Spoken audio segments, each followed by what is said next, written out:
Hello, beautiful people. How are all of you doing on this fine, pleasant, beautiful, cloudy, gray, dark, sad Saturday morning? And why are you making me fucking...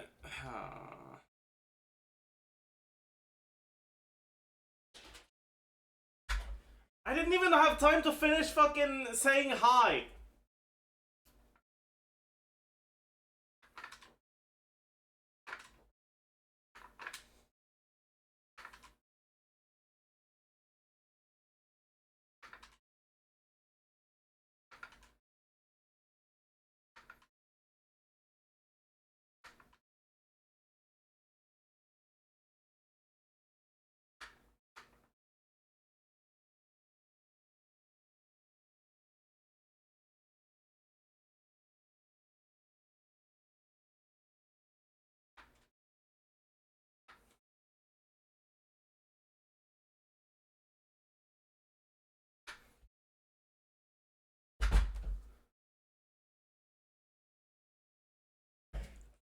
Frick you.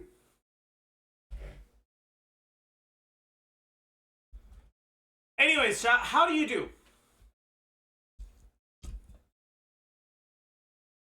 How have you been? How are you faring? I do well. Good. You can actually swing two Power Tornadoes at the same time against Dolpa, but that's funny. I read the entire FTC document. We're actually gonna do that on stream today. I intentionally made sure I didn't fucking hear anything about it. I know Jake was looking at it on stream yesterday. I wanted to watch his stream, but he was fucking doing that, and I didn't want to lose my own stream content, so... Saj. Context? So, the FTC, the Federal Trade Commission of the United States,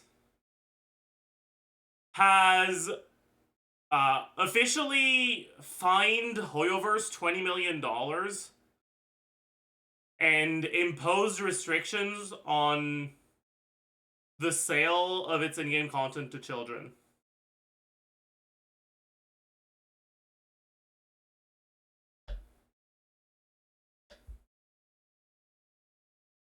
The second thing matters a lot more than the first one, by the way. Just as a... Yeah.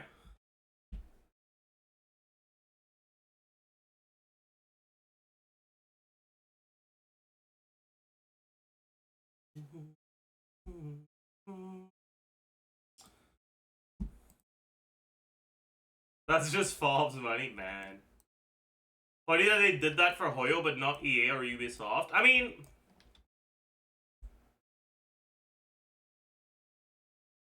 To me, that's like... an incredibly bad faith criticism. Like, oh no! They... went after this shitty company for their unethical business practices and not the others. I will get angry and say that they shouldn't have done that instead of saying like, yeah, keep going.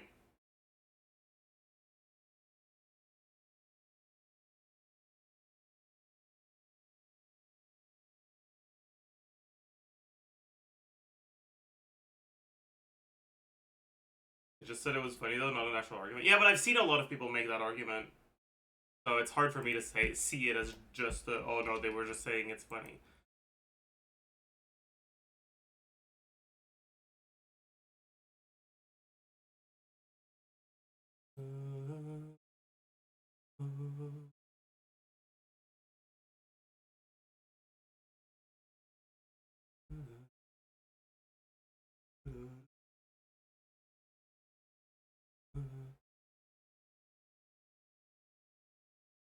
Alright, chat.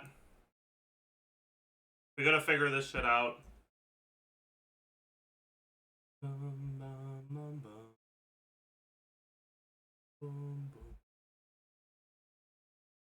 I get a feeling this is not gonna be pleasant. but I will do my best.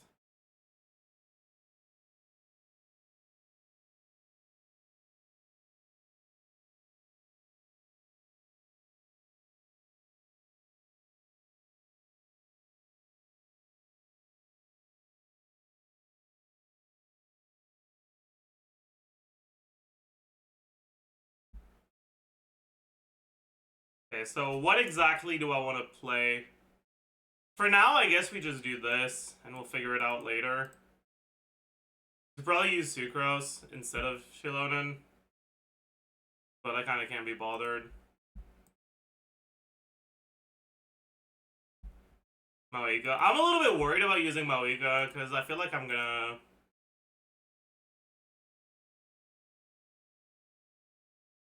No, that ER is too low. I'll stay on fat. Well, no, I'll use an ER sentence.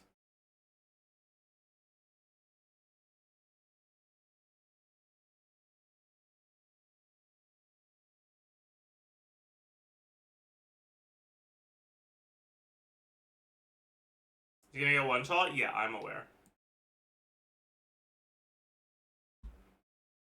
Okay.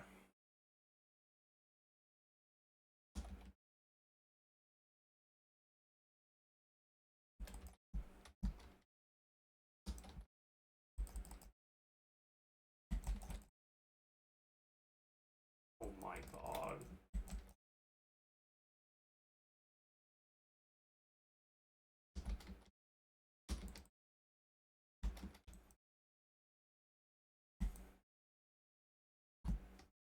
Okay, well that don't work. That's good to know. Turn on in-game sound? Right. Oh, but I can't do that in here! I'm gonna have to go through 2 more loading screens! Fuck this game!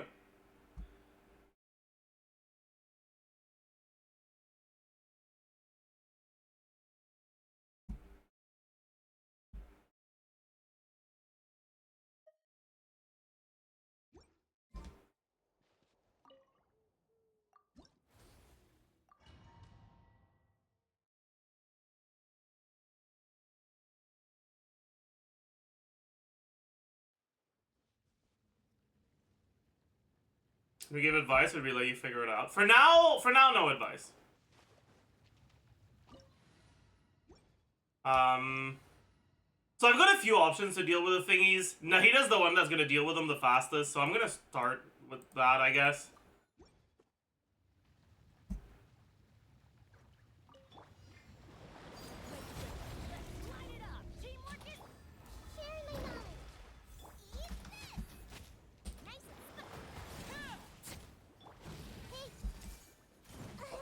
That's not what I want to do.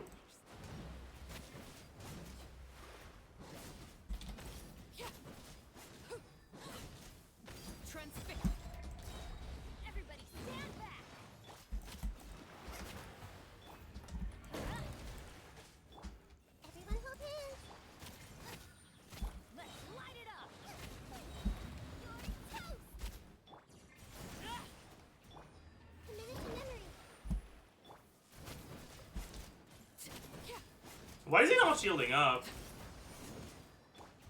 Do I need to let the Tulpas...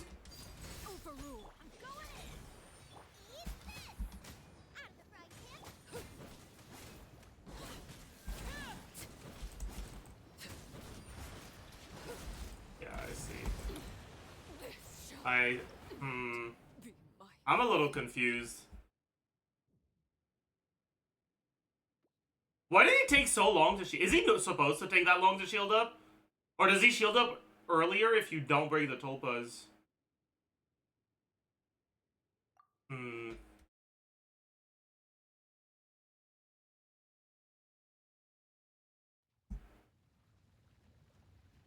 Let's see. Let's see. Let's just not hit anything.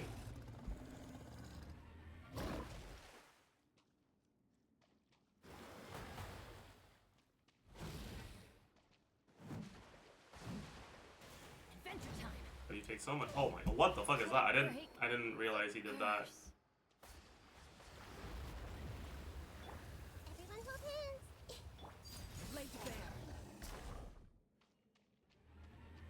Doesn't seem like he gets his shield earlier. I guess you only get one shield no matter what, huh?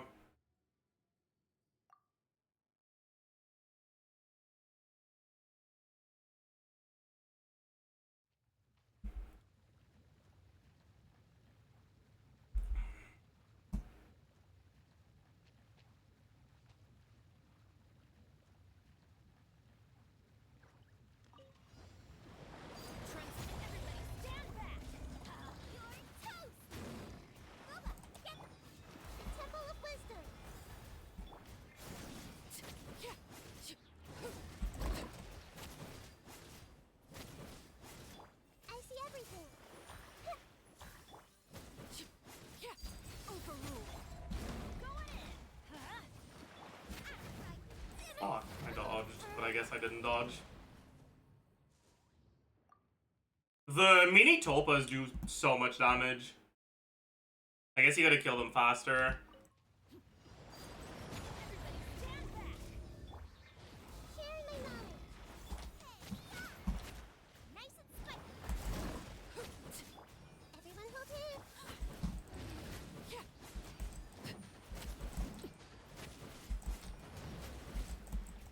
Oh. That takes longer to explode than I thought it would. Wait, does it not explode in the middle of his attack? It kind of looked like the same attack as the Crow Crocodile. Let's give that a shot then.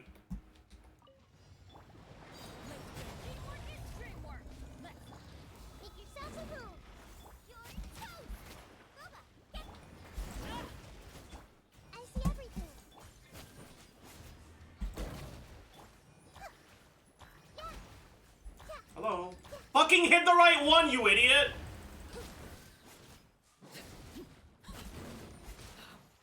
Wanted my full attention, did you? Witness my rise. Overrule. Everybody stand back.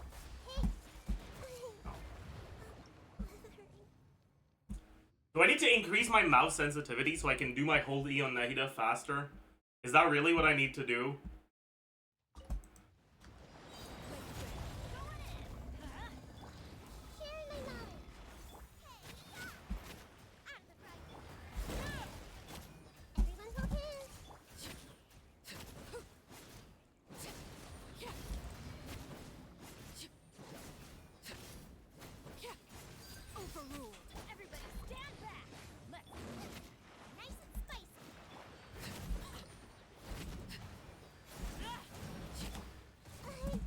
Fuck! I forgot it explodes after the hit! I forget it every fucking time.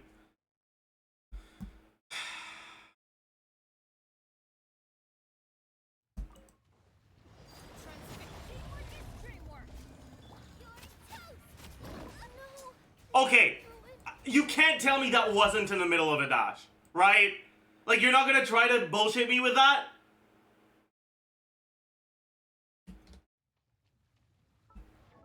Anyways, let me give her 5 because I'm kind of struggling with ER.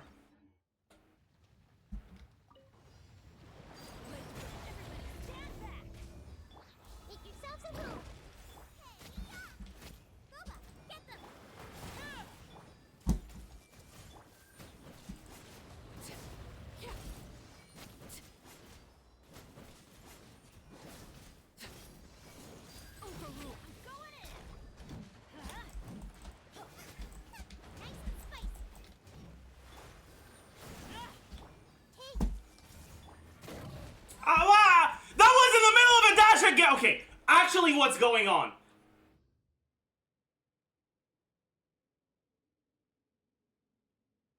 Am I getting pink spikes or something? Why do I keep dying in the middle of dashes? What's going on here?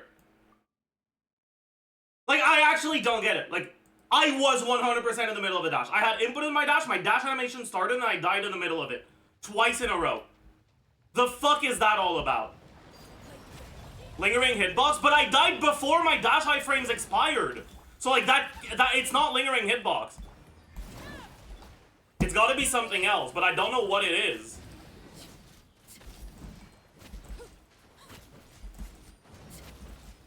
Yeah, okay, so this does work like I thought it did. I fucked that up.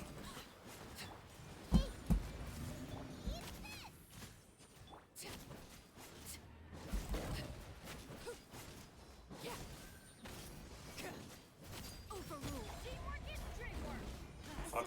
Again! Again! Like, what the fuck is that all about?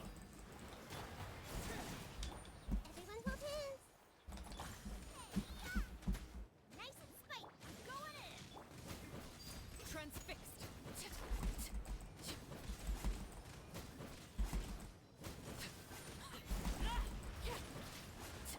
Make yourself at home.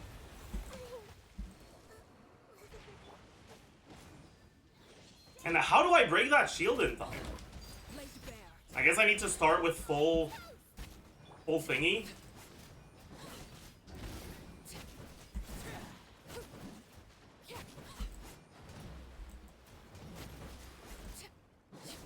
Yeah. I guess I need to start with a full thingy. The full Bond of Life. Or double Pyronado. But yeah, I think there's actually a problem with the iframes against this guy. Use food. I mean, I could also do it with food, but I can definitely do it without food. Doing this without Nahida sounds unpleasant, though. I'm gonna be honest with you guys. His ultimate ignores iframe. That I'm aware of.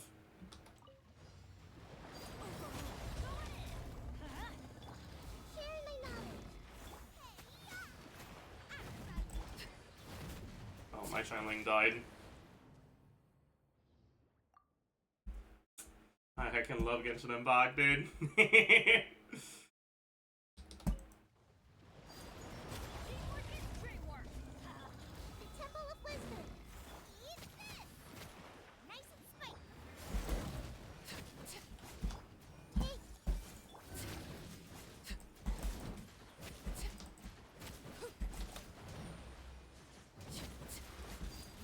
Everybody stand back. Get them.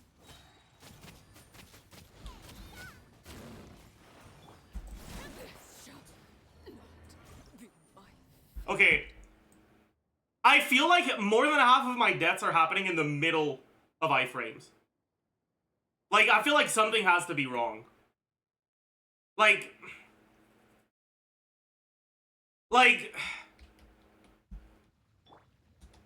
Is it a skill issue? I mean... Sometimes I just get hit by things, right? But it's like... It definitely feels like...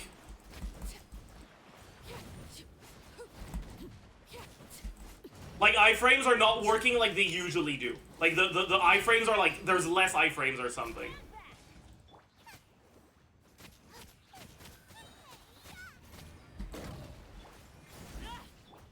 Everyone hold hands.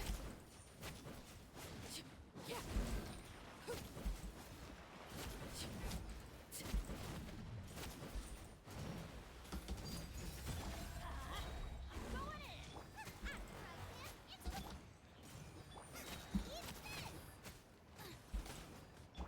I see everything.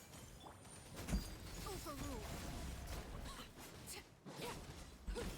He did the thing in the middle of my Shineling Burst animation, so I didn't get the reset. That's actually so sad. I could have gotten the reset. Fuck, that's so sad. Stand back. Sharing my knowledge. Hey.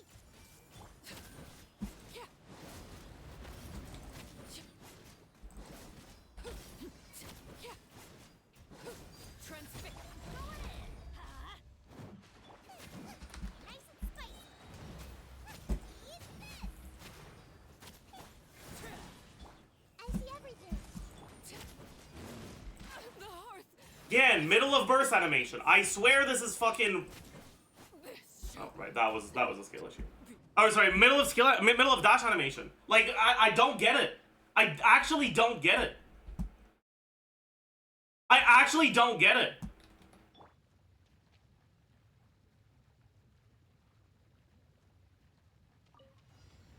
This is the first time I've ever felt like it was this bullshit. Everyone will heal.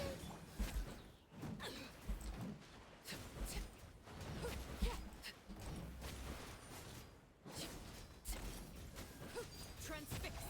This is where you fall. Overruled. Could it break? Again, right? Like 100% in the middle of a dash animation. Why did I get hit by that? Like, something is wrong with this event or this boss or something, and iframes are not working. Like, I think that was so blatant, too. This was the most blatant of them all, I feel. I don't know, dude. That's frustrating.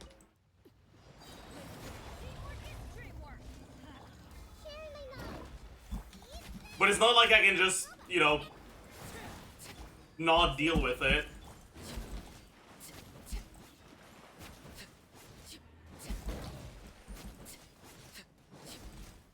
Transfixed. Everybody stand back. Nice and spicy. You're toast. Everyone hold hands.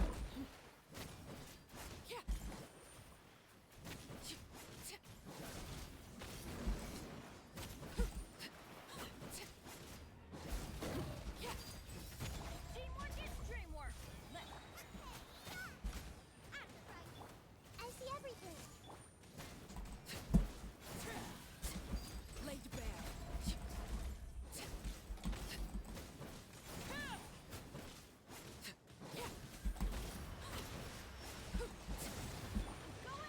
This is just my.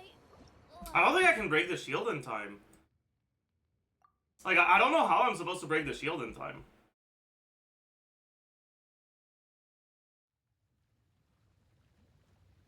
I guess I absolutely need... How did you die? That one is normal, okay? His ultimate does go through iframes, and it says it does, and that's normal, and that is something I expected. The problem is that the non-ultimate attacks also go through iframes, which is bullshit as fuck. Transfix. Everybody stand back. The Temple of Wisdom. You're toast. Hey.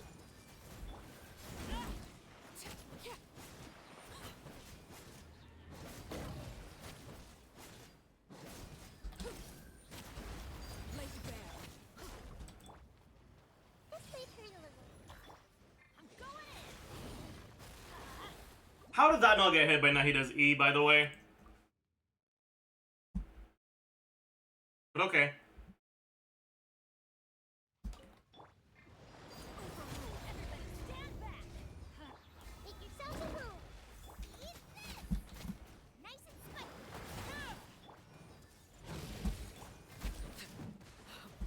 Wanted my full attention, did you?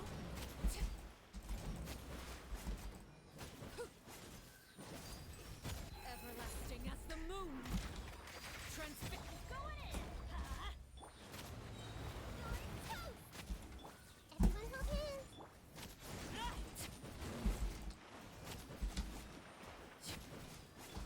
Hey.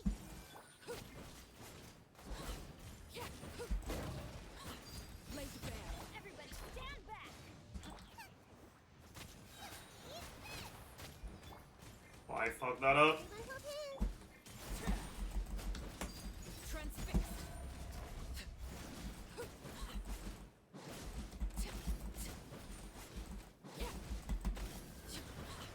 Did I not get it in time? Oh, that was so close! Bro! Literally one hit away, yeah. That was it. Teamwork is dreamwork. The Temple of Wisdom. Out of the frying pan. I see everything.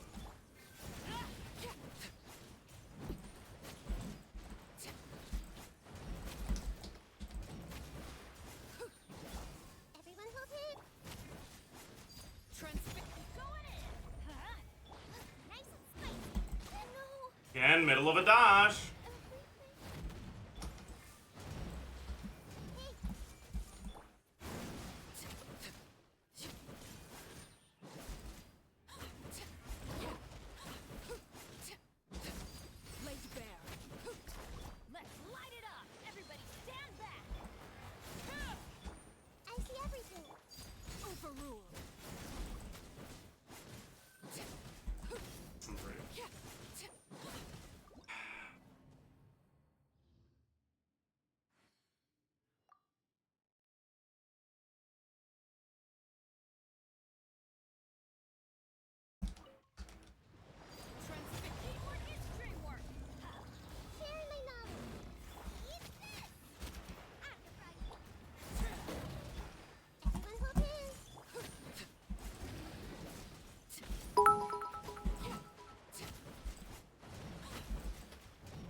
I'm dead. Never mind.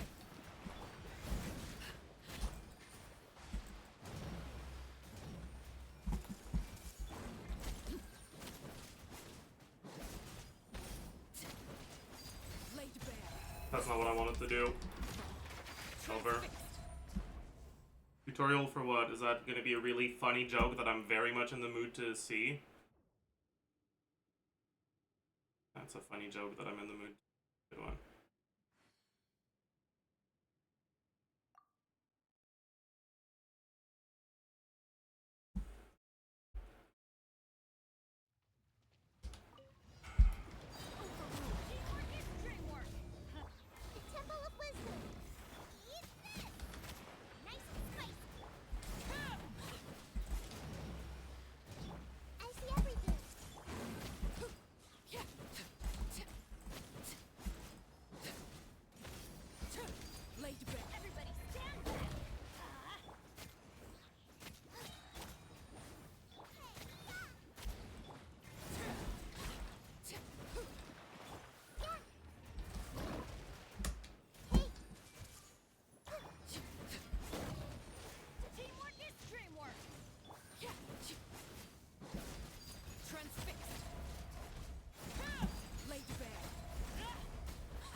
I don't think... Man, I know it's doable, but like, fuck.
We got the fucking Arlecchino death sound, but we got it, okay? That's all I care about. Double Pyronado, insane.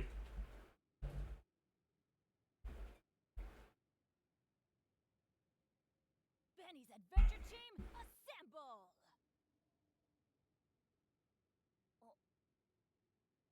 How do you do this shit without Nahida, man?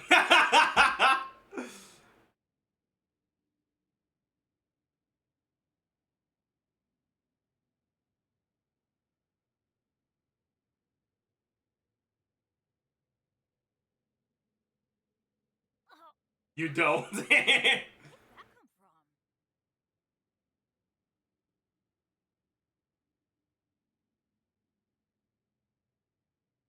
For the Mawika Premium team? Dude, I don't think I can, like, not die with Mawika. The only reason I can not die is because Arlecchino can dash, like, whenever she wants. But I guess I could do the same with Mawika if I, like, just give up on some...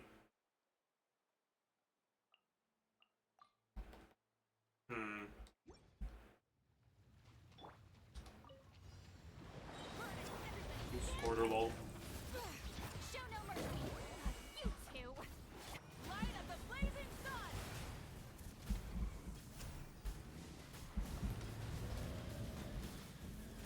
Like, the fuck do you want me to do, man?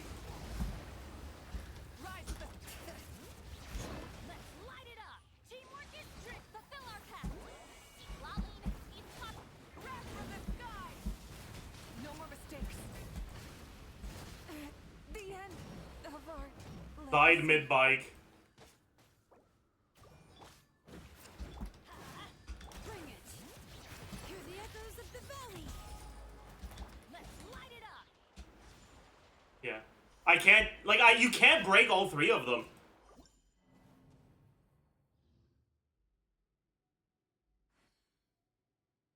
Because you need to break all three of them at once, because if you don't, if you break one of them and then you go to another one, the first one respawns.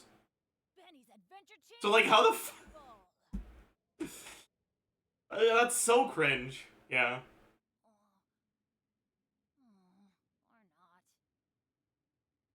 not. Yeah, chat, my question was, how do you do this without Nahida? Stop trying to tell me, just use Nahida. I know that it works with Nahida. I'm asking how it works without her.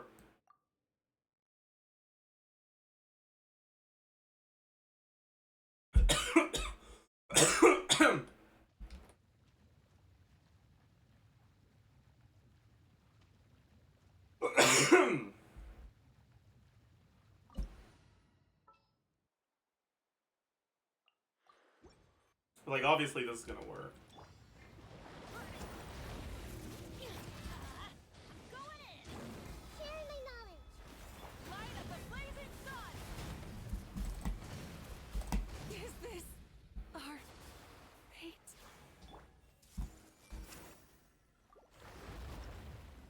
Died mid-dash again. With Moeka, it's really obvious, because, like, she starts fucking biking when you dash.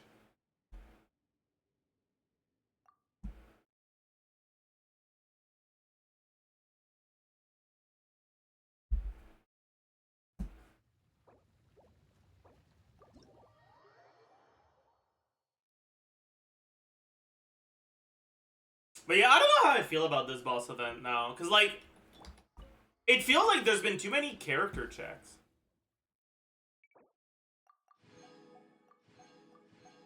Like, this is almost a fucking Nahida check. Like, you can do it without Nahida, but it'll be a lot harder.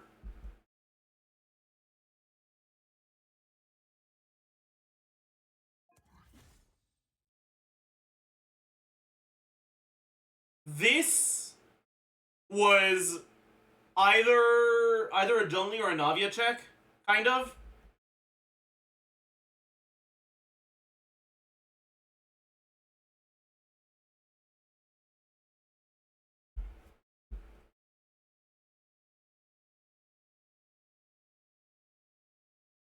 Noelle is so good. You won't be able to do this with Noelle unless you're a whale, though. Like, free-to-play level Noelle does not have enough damage to 2-rotate this guy.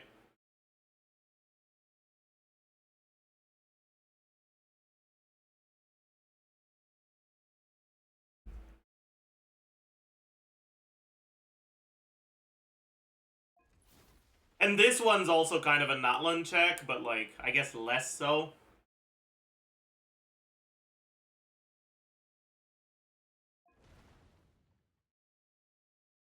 This one I know I'm not gonna get, by the way. My Nebula isn't good enough.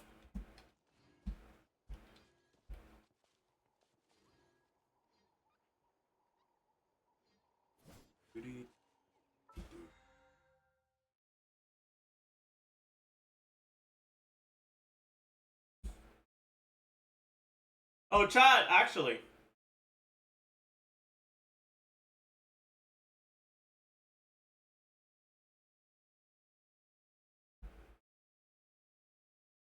Let's... Instead of the playlist, let's listen to this album.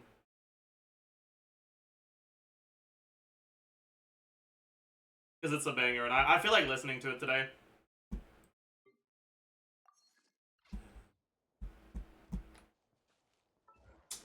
This is the only song in this album that's in the playlist, so... For some of you guys, it'll be your first time listening to these songs, and they're so fucking good, man. They're so good.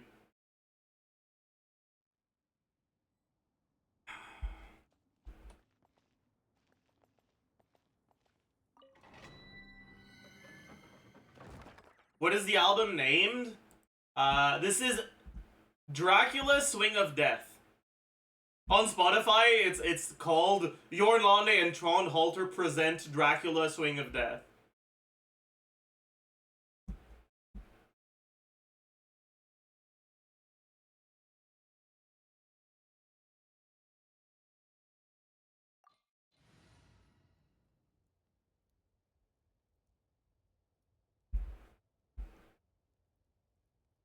Anyways. Ready to ride. 5 reps.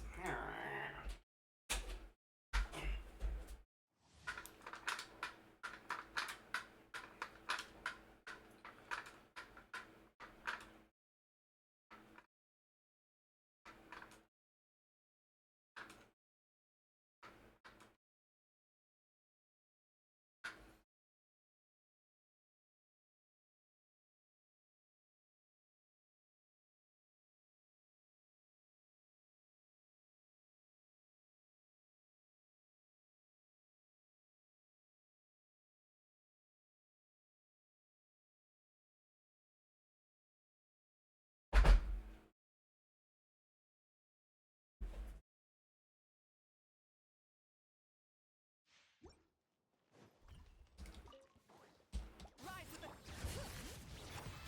Off we go. Yeah. Teamwork is trick. Suffer the wrath of pyroclastic surge.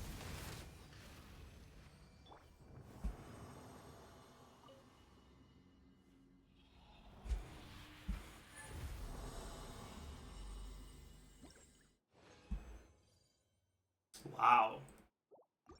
You guys think we're gonna get anything good today? Oh, thank you, Watchful. You can send me a DM. Burn it. Bring it. I'm going in. You two. Time to light up the blazing sun. What the heck happened here?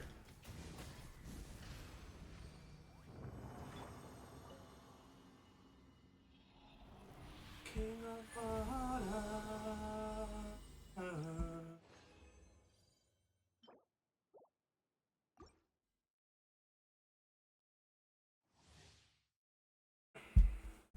You got something good for your Shalonen? You think so? Everybody stand. Show no mercy. Suffer the wrath of pyroclastic surge.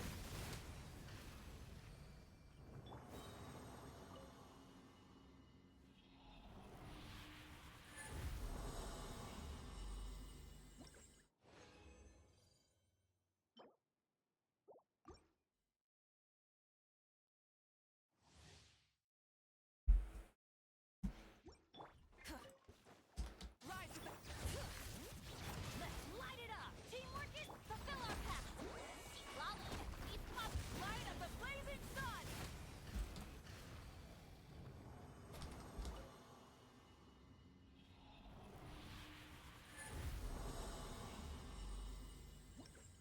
Was the deciding factor for whether to do the Arlecchino vid versus the banner vid how I feel like at the time? Did you plat Tulpa? Yes, sir. First thing we did. Took us a while, but Burn it. Bring it. Everybody stand. Show no mercy. You two. it was doable. Surge.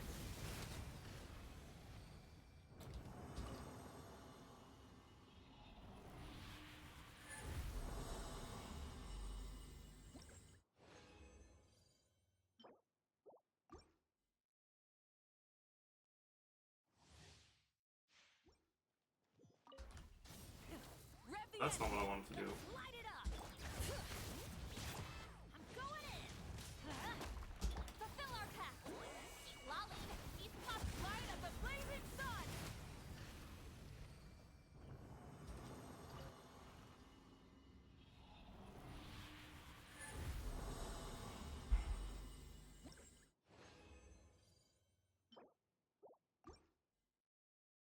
Like an updated Arlecchino guide to include new combos in Seat Lally. I mean, there aren't really new combos. Teamwork is trick. Suffer the wrath of each wrath from the sky. There are new teams.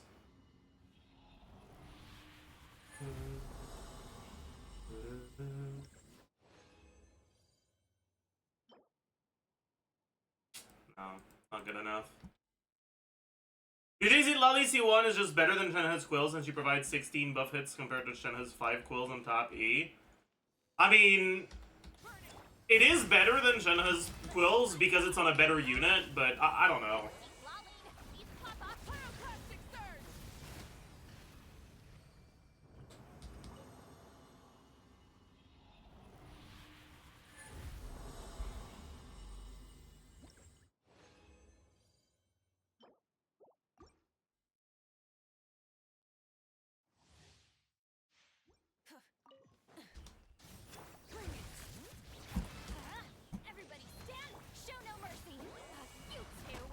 We talk about the new episode of Apothecary Diaries yet? I haven't actually watched it yet.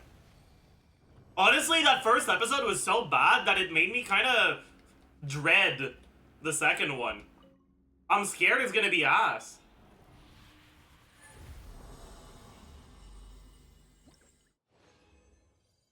But I don't really want to watch it.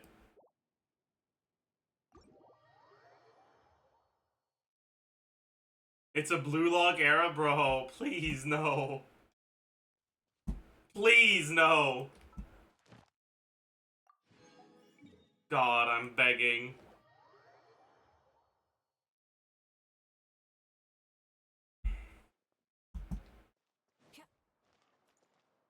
What was bad about the first one?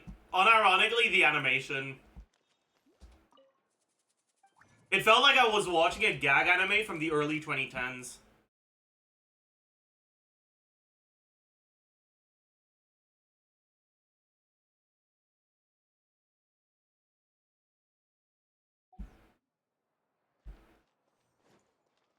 Add Astra. Another note from Bureaucrat to Villainous anime came out. Wait, really? I gotta watch that. Oh, I gotta watch that. Add Astra.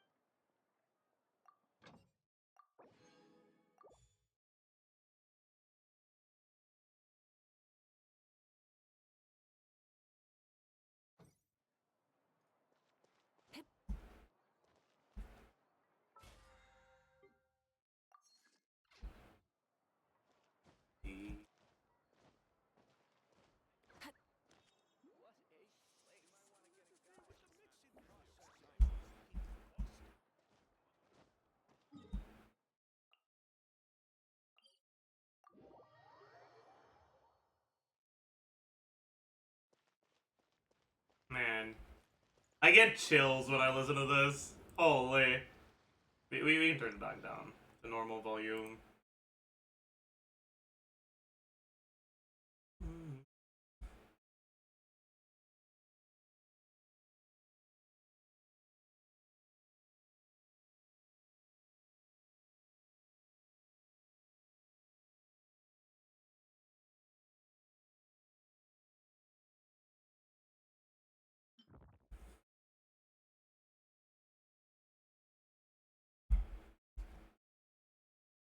Alright, chat. Chow clear? No, I won't. Let's do one Abyss run and then we can take a look at the FTC bullshit. Let's do another Arlecchino run. What's an Arlecchino team I haven't played in a while? I actually barely play Vape Arlecchino anymore, so I could do that.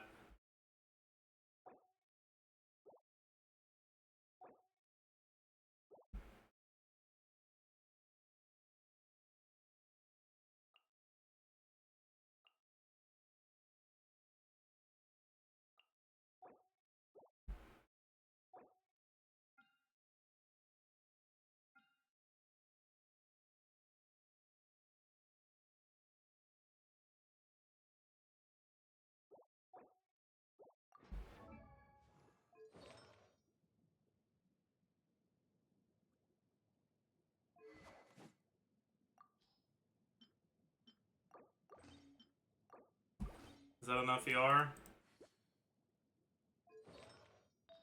Hopefully? That's definitely not it, though.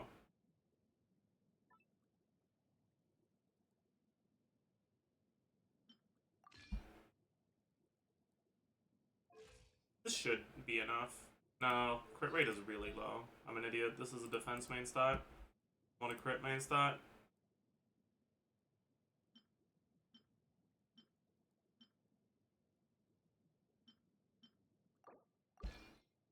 might as well get some ER as well with. Is that my literal only emblem flower with ER? Yeah, I guess I have an unleveled one.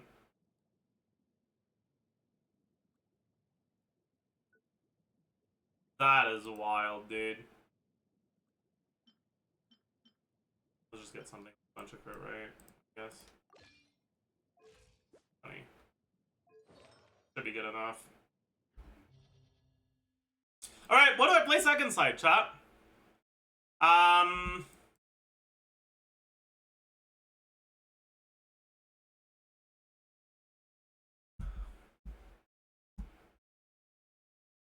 Client. I don't really want to play client. I think I could, but meh. Have I already played client this Abyss? I guess I haven't, right? I might as well get one run out of the way. I already know it'll work well, so. Kanish? We've already played Kanish. Should I use Auron or Fischl, though?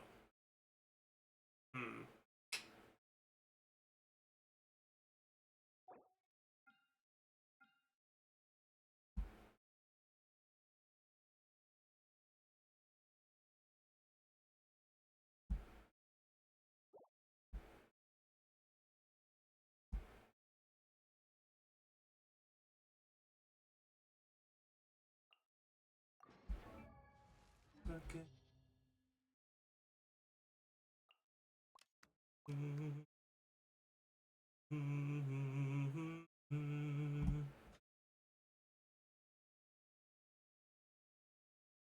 Let's use Fischl, honestly. Fuck it.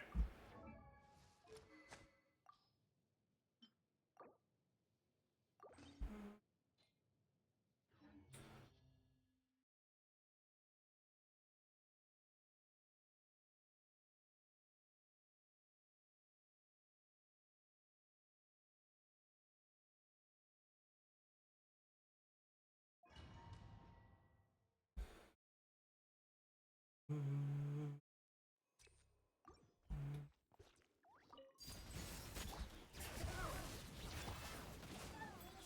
is tricky.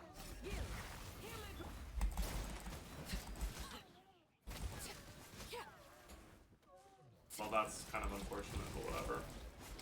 I guess I should have swapped out and back in. Late break. Bring it. Adventure time. Go in. Do your work. Break.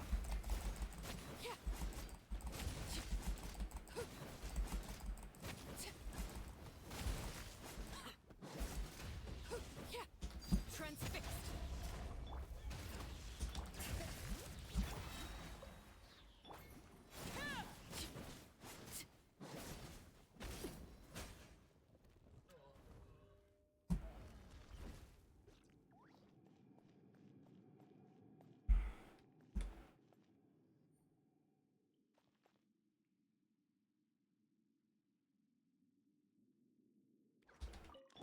By royal decree, justice will prevail. Eat this! At the front. Hunt them down. As you wish. Ready.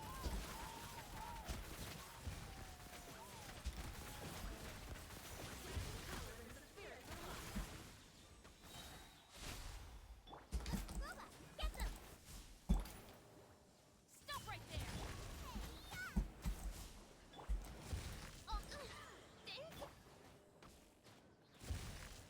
Time to test the ball.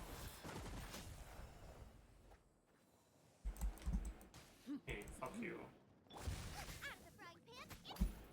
Drop your weapons. You out.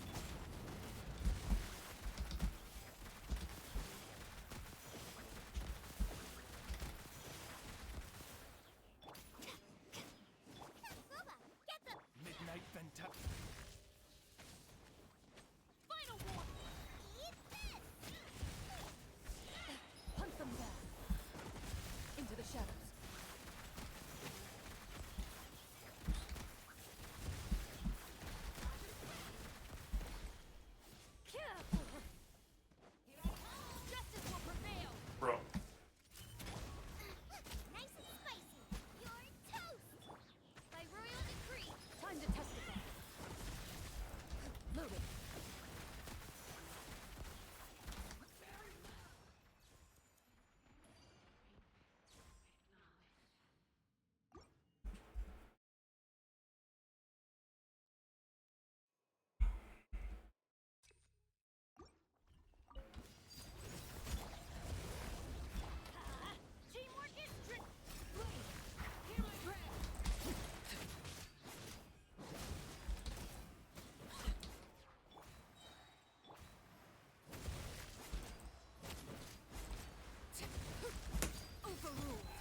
Oh no, I did my setup too fast.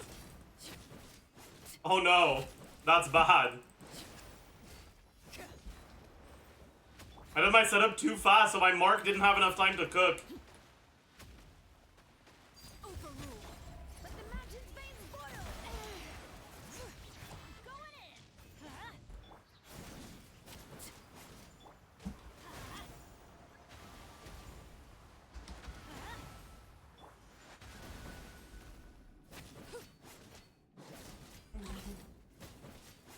Transfix. Let's light it up. Everybody stand.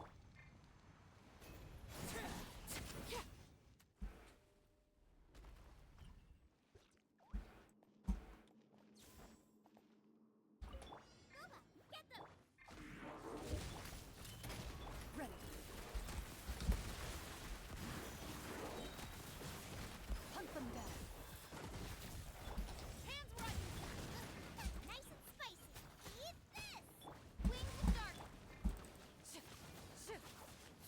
Loaded.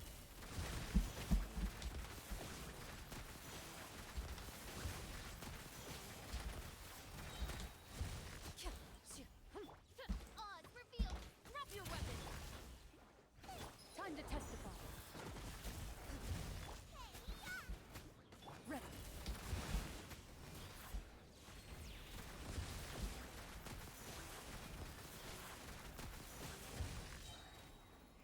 Midnight Vent. You asked for it. Hunt them down. Loaded. Oops.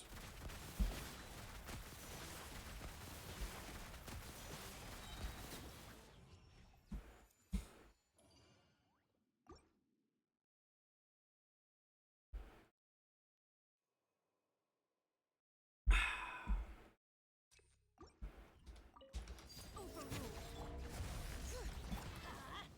I fucked up.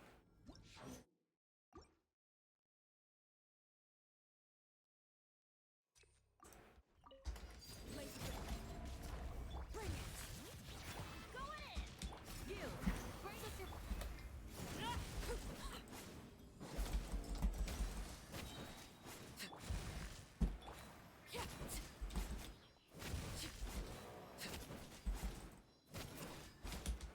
Overruled. Teamwork is strict. Do your work. Here.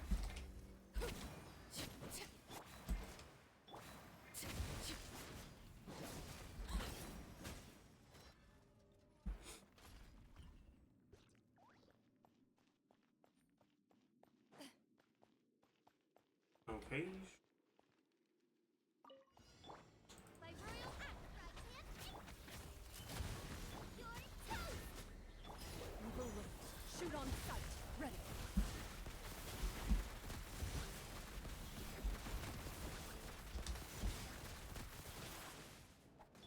Hands where I can see 'em.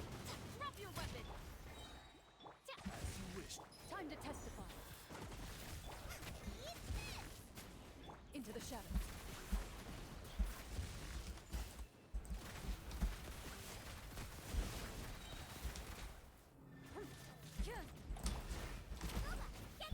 Stop right there.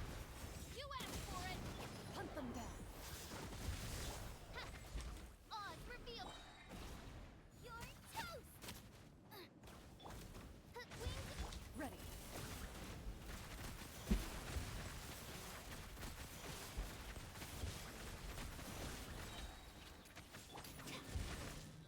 Justice will prevail. Final war.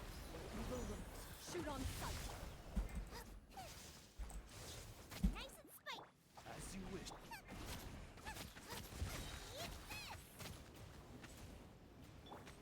Into the shadows.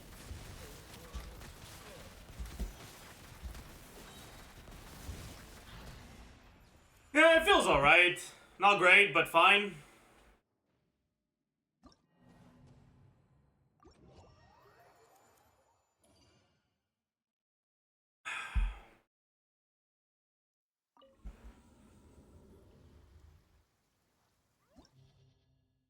We try something else?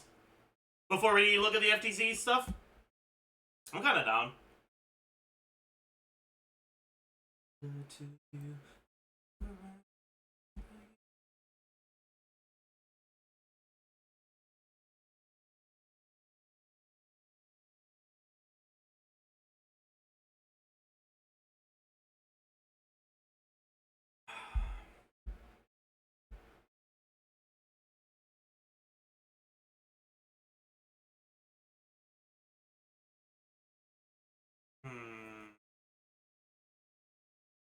How to remove the white shield with only Mawika and Shilonen? I don't know if just Mawika plus Shilonen is enough, actually.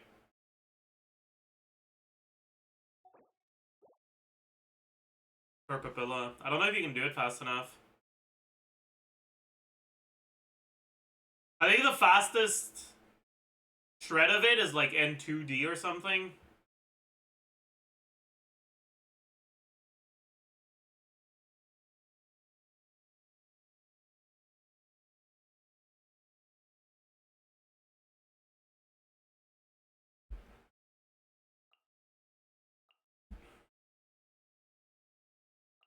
Let's try it.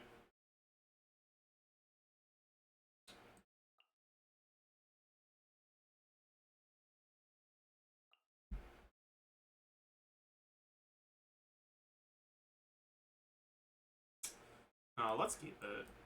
Keep this. And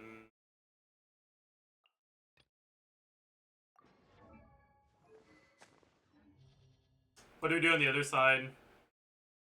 I want to keep doing Arlecchino. Glorpachino.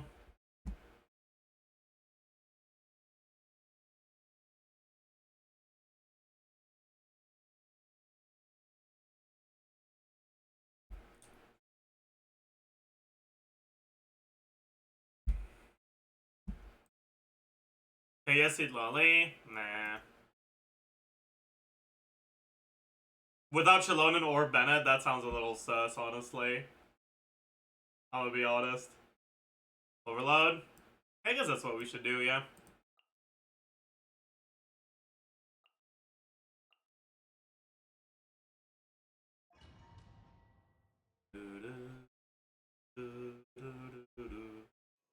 Glorpachino.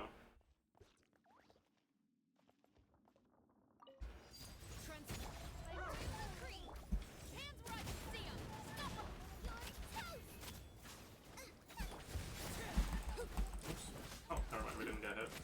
I thought we would go up and head there.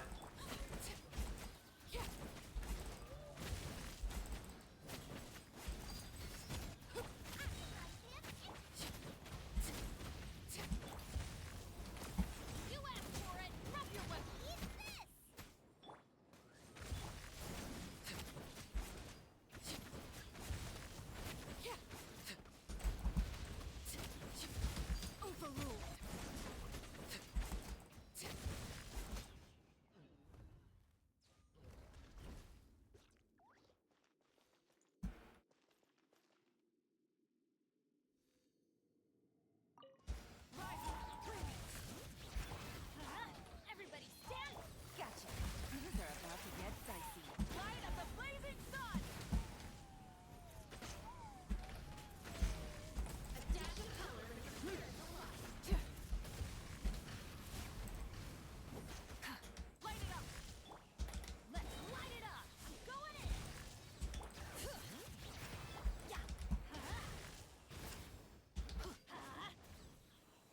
Adventure time! Let's light it up!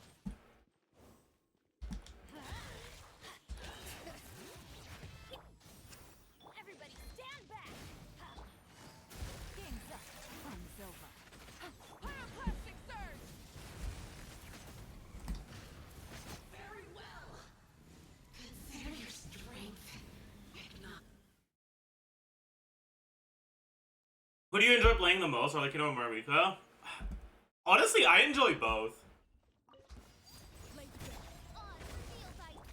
Justice will prevail!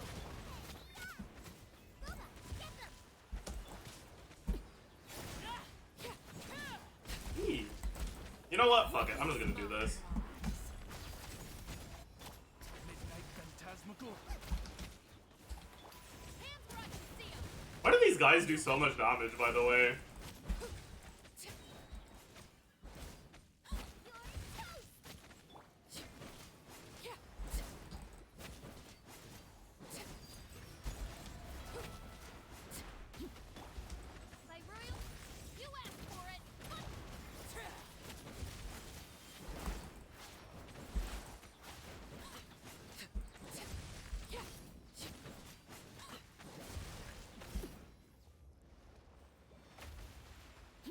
as well do this though.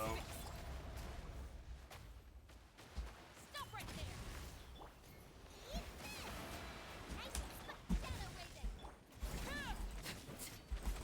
Very nice. We got it before the second thing.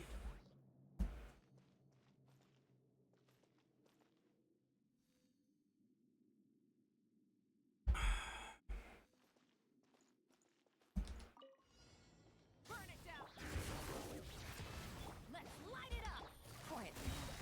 Things are about to get dicey. Light up the blazing sun.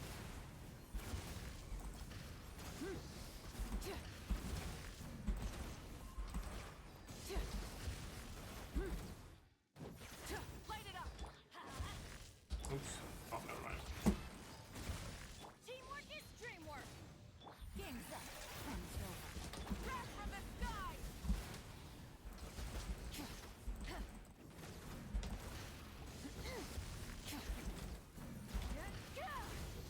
Try and stop me.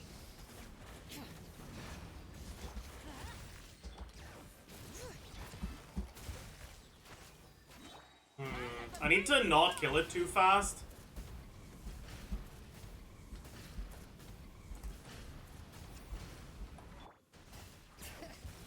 Fuck. That's bad. Well, maybe not, I guess. Overruled.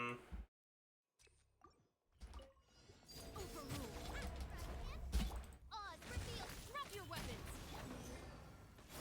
Oops. That was ass.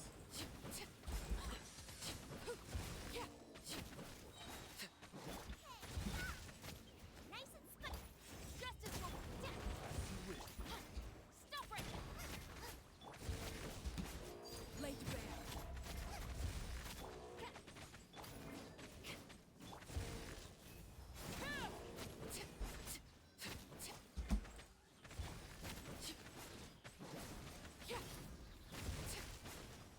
What?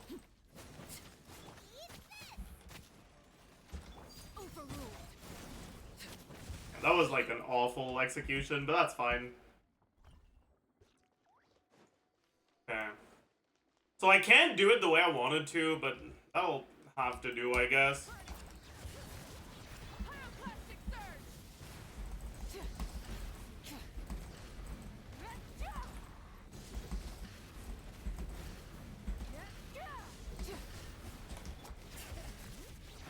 Okay, yeah, so you can break it with just Malika plus Shalonen. It's doable.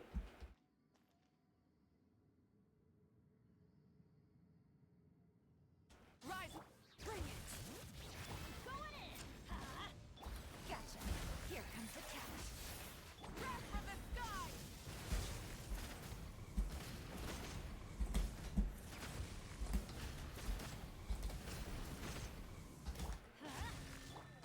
Burn it down. Let's light it up. Teamwork is strict. Game's up. Fun's over.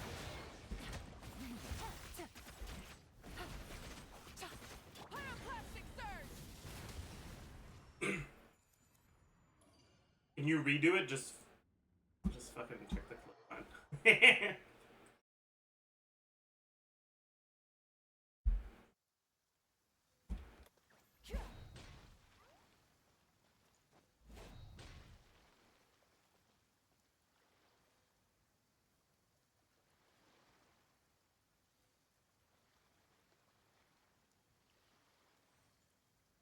We have 2 songs left. Is there a reason why you do Yelan Burst after Bennett? It's hard to get a Hydro Aura for your Mawika Burst if you do Yelan Burst before Bennett. And also, your Mawika uptime is short enough that your Bennett Burst doesn't expire by that time anyways. Many insects have a compulsion to follow the light. Humans are the same. Except we call that light home.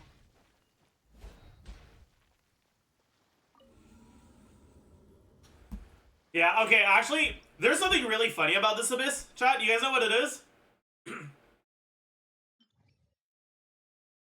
On one of these 2 sides, it's better to do normal attacks than charge attacks on Mawika. And it's not on the first side.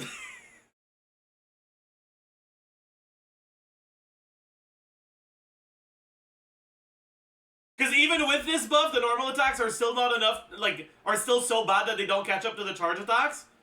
But they are better at void shield breaking than the charge attacks are. So they're actually better to use than charge attacks for most of the second side. Because most of it is void shield breaking.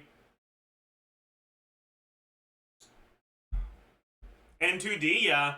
She has the same thing as like Ito and Risley, where if you dash in the middle of a normal attack string, it doesn't cancel the string. So it's actually N2D, N2D, and 1D, but yeah. You still book for the Night's Soul bars to fill up.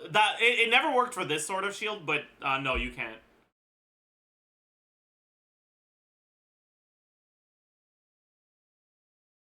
What the fuck is that?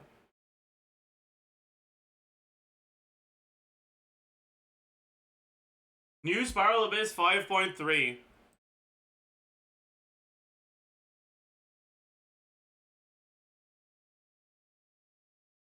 A good one.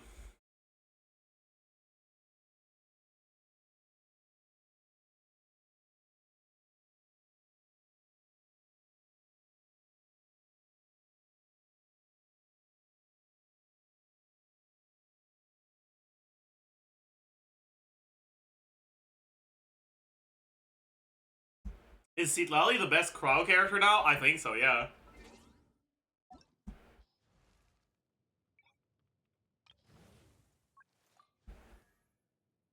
Yeah, without a doubt, actually. It's not even close. Low bar, to be fair, yeah. That's fair.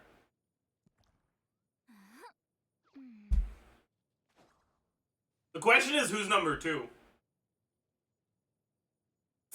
Do I still think it's Risley? Yeah, I think so.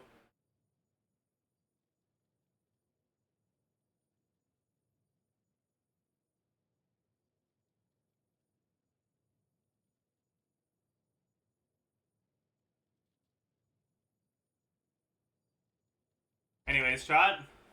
Time of the moment you've all been waiting for, the best part of each stream. Stare. Pound. Zilch. Silly. Sillying.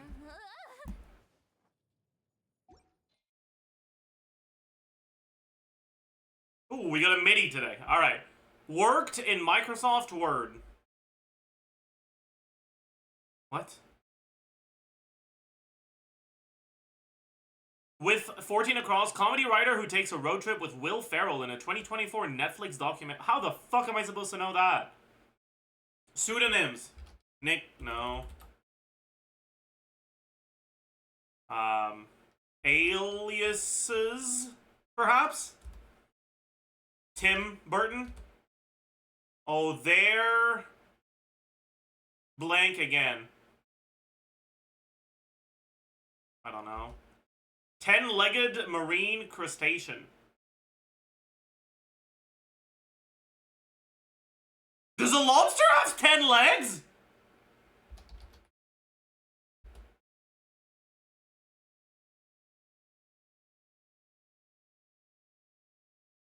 Are they counting the claws?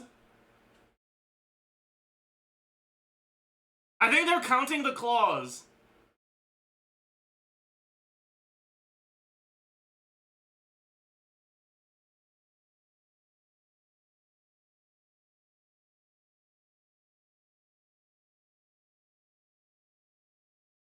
Maybe it's just not lobster. Whatever. Like the firstborn of 2 children. The elder? Okay, it might not be lobster. Because I think this is that.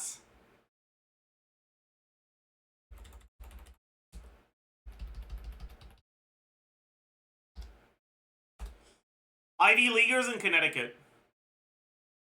No clue. Man or mandrill? What the fuck?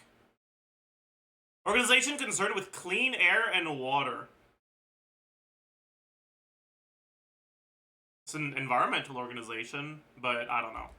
Wished for. It desired. Lavishly entertain with. The heck? To. I don't know. Not drinking any alcohol, sober. Collectible cartoon image sold at Disney World. What?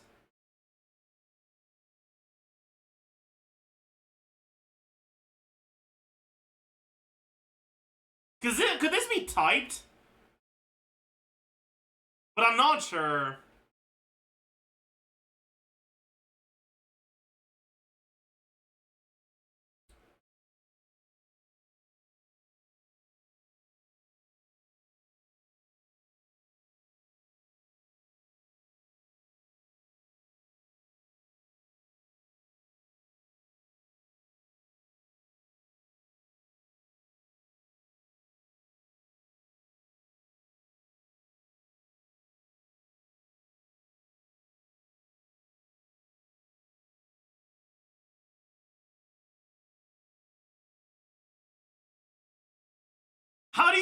How do you call someone who graduated from Yale? A Yaley? Perhaps?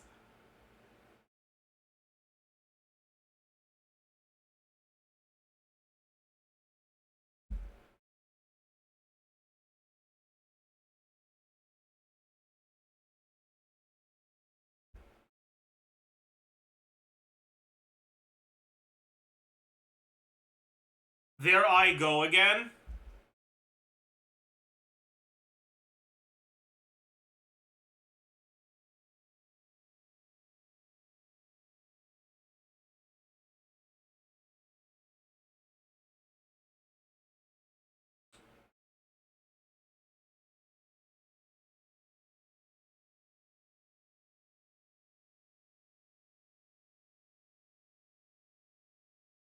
Dude. This is actually rough. Okay, let's get back to the playlist now that we're done with this. This is actually really rough.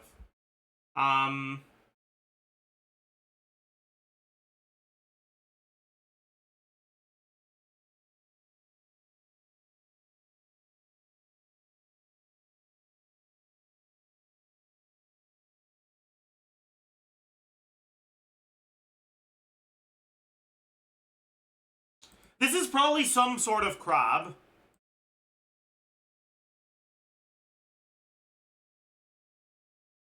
To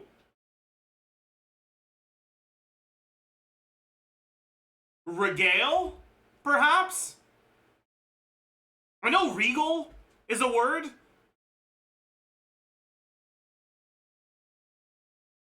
So maybe there's a verb from regal that's regale? That makes sense. We're expanding our vocabulary here, chat.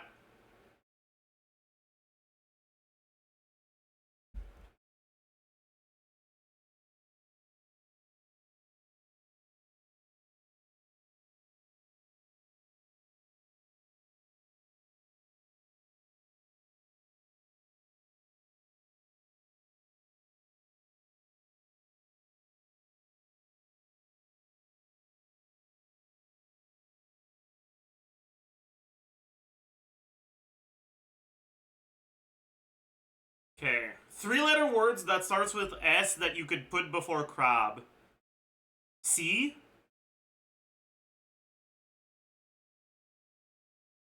Probably? Primate?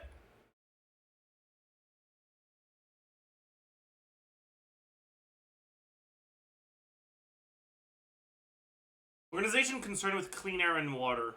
Environment. Wait, isn't it the EPA? Environmental Protection Agency? I think so. This has to be some guy called Harper. Because I don't think it could be a Horper.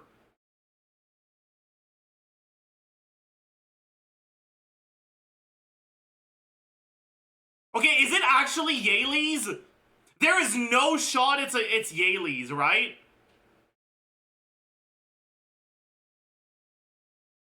I said it as a joke earlier. Like, what do you call someone who graduated from Yale a Yale? There's no way it's actually Yale. There is no fucking shot this is real, right? And this... I don't know this person, so I'm gonna have to guess. Steele, perhaps? Oh my god. What a hard mini this was. Jesus Christ. It's actually Yale. That... What is a Yale? A student or graduate of Yale University. That is wild, dude!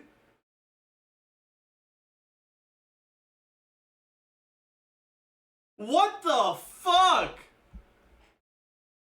No shot!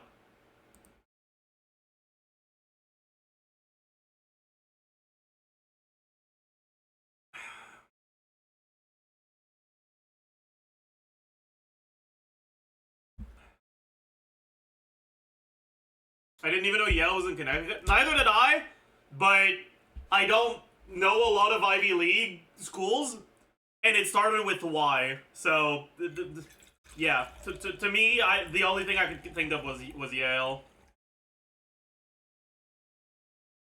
What's Yale known for? Any Americans in chat?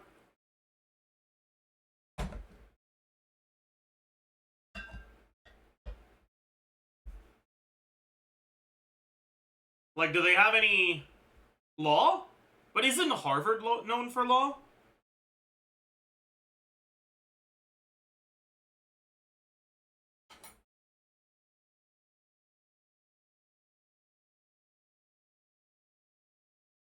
Both are. So Yale is just a shit Ivy League school then? Okay, sorry. I shouldn't say that. No, I'm not adding this. But it's like actually just the... Every time someone mentions Yale, they mention Harvard first. I see. Okay, yeah. That makes sense.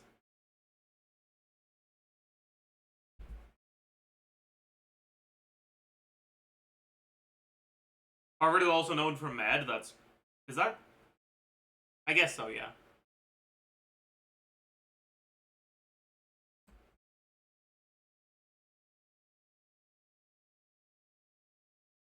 Anyways, let's do the Genshin Redact.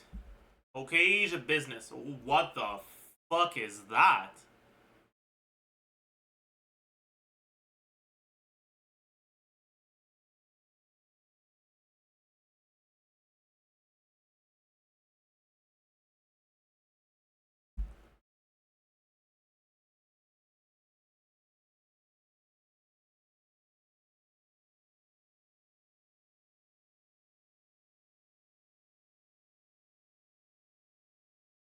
What are the 4-letter characters we talked about yesterday? There was Sino. Jean. Jean. Could it be Jean? No, I don't think so. Sayu?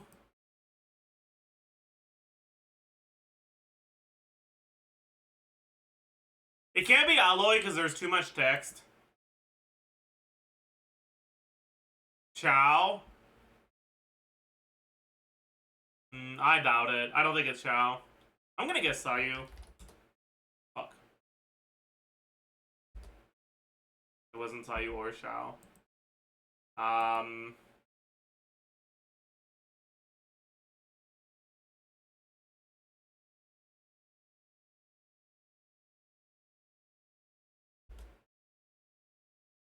Okay, let's start guessing regions, I guess.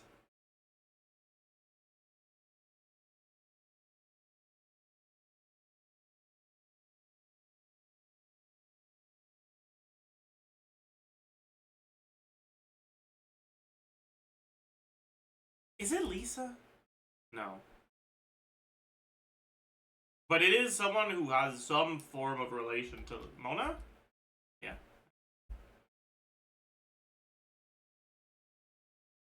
Alright, not too bad. Not too bad. 6 guesses brings down our average, but that's alright. We've seen better and worse. Yes, we have. Let's do the Genshin Duel. And after that, it's time to look at the FTC stuff. Kaya! It's not a balls day. Mondstadt, sword character from 1.0.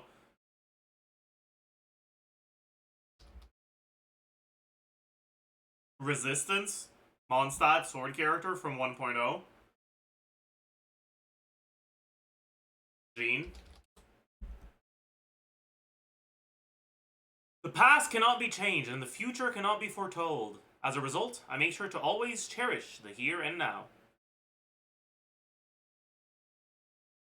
That sounds like someone who's trying to sound smart. Who else would try to sound smart other than Yai?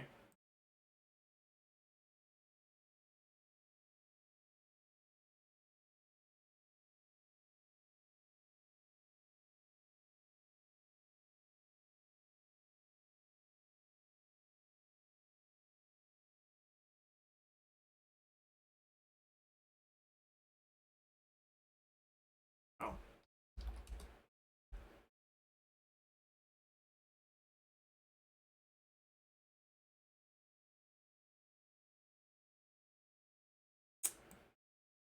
I feel like I should know this. Is it Kazuha? No, it's not Kazuha. Heizo?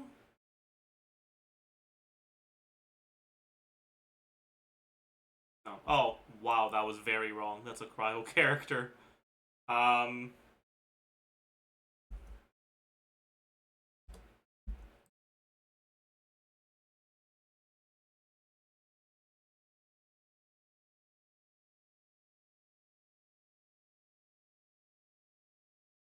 Okay. I don't know what ability that is. Actually.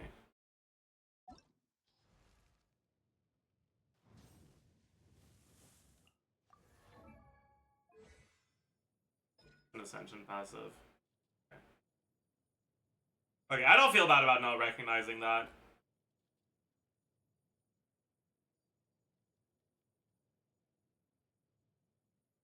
I don't feel bad about it at all.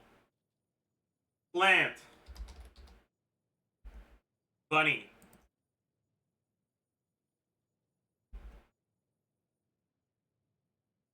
Bear.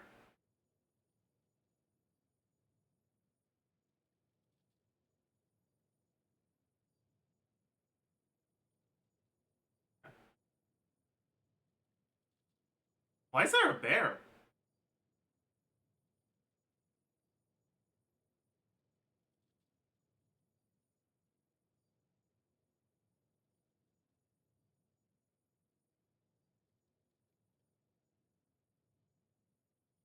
Whatever.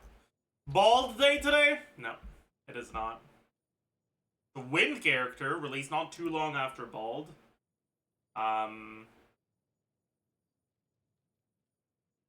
Would Blast One be 1 arrow or 2 arrows? No, it's HOYO. Yeah.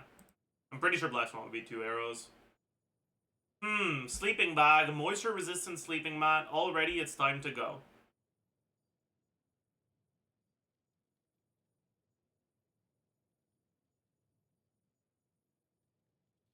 I don't know who this is. Like, straight up no clue.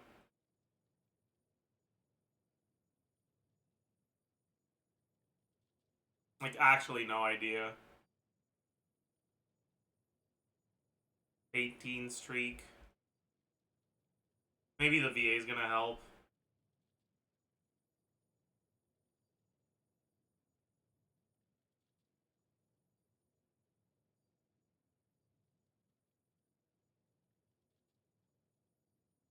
Okay, so like, these are camping items, but who would go camping?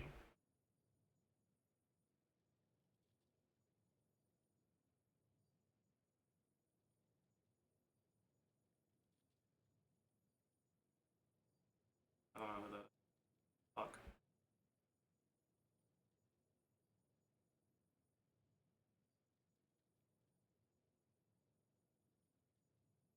It's not Japard. I doubt Japard's VA is called Risa May.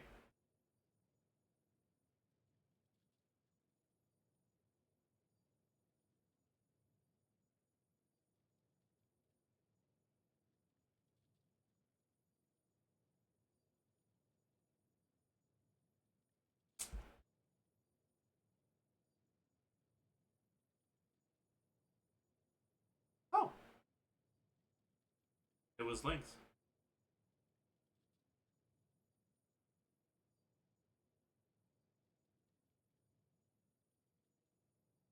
Is that Ron May? No. Is that Ping Yun?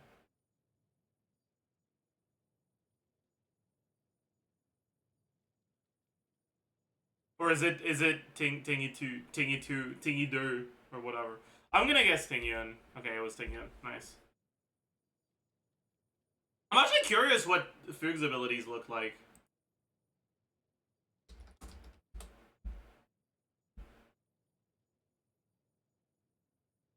Combat.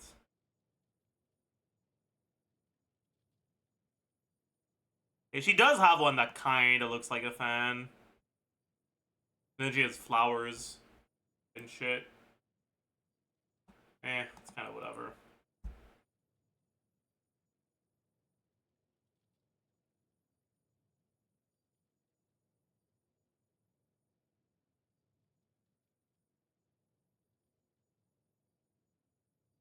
Alright, chat, and finally, are we getting a second Ben Day in a row? Do you guys think? No, we're not. That's fucking sad, dude.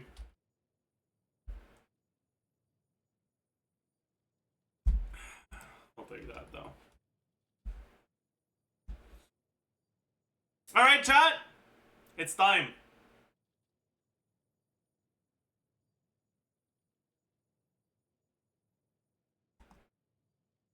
So,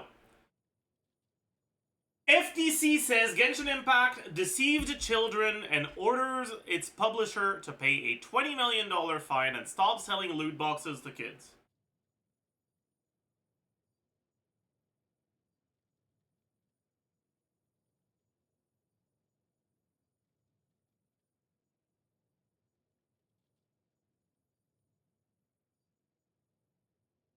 Genshin has loot boxes? Yes. What do you think gacha is, dude? Like...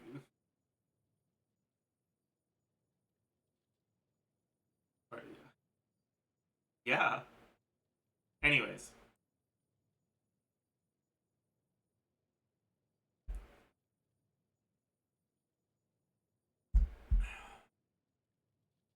Genshin Impact publisher Cognosphere, another name for HOYOverse, has agreed to pay a $20 million fine and will block children under the age of 16 from making in-game purchases without parental consent. So, already, I don't know how to feel about that, because I actually wonder how they're going to implement that. How are they going to require parental consent? How are they going to check if parental consent has been given? I feel like it's just gonna be a checkbox, are you 16 or older? Yeah.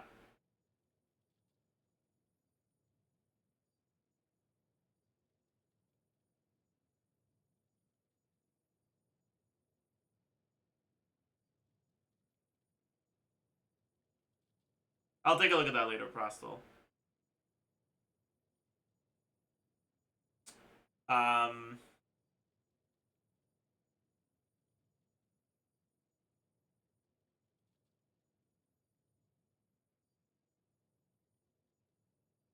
Anyways.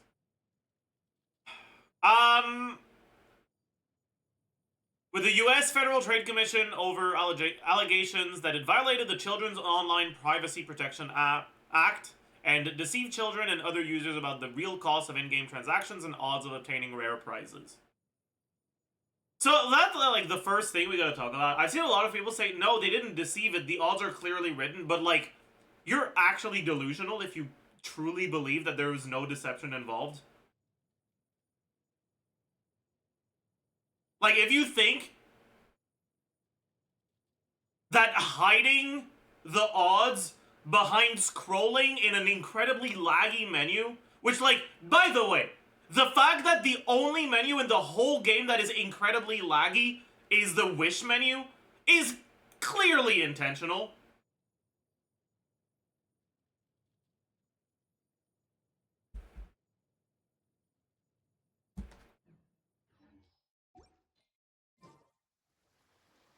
A lot of the pity mechanics are not actually written down.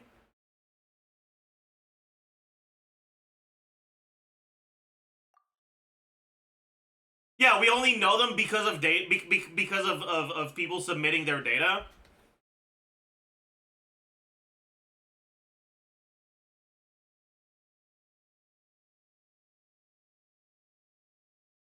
The very concept of 50-50 is something that, if this is your first time playing a game like this, like if this is your first gacha game, there is nowhere in here that even hints at the suggestion that the only, or that you can get 5-star items that are not Mawika.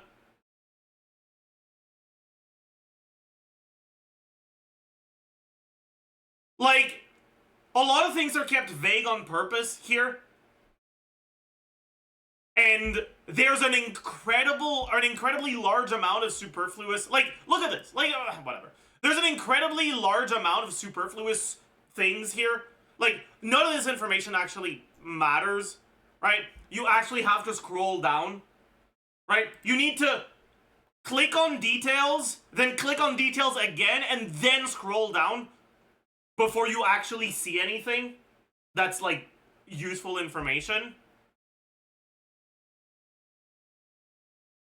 Like, it's convoluted by design.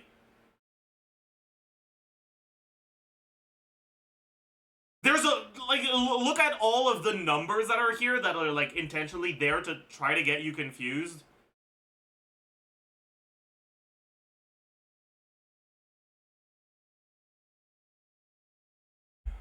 Yeah, it says probability increased when the probability is usually 0, and now it's increased. Like, and like, okay, anyways.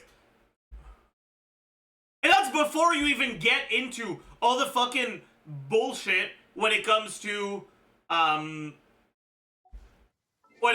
top-ups.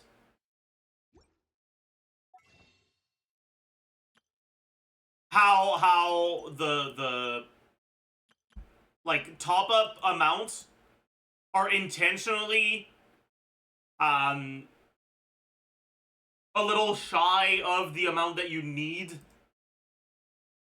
or like an amount that's, like, not really particularly easy to convert. We're lucky in Canada because our currency's weak, so it's relatively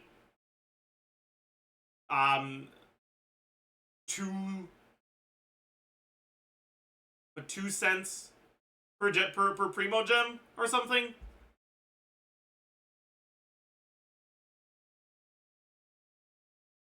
But, like, in a lot of currencies, like, this sort of stuff is, like, yeah. Anyways,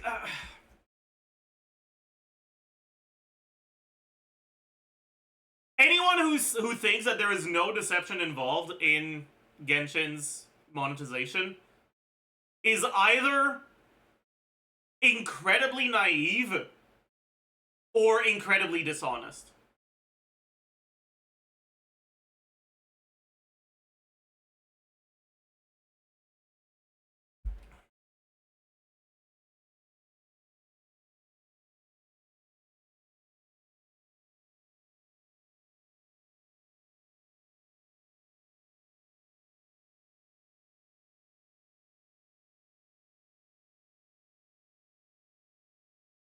That applies to the entire industry? Yes.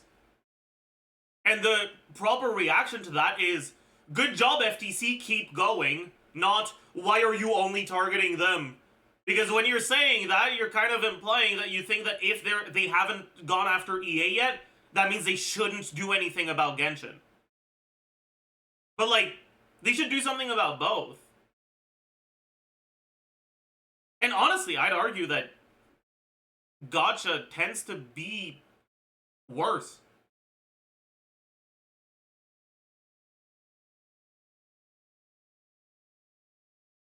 Microtransactions in the form of gacha is arguably the worst form of microtransactions.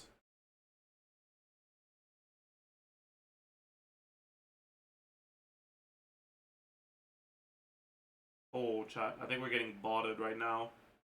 I just got like I just saw like 25 new followers in a second.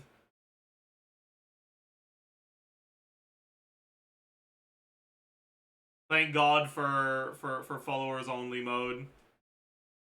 we might have a few spam messages in 10 minutes.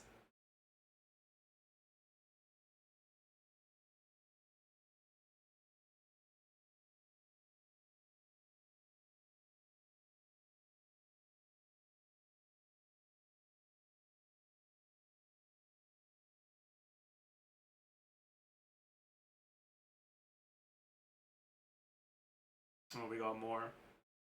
Oh my goodness. Oh god. Oh god, what's going on here, chat? Jesus Christ.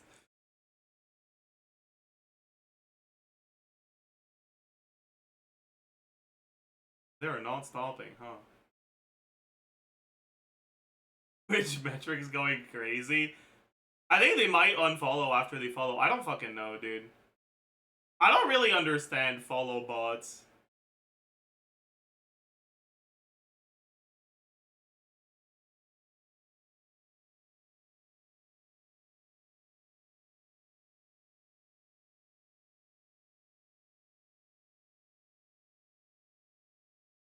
Can there be a timer when you get to... Yeah, I added that because of shit like this.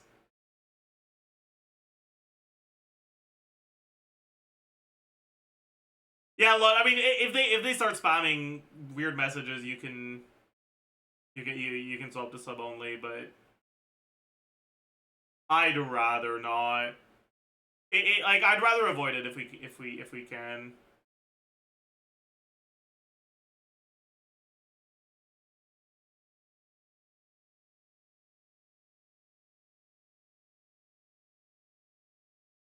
Anyways, although COMMISS has accepted the fine, it says that many of the FTC's allegations are inaccurate. A complaint filed by the U.S. Department of Justice alleged that COMMISS operated as HOYOverse in the U.S., actively marketed Genshin Impact to children and collected personal information from them in violation of COPPA rules, deceived players about the odds and costs of winning prizes in loot boxes, and uses a challenging and confusing purchasing system that misleads consumers about the amount of money that players spend on loot boxes on an ongoing basis, and the amount of money that players would likely need to spend to obtain certain prizes. That is definitely true. Genshin Impact deceived children, teens, and other players into spending hundreds of dollars on prizes they said little chance of winning. That's... I wouldn't have worded it that way. I get what they're saying, but I wouldn't have worded it that way. Said Samuel Levine, whatever, director of the FTC's Bureau of Consumer Protection. Companies that deploy these dark pattern tactics will be held accountable if they deceive players, particularly kids and teens, about the true cost of in-game transactions. This is great. This is amazing. This is a great statement. This part is a little weird, but this part is like 100%. Like this is the mindset you should have about transactions in games. 100%. Dark patterns, also called dark design, is a term for elements of a user interface that are purposely designed to be deceptive, typically with a goal of tricking users into doing things unintentionally, buying stuff mostly. It's a growing concern in the video game industry.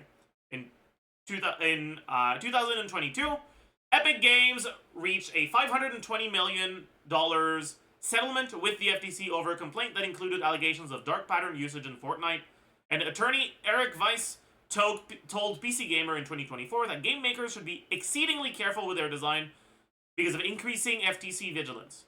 The dark patterns are out there in the wider world too.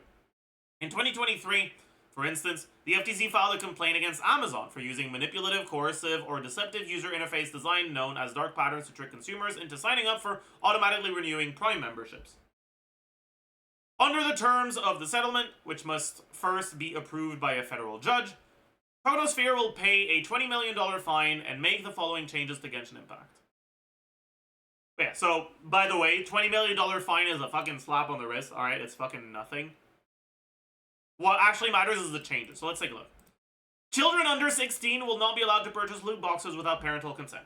This would be really good if it was enforced, but I don't think there's any real way to properly enforce that, so this is kind of a nothing burger in my eyes. All loot boxes available for purchase with virtual currency will also be made available for direct purchase using real money. This is amazing. Assuming they don't fucking do bullshit with this, this is actually great. This is actually a really good change. If they actually have to disclose how many dollars one pull costs. Like, if they actually do that, that's great.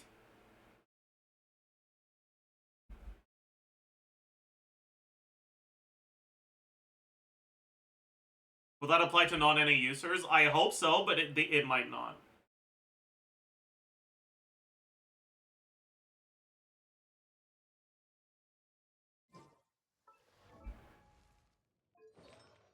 It probably won't, actually.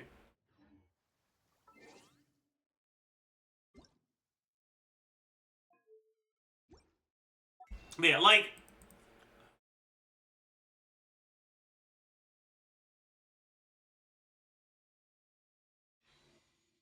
the fact that a 10 pull is over 30 bucks is something that should actually be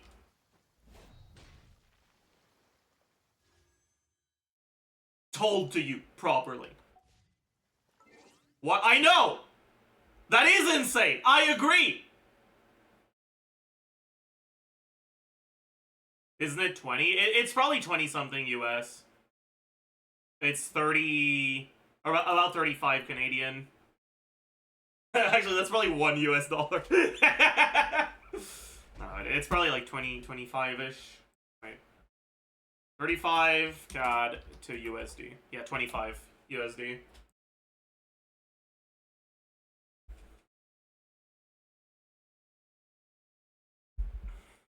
Anyways.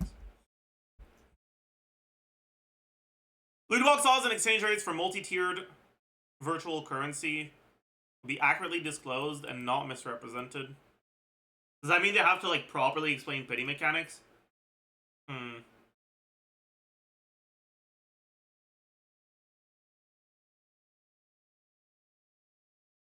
Check the court files? I'll take a look at that. Any personal information collected from players under the age of 13 will be deleted unless permission to keep data is obtained from parents. I guess. But I feel like this permission is the same as this, where, like, I don't know how it's going to get enforced. I doubt it will. All combat regulations, including its notice and consent requirements, will be complied with. Genshin Impact is a popular free-to-play anime-style game designed for older teens and adults, Konosphere said in a statement.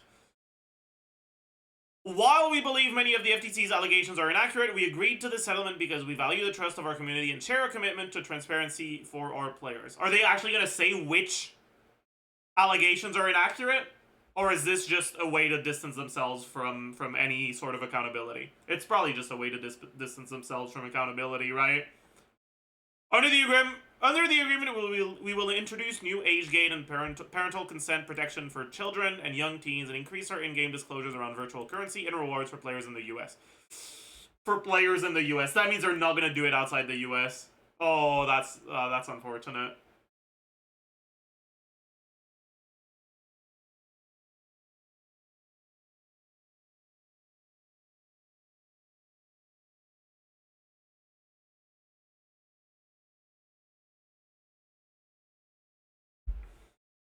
They don't want to fight back because 20 million is so little. I mean, this is probably going to be a bigger hit to their revenue than a $20 million fine. Just this thing. Because, yeah, as it turns out, they definitely do rely on you not really having a great idea of how expensive your wishes are to get you to spend money.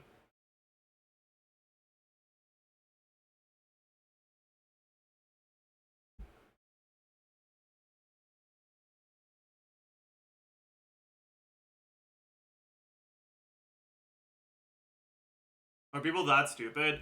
I don't like that sentiment. I think that's like a really fucking shitty and mean way to look at the world.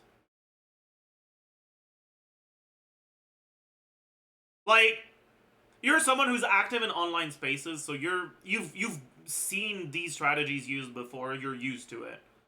A lot of people aren't.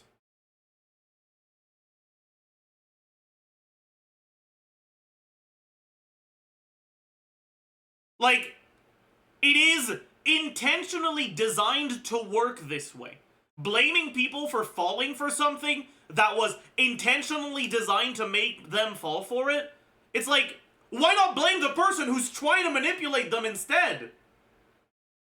Like, yeah, sure, they might be a little dumb, but I don't think being dumb means you deserve to get swindled, personally. I still think that the swindler is to blame.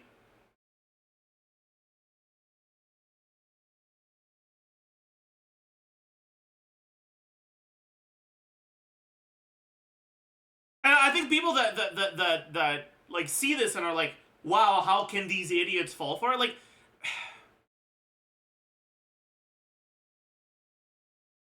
to me, that tells me you have like very little empathy for people.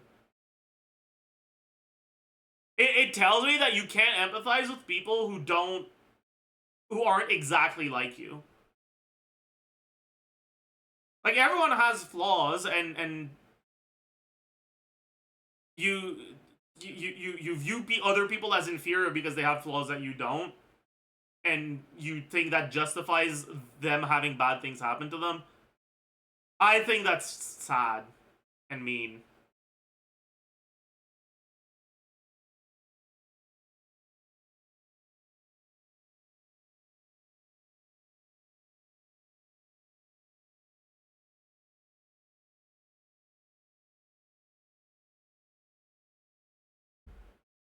Well, you check every time you want to buy something. I thought it was common sense. Yeah, but common sense is something that isn't just imparted to someone from them being born.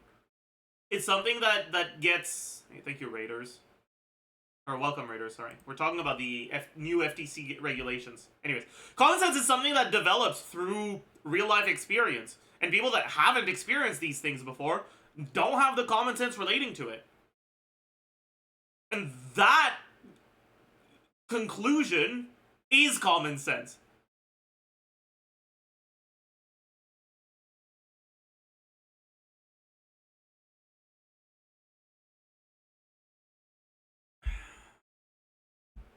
Let's hope your stream went well.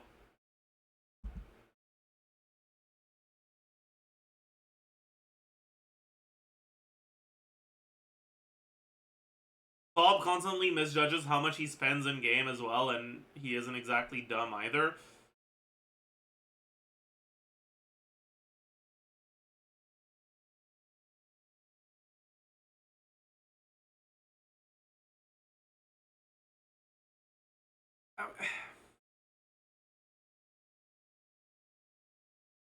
I don't think that's the most convincing example you could have come up with.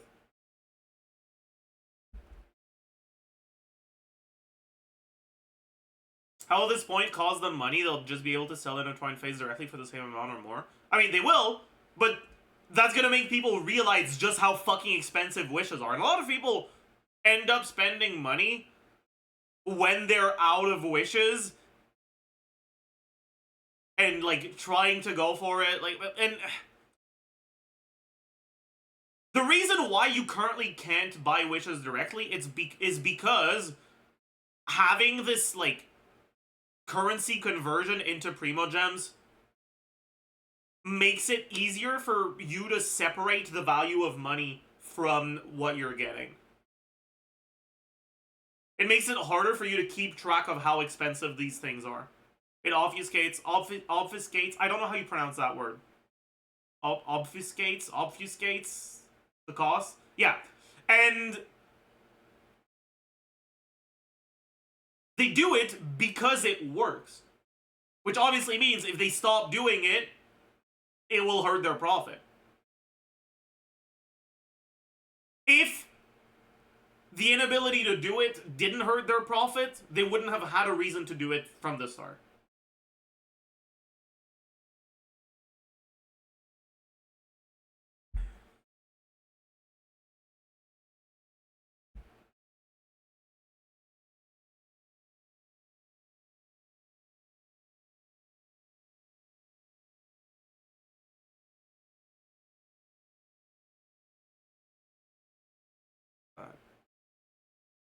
Not adding glorify.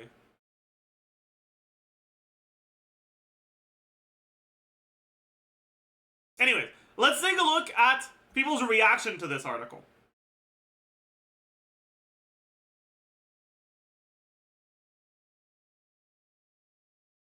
Okay, this one is not a reaction to the article, it's a reaction to the complaint filed by the FTC, which we'll take a look at in a minute. The deception Americans can't read, horrible take. Dog shit fucking take. While I do think limiting purchases for children is a good thing, I feel this speaks more of a parenting issue. I mean, okay, and?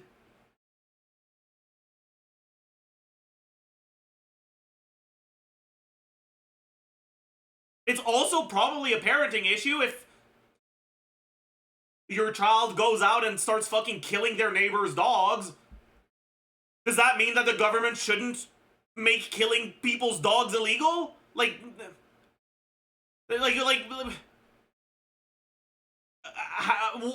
what bearing does this have on these regulations? Why does that matter?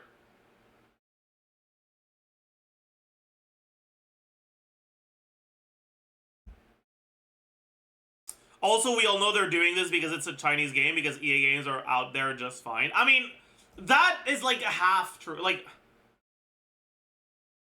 they aren't just doing it because it's a Chinese game, because as it turns out, this is not the very first time in the history of gaming that the FTC has fined a gaming company for their predatory microtransactions. The very article that's being quote retweeted literally mentions a fine to Fortnite that was literally 26 times more money.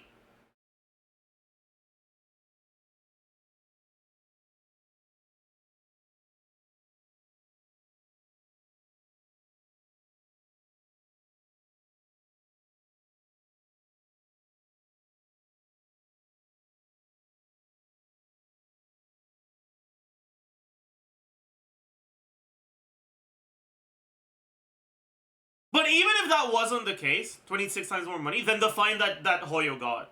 The HOYO fine was $20 million, the Fortnite fine was $512. It was a settlement, not a fine, but it was basically a fine. It was $520 million.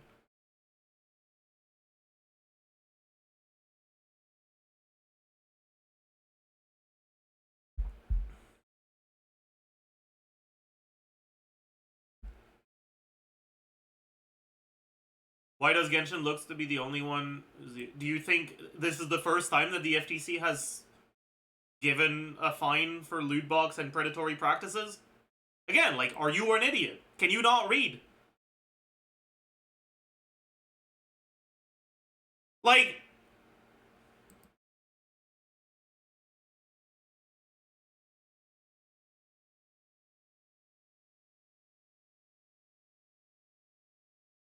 yeah, the whataboutism is crazy.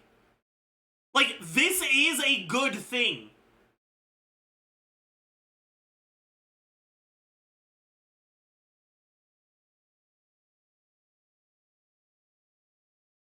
It's a good first step for addressing the predatory nature of gacha games. Like, which one of these regulations, which ones of these things does anyone oppose?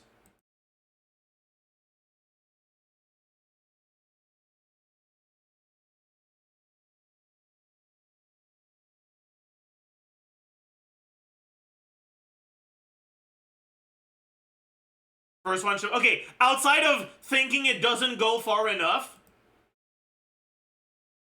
like, which one of these does anyone oppose? Like, these are all good things.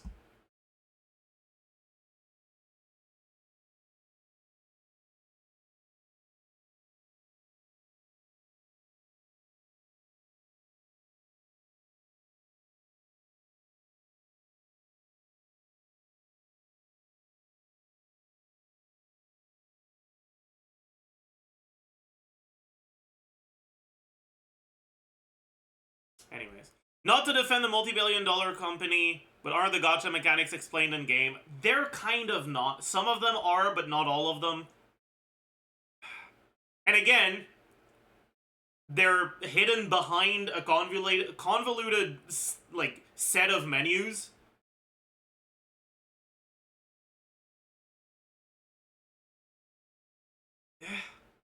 If you're allowing your kids to spend your money in a gacha game, then that's just bad parenting. I'm not sorry. Okay, and...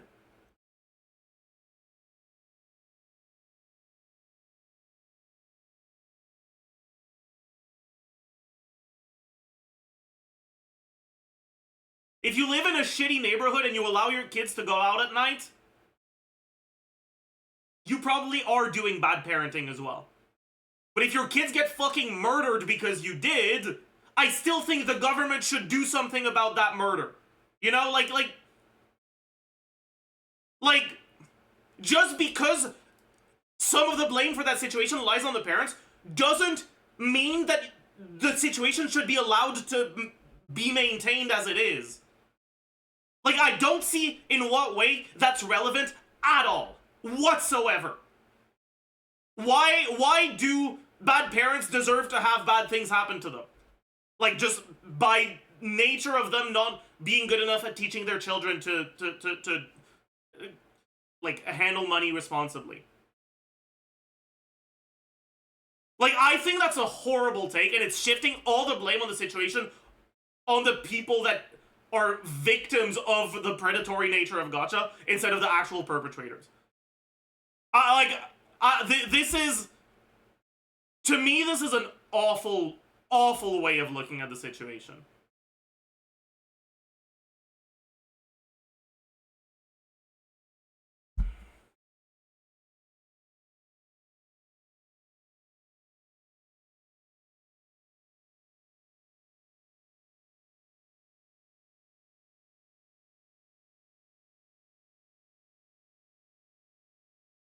Like, yeah, I could talk about all the situations in which someone may not be a bad parent even if something like this happens to them, but I don't think that matters because I don't think that even people that are bad parents deserve to have this happen to them.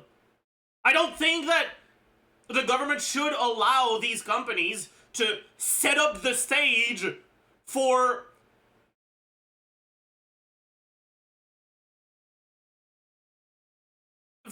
these sorts of situations to happen, even to bad parents.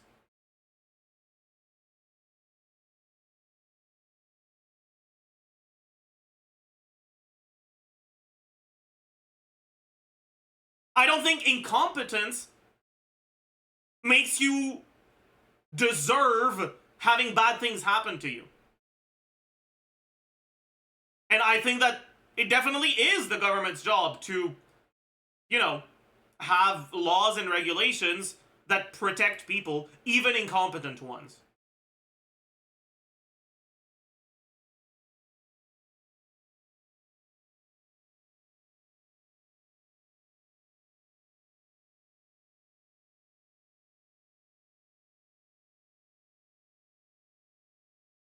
But then also, like, in what way does that oppose any of the actual changes here?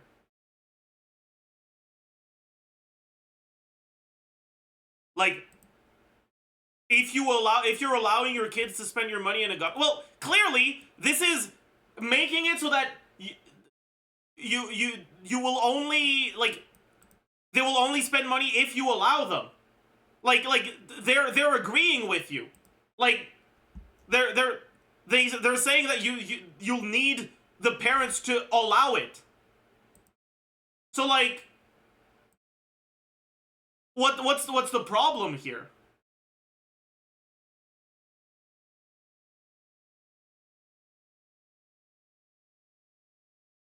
Like, that doesn't actually oppose this whatsoever.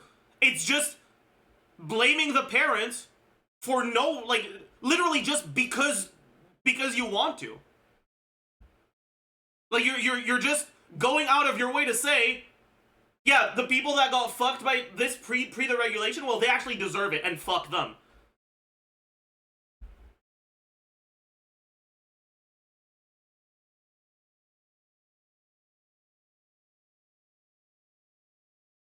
Anyways, yeah.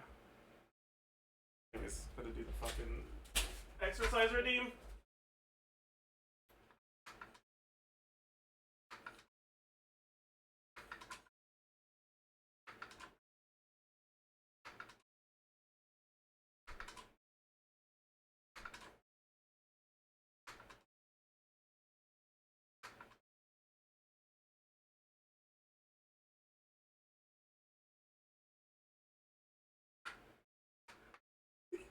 What the fuck is a Sonic, dude?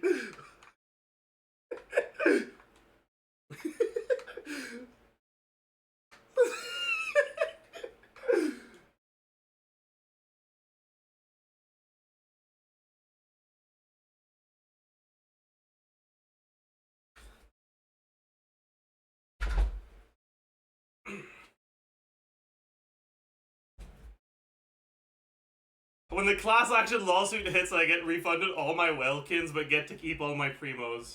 True.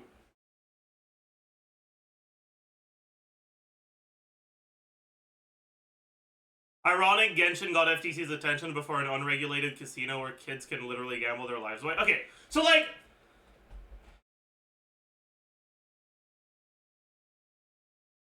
as much as I don't think this mindset is like all that helpful... because it's pretty much... it doesn't feel like it's actually agreeing with the regulations. Right? It is kind of whataboutism. If that's your only complaint about it, I think it's reasonable to assume that you agree with the regulations and you think they should also apply to stuff like CS. So to me, like, this doesn't make me angry at all. Like, I'm kind of just like, yeah, sure.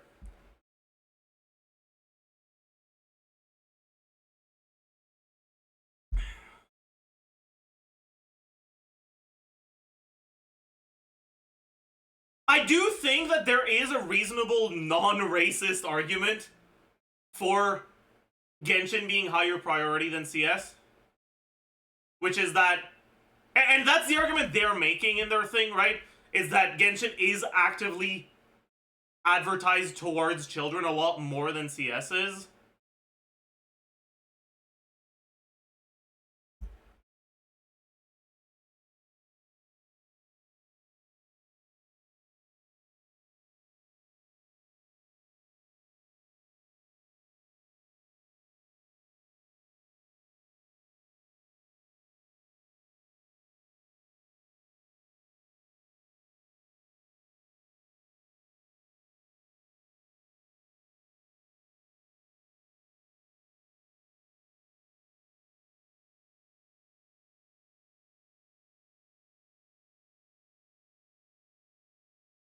But anyways.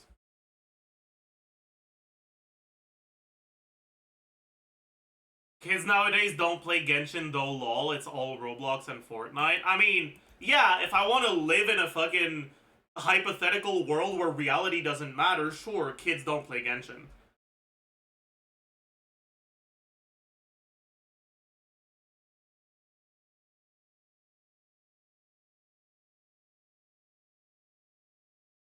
Like, sure, if you just ignore reality, kids don't play Genshin, sure.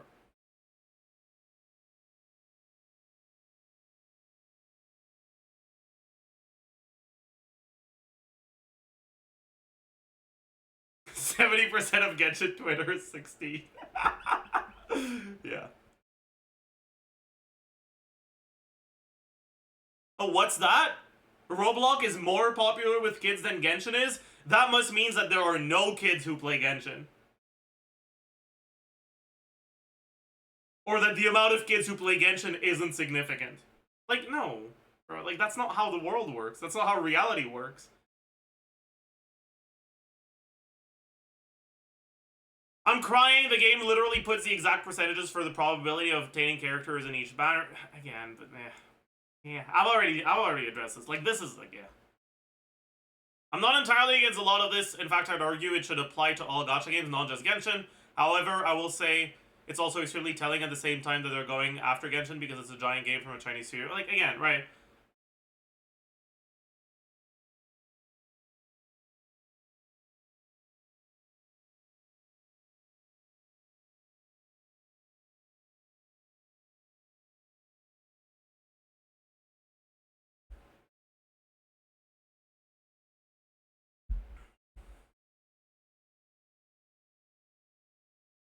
By the way, okay, like, this is a great example of people being incredibly close-minded and shitty, but hiding it behind inclusive language.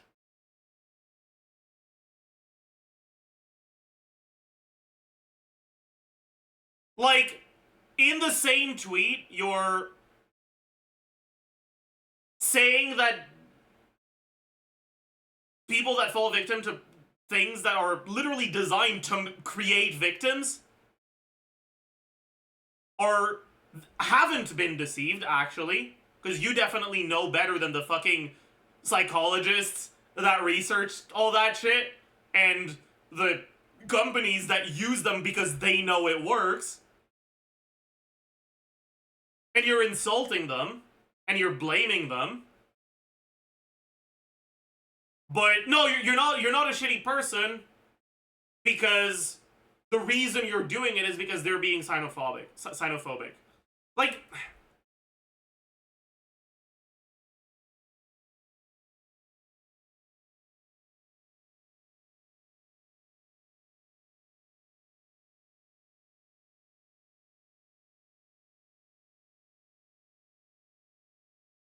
counterexample to the Twitter guy.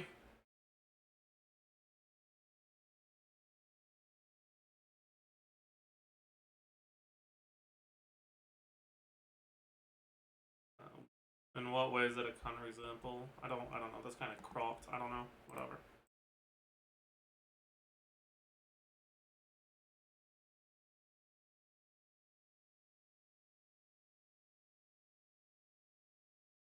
We'll go through the court case later. Don't worry.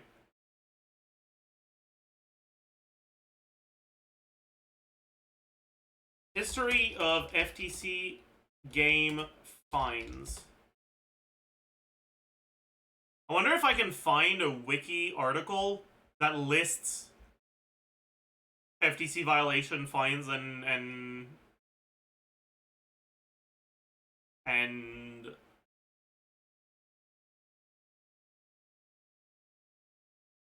shit like that in the gaming industry, and settlements in the gaming industry.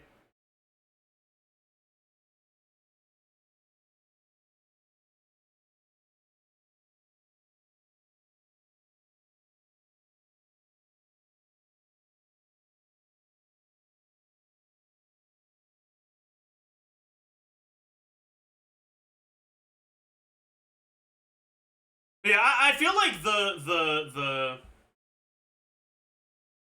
idea, is it xenophobic? Xenophobic? Whatever. It's just so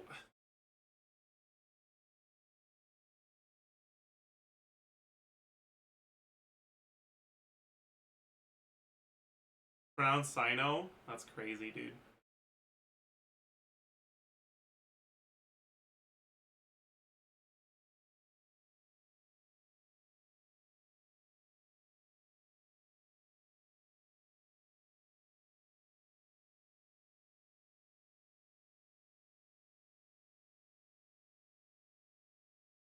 Lena Khan basically single-handedly revived the FTC.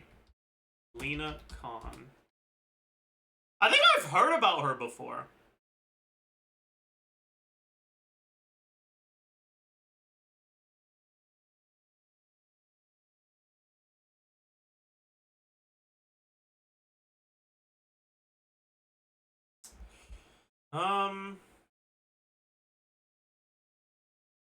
Khan was noted by both critics and supporters for her aggressive approach to regulation as FTC chair.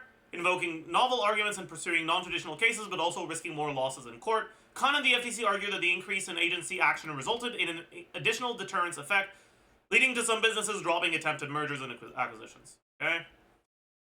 Under Khan, the FTC employees reported declines in metrics such as employee satisfaction and faith in leadership. Uh-oh.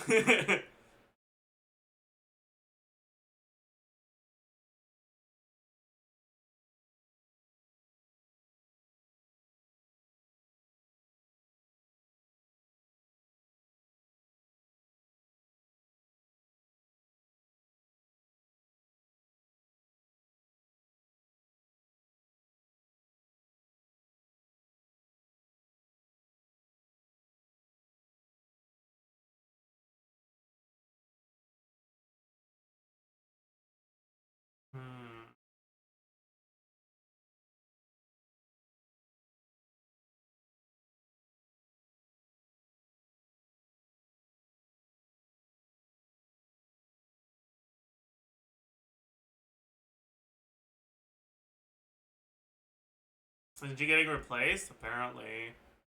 Maybe.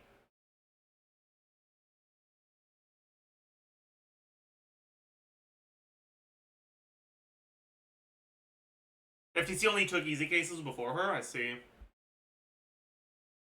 The xenophobic comment is malicious because USA is doing everything in its power to undermine China and geopolitics, but using this case as an example for it not only undermines the validity of the claim, but also puts xenophobic in a good stand as against kids gambling. Yeah, that's fair, honestly. Like, 100%.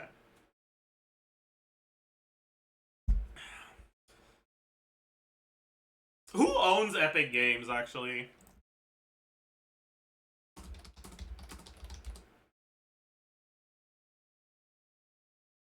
Privately owned company. Tim Sweeney.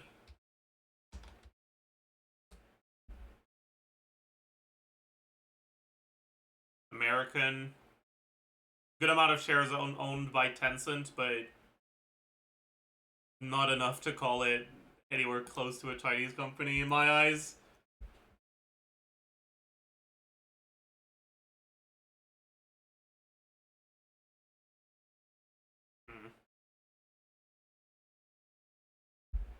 The only criticism is that these are totally selective enforcement based largely on the nationality of the company. But, like, that's what I'm saying. It's like, is it really? The fine is barely anything, and the proposed changes are great. It's also not the first time they're going after a company. And the last company they went after was not a Chinese company, and the fine was much larger.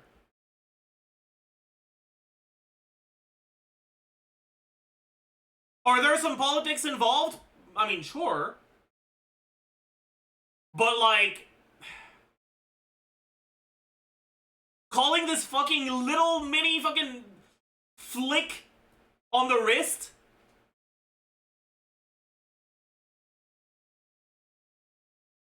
Xenophobic is like, I don't know, man. I feel like you're doing a lot of, you're going to bat for HOYO in a way that is very unnecessary.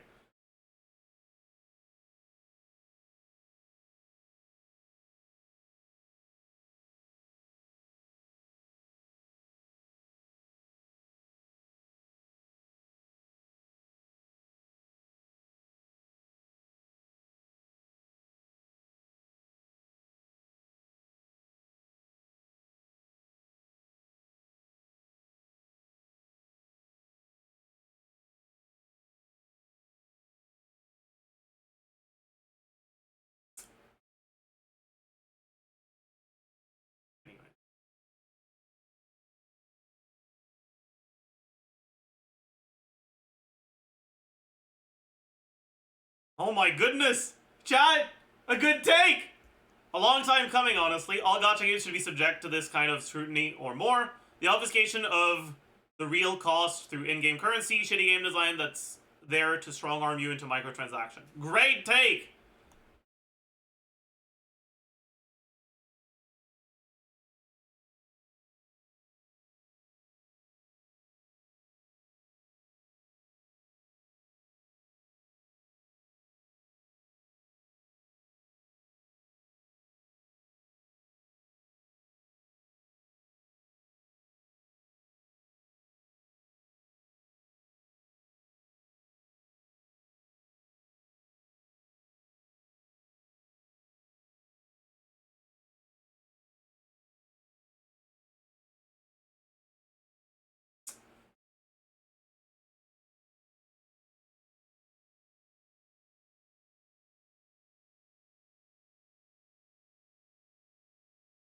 Like, this is the good way to present that argument, by the way. Like, here it's said about League, not about EA, but like, this is how you should present that. If you feel like it's cringe that they don't go after EA, don't say, oh, it's ironic that they go after the Chinese company but not EA. Say, go after them next. Like, that's how you should say it. Good take.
Anyways, I'll tweet my own take. People who oppose this by saying, we will, but like, this isn't really related to the document, it's related to the reaction to the announcement. Anyways, people who oppose this by saying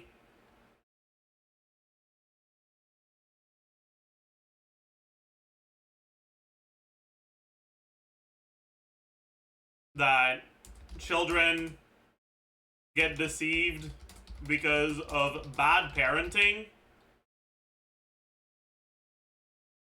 are wild.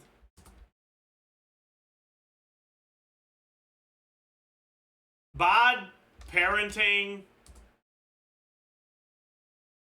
in my eyes, bad parenting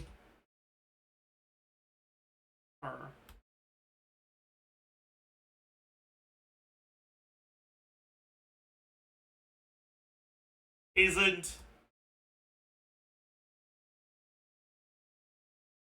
a good reason to oppose reasonable regulations against gambling in games advertised to children.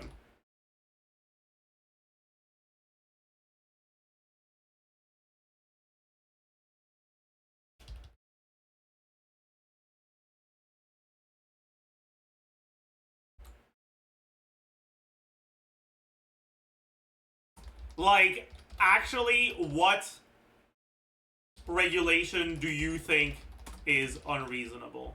Fuck. Do you think isn't okay?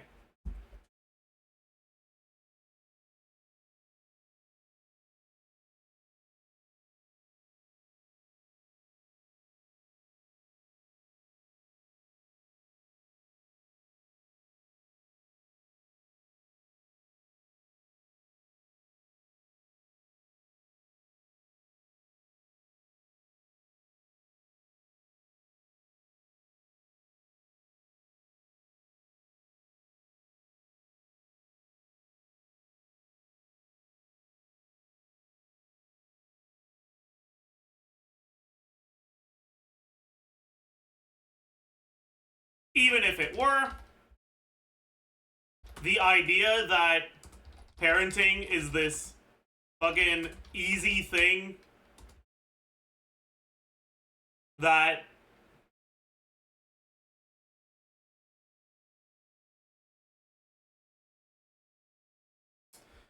thank you for the raid!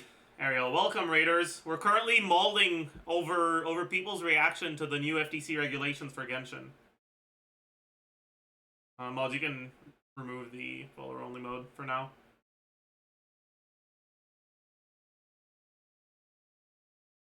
Done already? Alright, Pog, thank you. Welcome, sweetest true. Oh. Pog. 1 whole year. Plus fucking Joel. Alright. That people...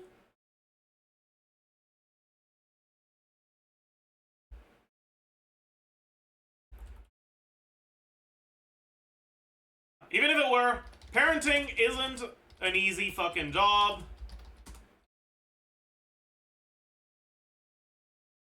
So many people are in situations where they're doing their best, but their circumstances prevent them from being able to properly supervise their kids all day long. Not everyone has a cushy 9 to 5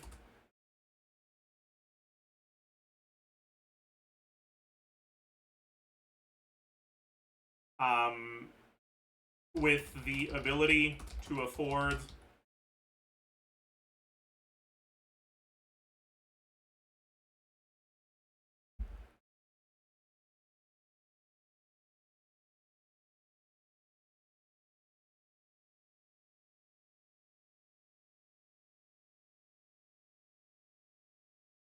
being able to spend their whole free time with their kids. Many people work multiple jobs, single income households,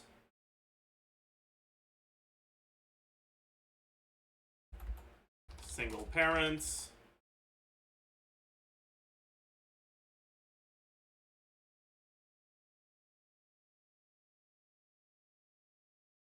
people who work long hours, etc.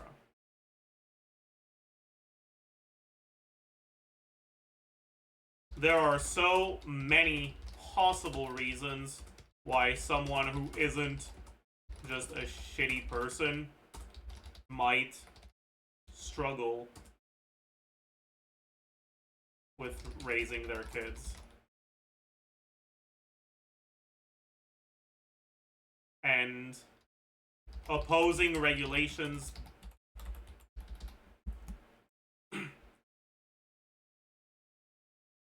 that are very clearly designed to help them is just so fucking crazy to me.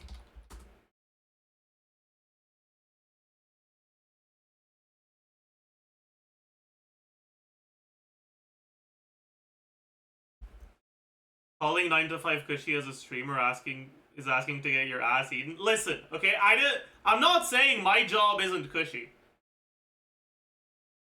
I'm saying that, like, there are a lot of people that have it worse than people that have a nice 9 to 5 job where their work ends at 5 p.m. and they can just go home and they don't have a fucking 2-hour commute.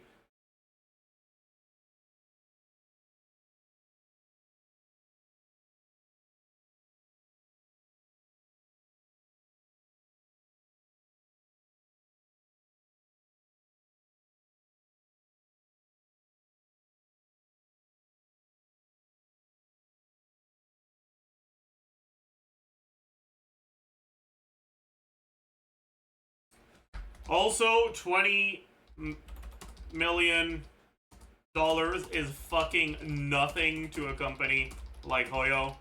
This is barely a slap on the wrist.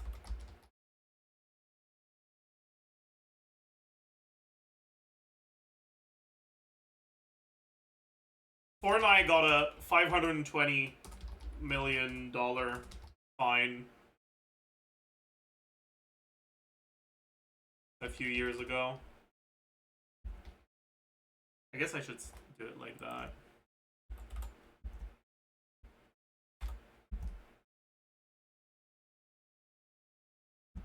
Ah. I don't know. This, whatever. I can't be bothered. I can't be bothered, man. I don't have it in me.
Donald Trump committing a crime in broad daylight is the most 2025 thing to happen ever. Wait, what do you mean?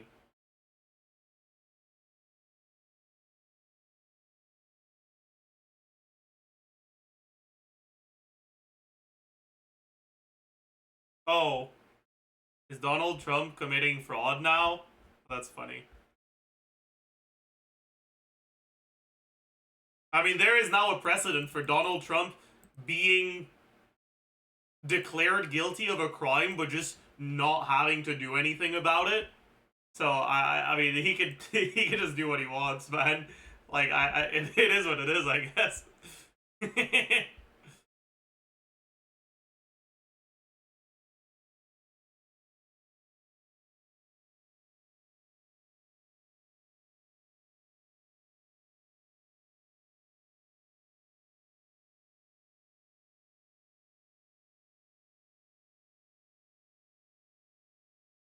Enjoy your new president of America, man.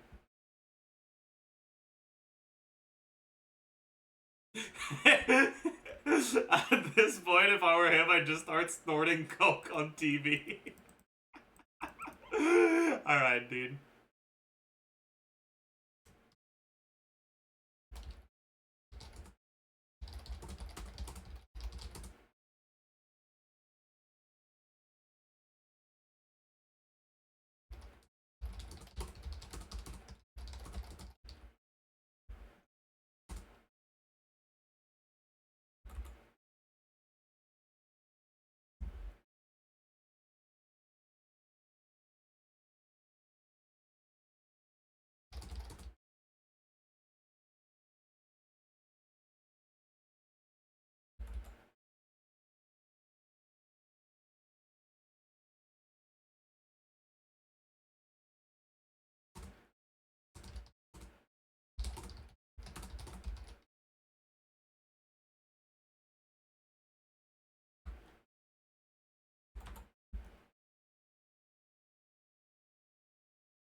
Your Twitter bio still says you're 24? Fine, I'll go change it right now.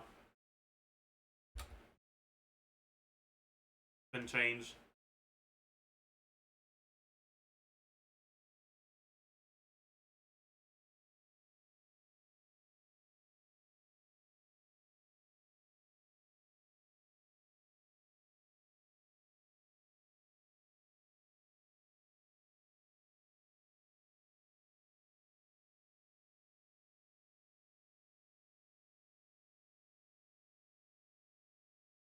Anyways, let's go through the document. Plaintiff brings this action for defendant's violation of Section 5A of the Federal Trade Commission. That's just a lot of... Okay. Okay, the fact that Kappa looks so much like Corpa is gonna make it really hard for me to keep a straight face throughout this reading, by the way. It's gonna make it so hard. Anyways. Summary of the case. Defendants developed... Is that how you write developed?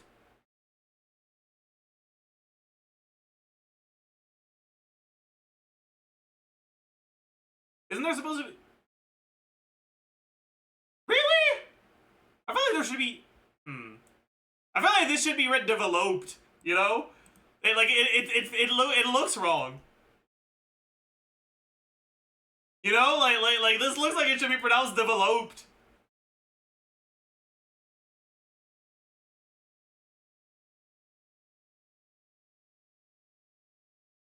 You know, like don't you think so? French is with 2 P, so I guess that's why. Yeah, maybe. Diabolical stunlock, true. Oh.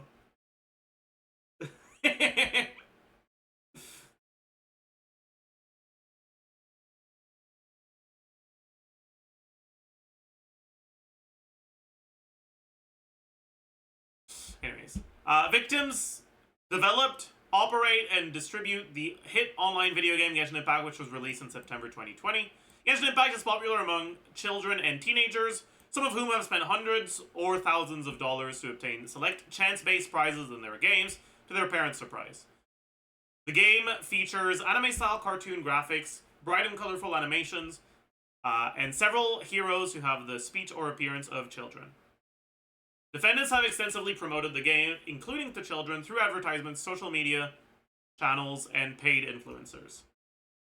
Yet, despite these child-directed features of the game, and in some cases, defendants' knowledge that particular users of the game were children under 13 years old, defendants have proceeded to collect personal information from children before and without ever notifying parents and obtaining parental consent in violation of the requirements of the COPPA rule. Can they go after Fortnite and Roblox next? They have gone after Fortnite before. Literally, Fortnite was given a fine that was literally 26 times bigger than the fine that HOYO got. $520 million.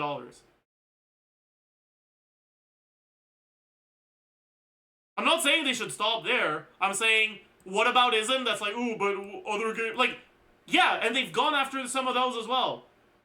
Do you expect them to just, like, be able to go after all of them at the same time? Or are you complaining about the right steps being taken? Like, come on, man. Anyways. Genshin Impact, which can be downloaded and played for free, makes money primarily by selling virtual currency within the game that consumers can spend on chances to obtain a prize based on luck. Mystery prizes of this kind that are awarded based on luck and revealed only after the consumer has paid to open them are known as loot boxes.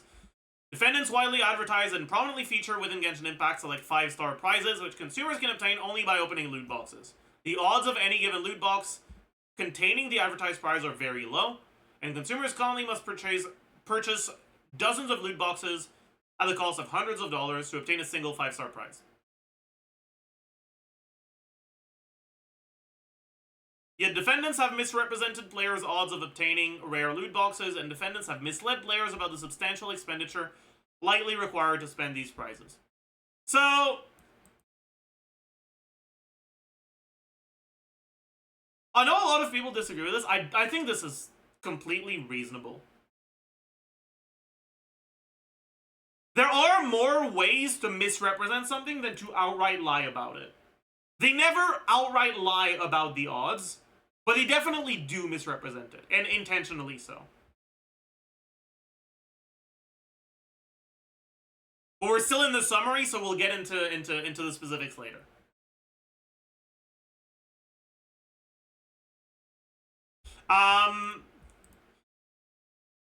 Defendants have also engaged in unfair business practices related to loot box transactions in Genshin Impact. First, defendants sell players virtual currency that can be used to purchase loot boxes only after engaging in a complicated and confusing series of transactions involving multiple tiers of currency with different exchange rates. This serves to obscure the true amount of money that players are spending on the game and the true amount that players must spend to obtain rare loot boxes. Loot box prizes. This is also a very reasonable complaint. Second, defendants have unfairly promoted and offered to children and teenagers rare prizes that can be obtained only by opening loot boxes, which in some instances has led to children and teenagers spending hundreds or thousands of dollars in pursuit of these prizes.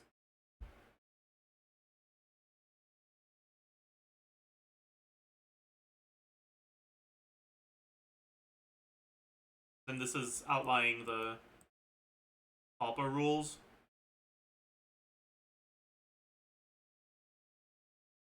Grabbing what the defendants are.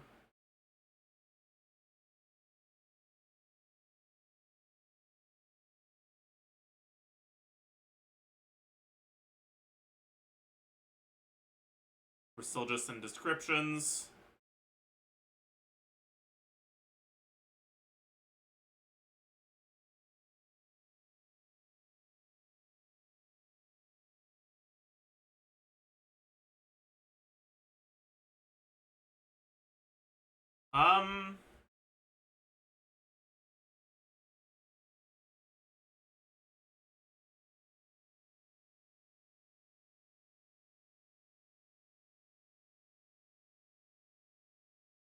Okay.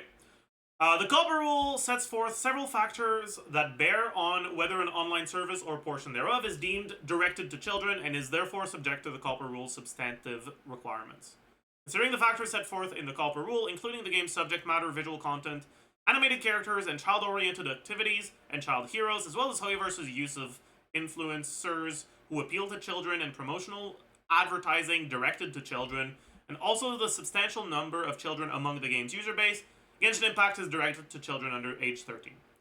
So, the only thing that I kind of disagree with here is like the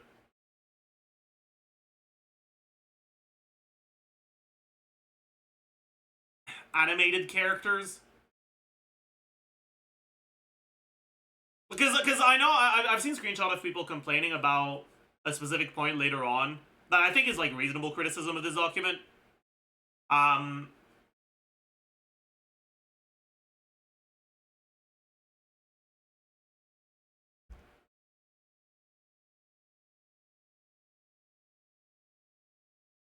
Which is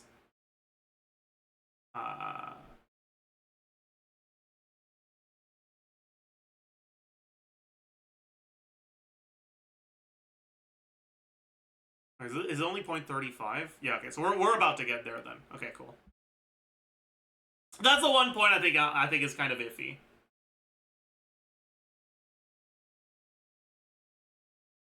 It's just substantiation. I don't know how you pronounce that. Whatever. For it to apply to the COPPA. Yeah, but I think this specific point, the point that there are children in the game, therefore this game is directed to children, that specific one I think is not a strong statement. The rest, right, the advertisement to children, the use of influencers whose main target audience is children, so like all of those are, I think, very reasonable. This one I think is a little weird. It's based on precedent. Yeah, but just because it's based on precedent doesn't mean it's reasonable. Right? Sometimes the law sucks. I know, crazy. Anyways. Genshin Impact's gameplay and subject matter revolve around exploring an open world, role-playing, and collecting a team of heroes, and engaging in stylized fantasy combat with no blood or gore, which are mechanics like those in other games popular with children. I think this is reasonable as well.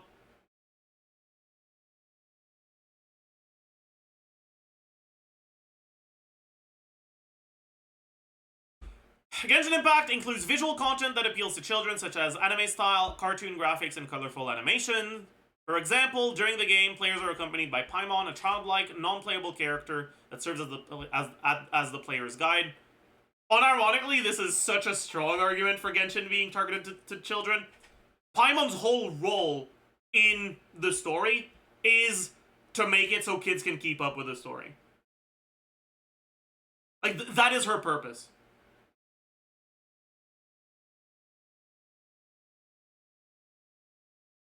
She repeats what people have said, reformulates it in simpler terms, and makes the most stale, unfunny jokes.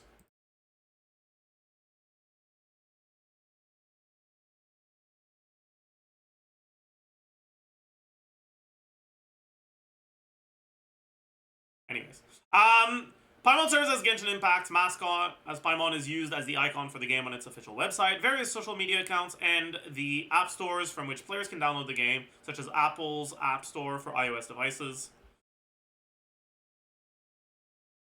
A number of the game's heroes have the appearance of young children. In many instances, HOYOverse has disseminated promotional material for the game that are appealing to children, which emphasize the childlike qualities of these heroes. For example, in a search engine advertisement disseminated by HOYOverse urging potential players to download Genshin Impact and play to get 20 free wishes, HOYOverse featured three childlike characters, Klee, Titi, and Diona, and refers to these characters as a cute force with a stylized heart, paw print, and clover reminiscent of children's art. Okay, I'm gonna be honest with you. I think that's a very strong argument to make in a legal case against HOYO, but not in a legal case that's about them targeting children. I don't think children are the people being targeted by this, by this sort of advertisement.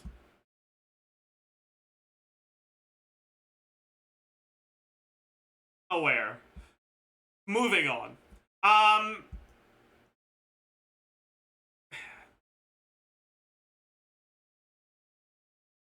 HOYOverse has widely hired influencers to market and promote Genshin Impact to their respective audiences on social media. Many of these paid influencers appeal to and are popular among children. For example, some of these paid influencers won or were finalists for categories related to gaming and online media at the Nickelodeon Kids' Choice Awards, an annual award ceremony that recognizes media and entertainers popular among children.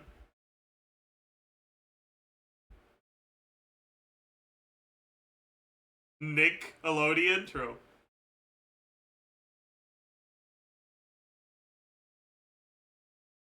Yeah, this is probably the strongest argument for it here so far. Like, to me, this is like pretty much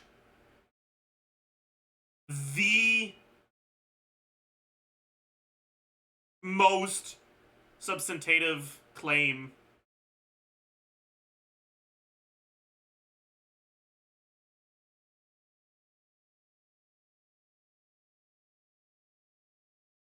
but anyways. Some influencers hired by HOYOverse to promote Genshin Impact became prominent by making content associated with games and activities that are popular among children, such as the video games Minecraft and Roblox. Internal planning documents used by HOYOverse made note of whether hired influencers were known for producing Minecraft or Roblox-related content. Okay, never mind. This is the strongest claim so far. What the fuck? They have access to internal planning documents that's, like, outright outline that they specifically wanted the people they sponsored to be Minecraft or Roblox streamers? That is crazy, dude. Someone snitched? That is fucking wild.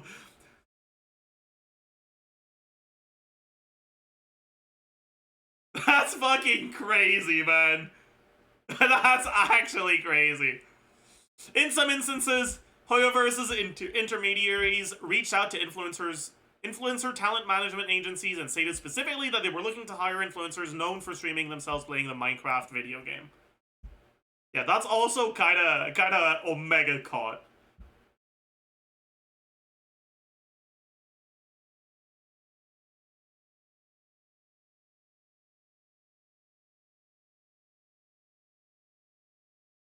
What does the case need to prove that the game is targeted at kids? Because this specific case is trying to address how HOYO... Well, there's a few things it's trying to do. But specifically, the reason why they need to, like, substantiate that it's targeted towards children is because it's trying to enforce children's protections laws. And in order to have a reason to enforce them, they need to prove that they are being breached.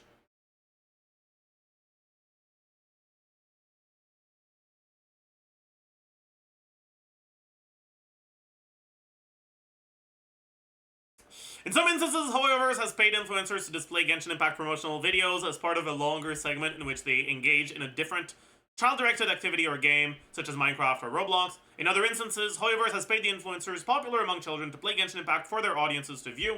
At times, HOYOverse has encouraged these influencers to engage in child-oriented activities within the Genshin Impact game itself, such as hide-and-seek event within the game. Which, like, I actually think this is a good point, but even more so than that, I think it's really funny that Wind Trace is being used as child-oriented activity. Like, they're not wrong. But, like...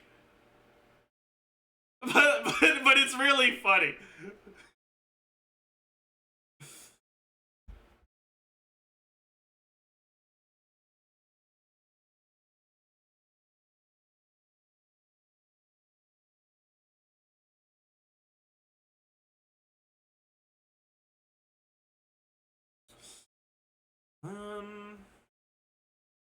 Okay.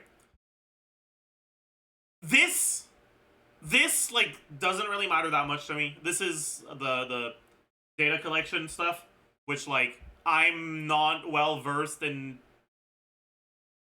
data protection laws enough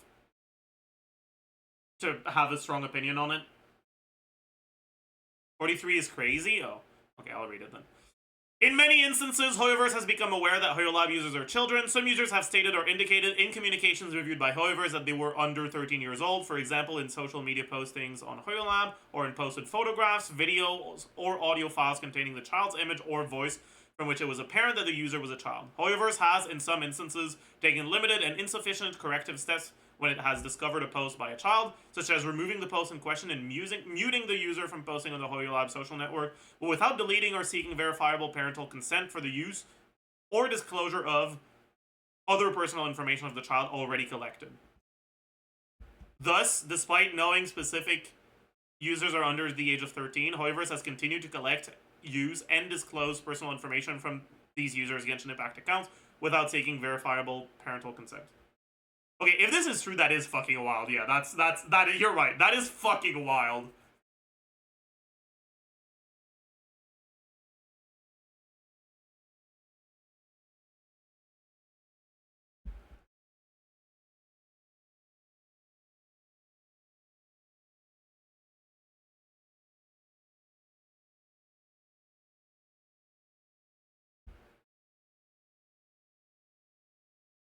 They aren't enforced to delete the data, so they don't? Yeah. I'm guessing that's why... This, right? Any personal information collected from players under the age of 13 will be deleted unless permission to keep the data is obtained from parents. And that's what this is coming from. Right?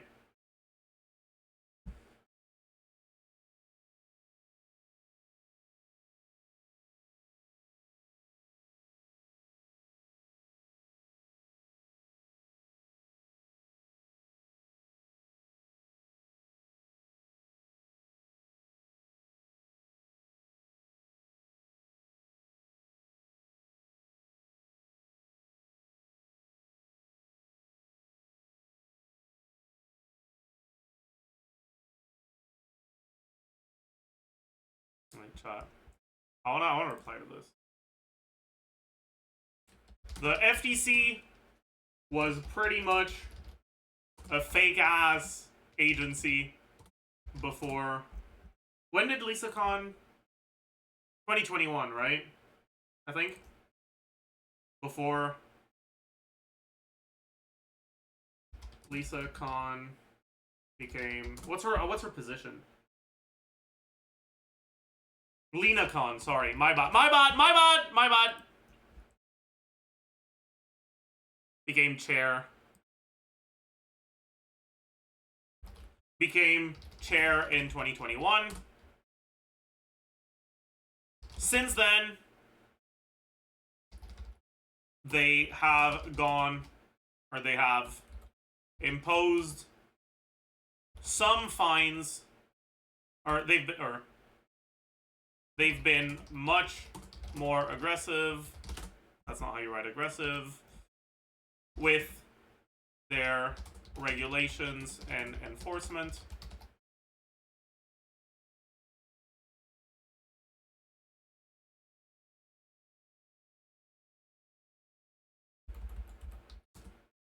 Namely, Fortnite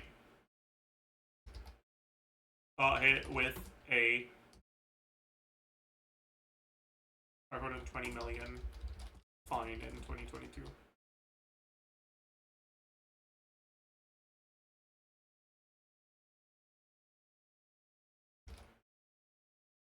This is a step in the right direction.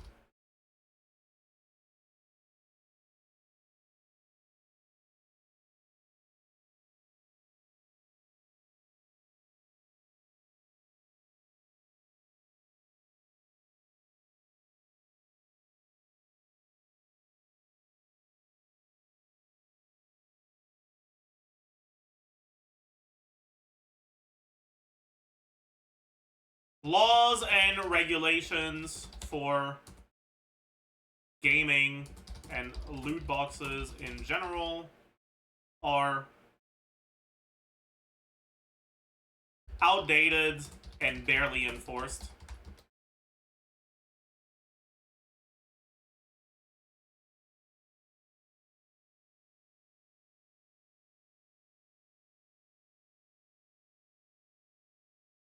I hope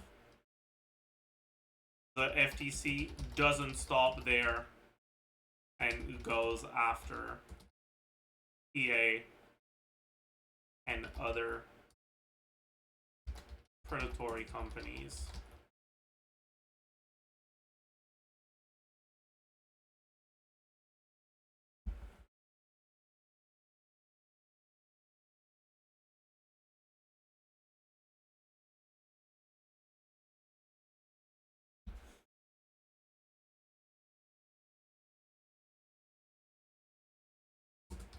And this is just outright good news.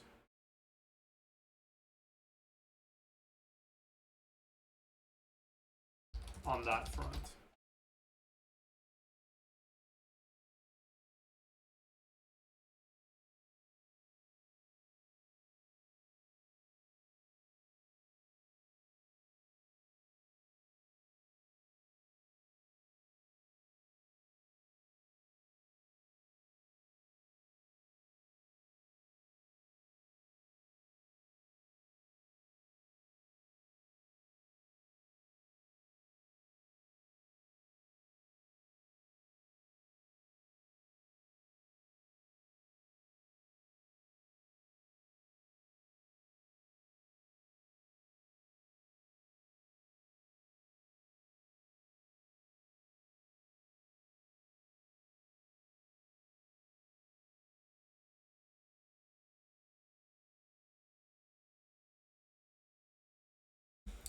Anyways, let's keep reading. Okay, because HOYO operates an online service directed to children, had actual knowledge that it collected personal information from children, it's subject to the culprit rule. Yeah, okay.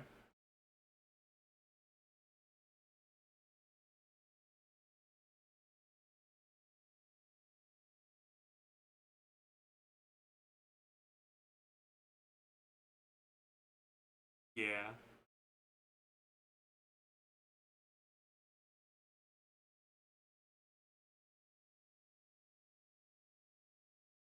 Yeah.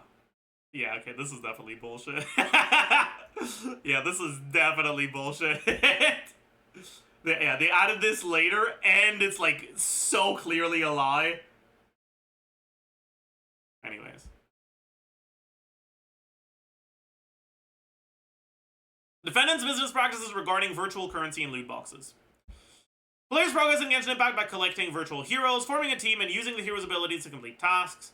Heroes have different abilities and roles.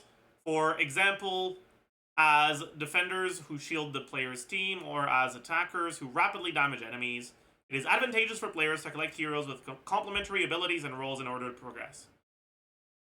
Additionally, Genshin Impact makes use of voice acting, visual elements, and gameplay to depict the heroes as having distinct identities and personalities with which players can relate. This motivates some players to try to collect specific heroes with whom they personally identify or relate.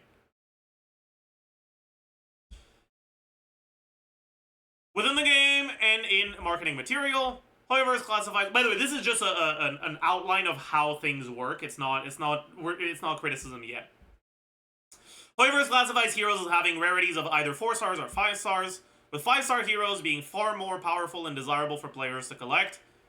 Half true, but like sure. In order to obtain nearly all those 5-star heroes, and as well as many of the 4-star heroes, consumers must purchase loot boxes known as wishes using in-game virtual currency.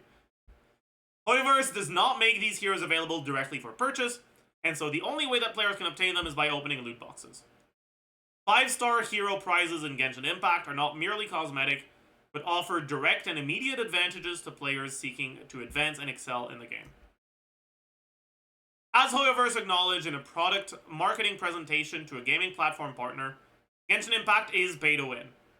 As a result, the core gameplay creates pressure on players to open loot boxes to advance in the game, and, frequently, to spend real money to do so. The odds of any given loot box containing a desired 5-star hero are quite low, and so players will typically need to open a substantial number of loot boxes in the dozens to low hundreds to obtain a desired 5-star hero. Consumers can wish or open loot boxes through a menu in the game associated with a Childhood Fairy Guide Paimon. HOYO requires consumers to engage in a complicated and confusing series of in-game transactions to open loot boxes involving multiple types of in-game virtual currency with different exchange rates. The purchasing process obscures the reality that consumers commonly must spend large amounts of real money to obtain 5-star heroes. In order to open a loot box, a consumer must spend a virtual token called a fate or a wish token. HOYO occasionally awards players small numbers of wish tokens for completing tasks within the game.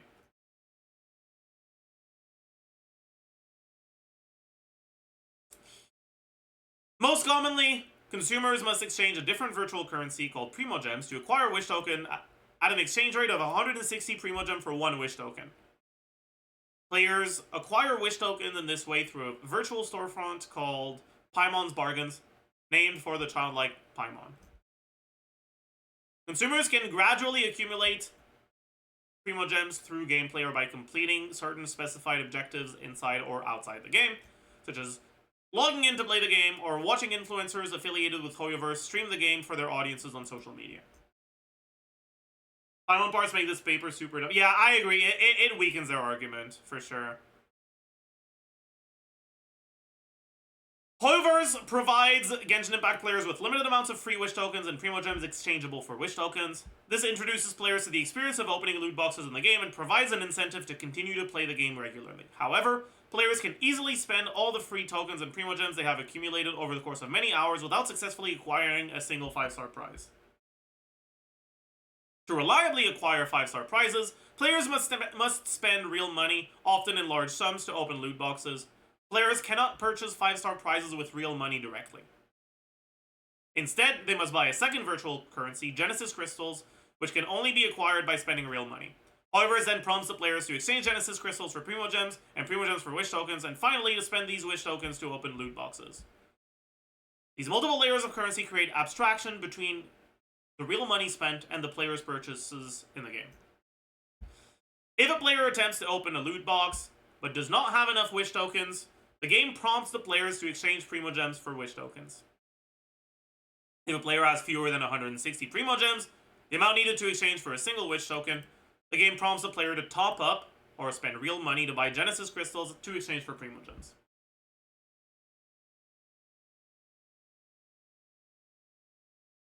HOYO maintains a virtual storefront within Genshin Impact where players can spend real money to buy Genesis Crystals. Genesis Crystals can be purchased in bundles of 60, 300, 980, 1980, and 3280, and 6480 Genesis Crystals, costing blah blah blah. Players can exchange Genesis Crystals for Primogems at a 1-to-1 ratio, meaning they can in effect spend 160 Genesis Crystals to buy a wish token. Thus, the true cost to open a loot box is generally between $2 or $3, depending on the virtual currency bottle purchased, with larger bulk purchases required to get a more favorable rate. Considered as a whole, I'm gonna sneeze.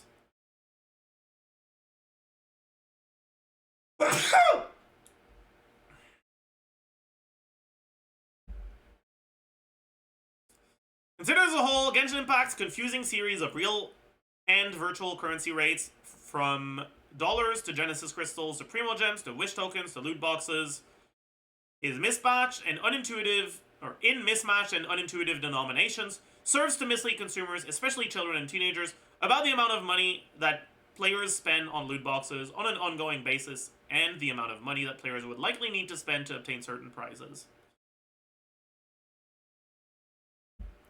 HOYOverse's advertisement and promotion of loot box prizes. HOYOverse drives consumer demand for Genshin Impact loot boxes through several promotional channels inside and outside the game, emphasizing that desirable prizes will be available only on a limited basis. Dude, I can't read, man. My brain keeps trying to fill in the gaps and add words that aren't there. But, like, they make sense to be there, okay? Like, shut up. HOYOverse also hires social media influencers to glaze the excitement of opening loot boxes.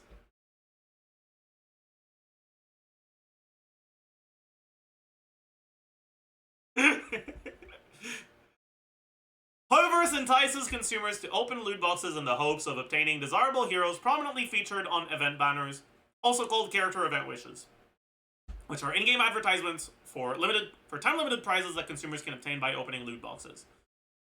Event banners prominently feature a 5-star hero as the main prize that players can hope to obtain by opening loot boxes, alongside less desirable, less prominently featured 4-star heroes. Event banners tout purportedly increased odds to obtain the featured hero during the promotional period.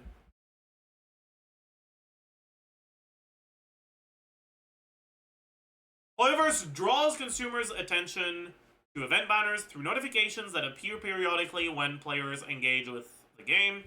Below the event banner itself, HOYOverse displays interactive buttons that consumers can click to spend 1 wish token or 10 wish tokens at once for a chance to obtain the featured prizes.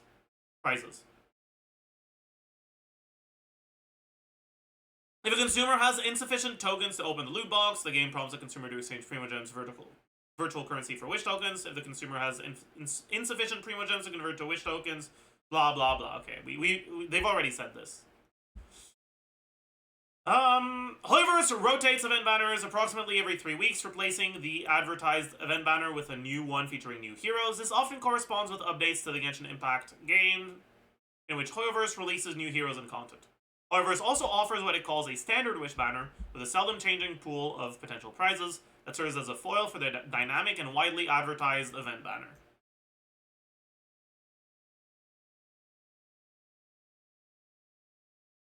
Probability increased.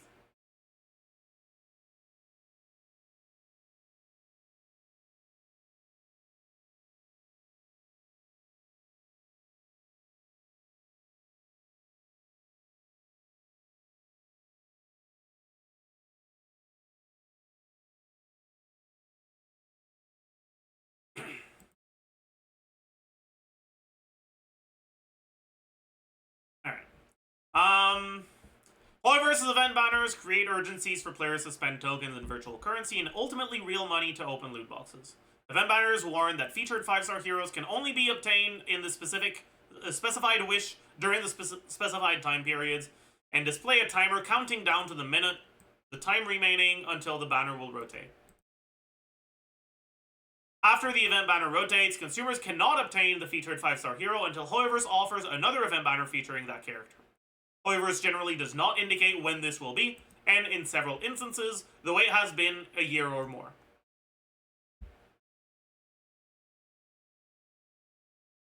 Shanna Claus, true. HOYOverse also drives consumer demand for loot boxes by advertising current and upcoming event banners, including through display ads, video ads, and social media. Many of these advertisements proclaim purportedly superior odds of obtaining the heroes featured on the event banner, For example, HOYO has disseminated a social media advertisement more than 1 million times for an upcoming event banner featuring the 5-star hero, a child knight named Klee, in which players would be able to purchase and open loot boxes for the chance to obtain Klee. The advertisement proclaimed during the event which the event-exclusive character will receive a huge drop rate boost. This referred to a purportedly increased rate or likelihood at which the Klee hero would appear or drop when players open loot boxes.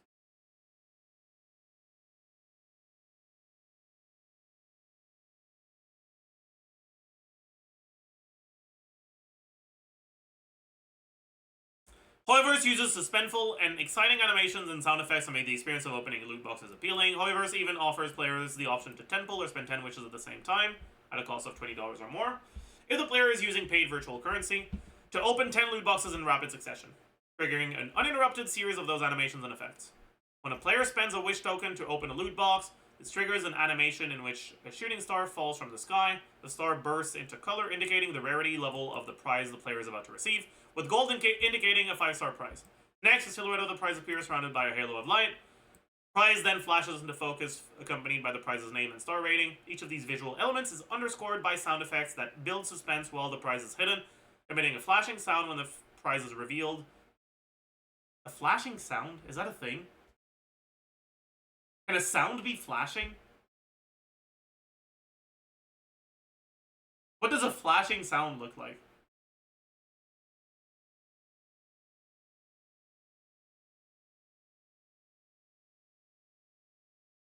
Chad, give me an onomatopoeia that describes a flashing sound. Swoosh. Shing. Whoosh. Psh.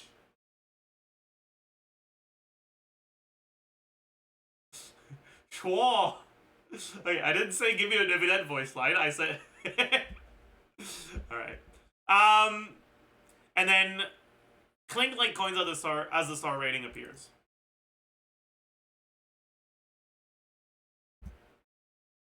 HOYO has spent millions of dollars hiring influencers to promote Genshin Impact to their respective audiences on social media platforms, including YouTube, TikTok, and the video game streaming site Twitch. As noted previously, many of these influencers appeal to and are popular among children, and have built followings playing child-oriented games or engaging in child-oriented activities in online video streams. In many instances, HOYO has circulated creative briefs and talking points to these influencers requesting that they promote Genshin Impact event banners for their audiences and open loot boxes as part of their paid promotional videos. Wait, why are you guys saying caught? Who got caught?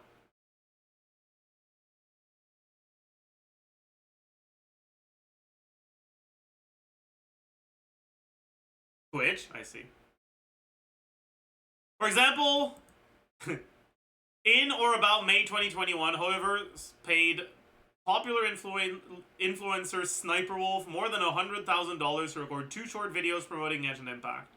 Sniper Wolf has tens of millions of subscribers on YouTube and is the 2-time winner of the Nickelodeon Kids' Choice Awards in the favorite gamer category. That's funny. HOYO provided Sniper Wolf with written instructions directing her to open loot boxes for the chance to obtain characters featured on the event banner and to convey that pulling for new characters is exciting and fun.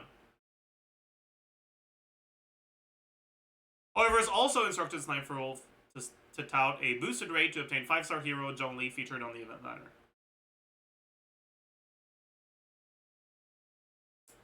In May 2021, the Sniper Wolf promotional video was released.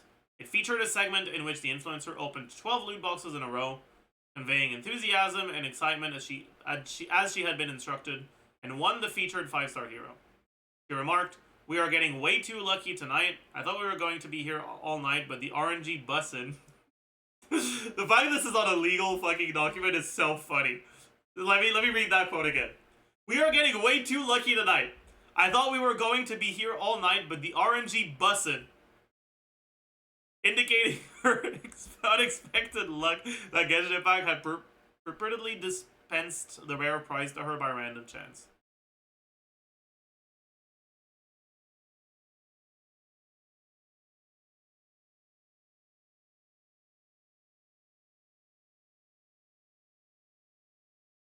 In reality, the Sniper Wolf promotional video was misleadingly edited to depict a fake loot box prize win. Wait, what? Wait, what? That's crazy. In a way that would have been impossible in a Genshin Impact game. For instance, when a Genshin Impact player opens a loot box containing a 5-star prize, the game displays a golden shooting star animation, but in the Sniper Wolf video, the supposed 5-star prize was preceded by a purple shooting star animation. The video also depicted an uninterrupted succession of 12 loot box opening animations, when the game allows no more than 10 loot boxes to be opened at a time. Thus, the message conveyed by the video was that consumers could obtain rare loot boxes more easily and at a lesser expense than they likely could in reality. And the video furthered this message with a deceptive demonstration of unachievable gameplay. That's crazy, dude. That's actually crazy. Like, that's crazy, dude. Anyways.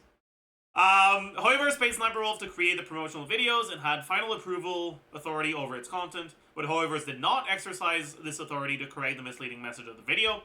The video was viewed more than 10 million times, including 2 million views on the influencer's YouTube channel, and more than 8 million views on the YouTube channel used by HOYO to disseminate Genshin Impact promotional material.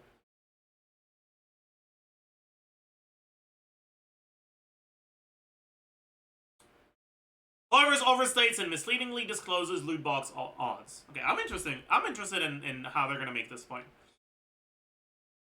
In many instances, HOYO has represented that consumers who open loot boxes corresponding with event banner promotions will receive increased odds of obtaining the 5-star hero featured on the event banner. For example, social media ads like Figure 10 have touted a huge drop race boost, and HOYO had instructed influencer promoters to highlight boosted rates or odds if players open loot boxes during the event banner promotion. Yeah, okay. I will say this is like 100% a good point.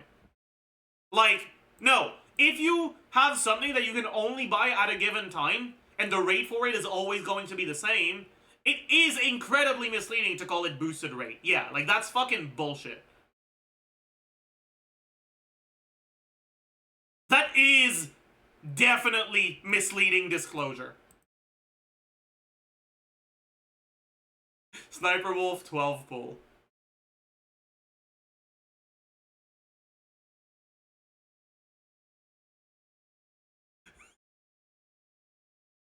Today we're gonna be checking out some dumb people.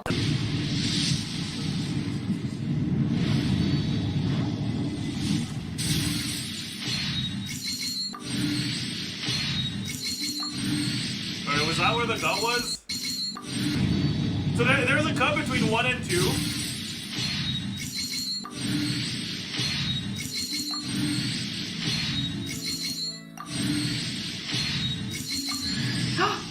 I look away for 2 seconds and I pull Yenfei. She's one of the new characters. Let's see if we can get the other 2. Okay, there's a cut between 5 and 6. There's a cut between 6 and 7. No, wow! Wow, she's really cute. And I'm trying to get some 5 stars. I got Zhongli! We are getting way too lucky tonight. I thought we were gonna be here all night, but the RNG bussin'.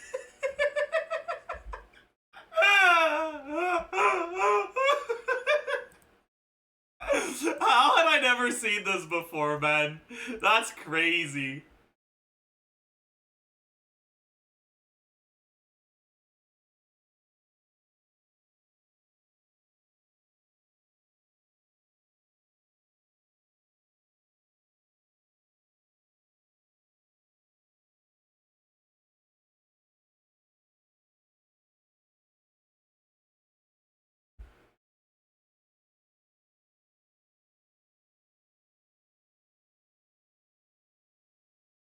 That is actually omega crazy, by the way. Like that, yeah. And anyways, let's keep going.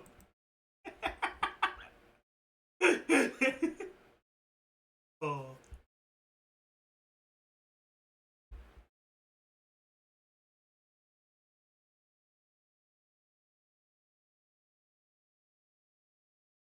Anyways, okay.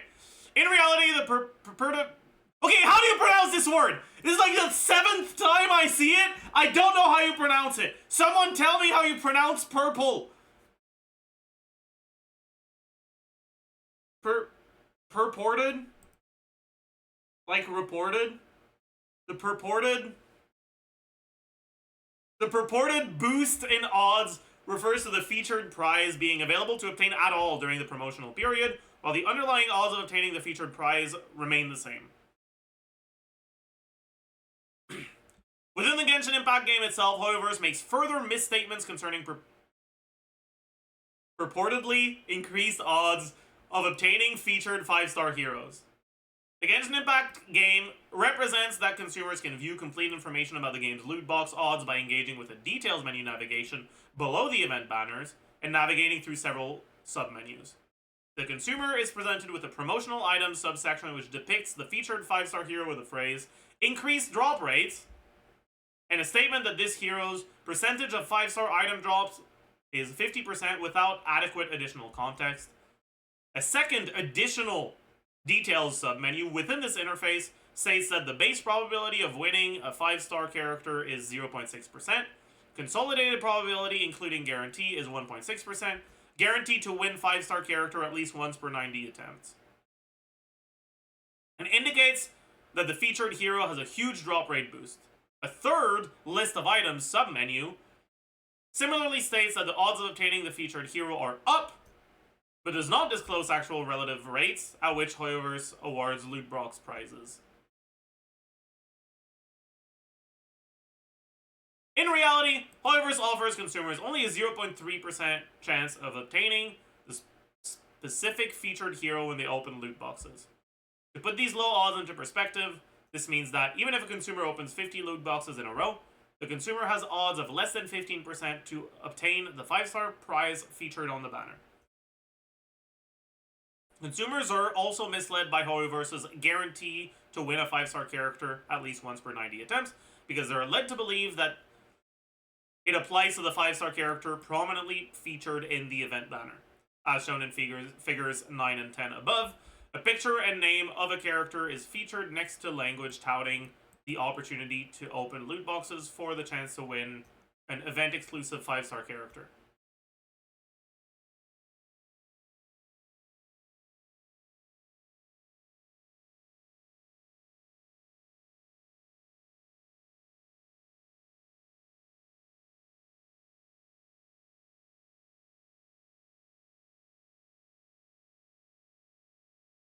This is for those who say it literally describes the odds. Yeah, like it's intentionally misrepresenting the odds.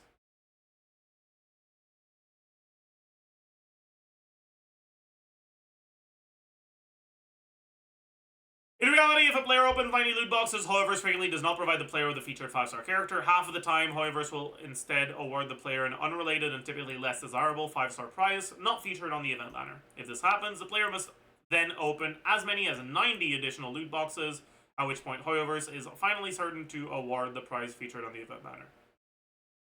Okay. Only nitpick I have here is, like, this isn't exactly half the time. But still. In other words, a consumer may need to open as many as 180 loot boxes at a cost of $2 to $3 per box, or as much as $360 to $540 in total, simply to get the prize that HOYOverse features on the event banner. Taken as a whole, HOYOverse's representations and misleading disclosures serve to convey the message that consumers who purchase loot boxes are more likely to obtain rare prizes than they are in reality. Yeah, I think this is a very fair point.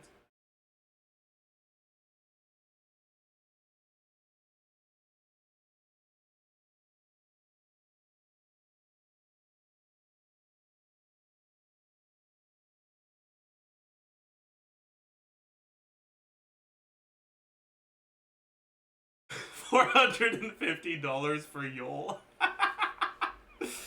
Oh, man.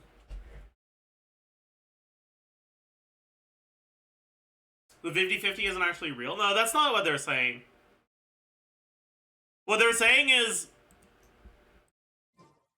there's a lot of different menus. None of the menus offers all of the information. You have to go through multiple menus to get the information.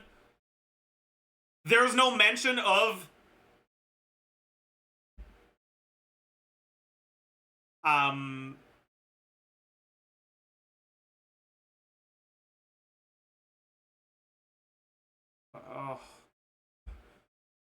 There's a lot of confusing language.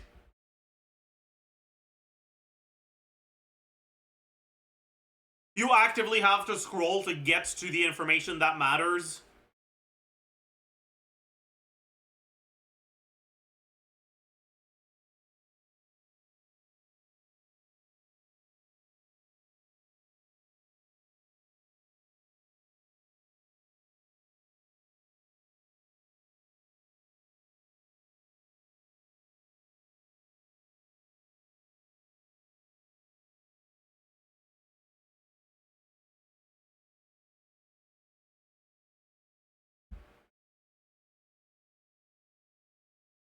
Oh, so you mean it's misleading and designed in a way like that purposely? Yeah, 100%.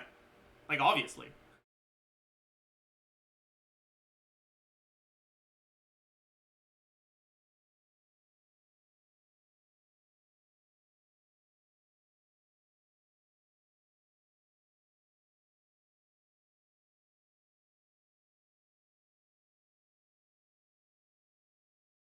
Okay. Under Section 5 of the FTC Act, an act or practice is deemed as unfair, where the act of practice, 1, causes or is likely to cause substantial injury to consumers, which 2, is not reasonably avoidable by consumers themselves, and 3, is not outweighed by countervailing benefits to consumers or to competition. Lovers makes use of 2 types of unfair acts or practices to generate revenue from or monetize the Genshin Impact game. 1, obscuring players' expenditure and the likely cost of rare prizes through the game's multi-tier virtual currency system, and 2, promoting and offering to children and teenagers rare prizes that can be obtained only by opening loot boxes, which can be purchased using paid virtual currency.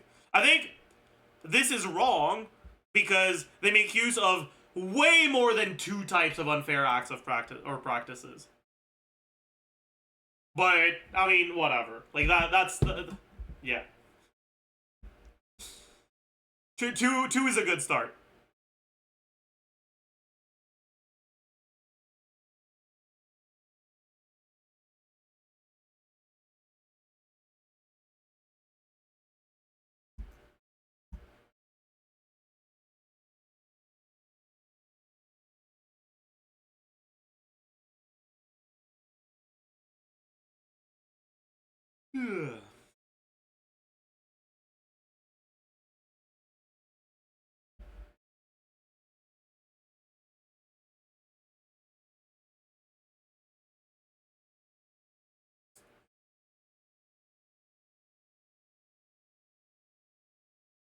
Okay, I feel like we've read enough of this though.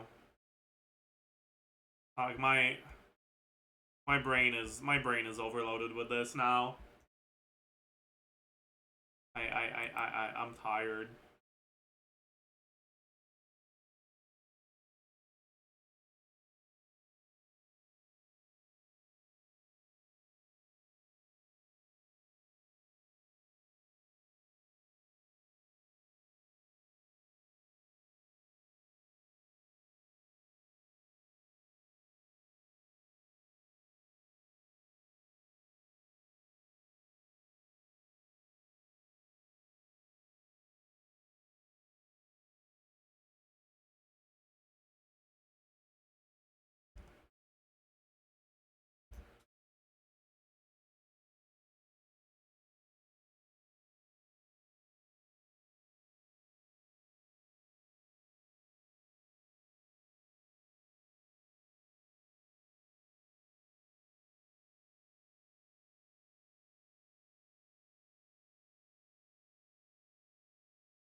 Here's what they have to follow for guidelines. Starts after page 10.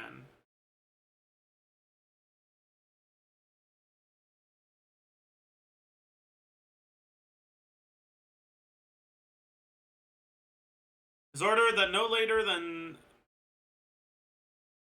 6 months after the effective dates, defendants, blah, blah, blah. God, there's so much fucking worthless legal language.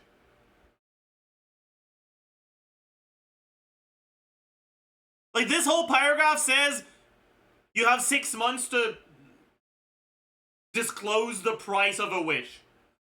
And it's a whole ass fucking paragraph. Wait, no, it doesn't.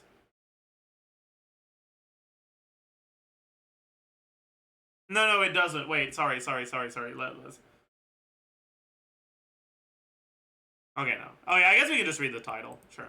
Ban on sales to children and early teens without a parent's affirmative express consent. But how?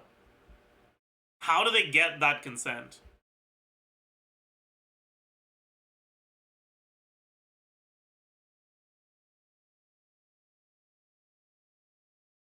Oh boy!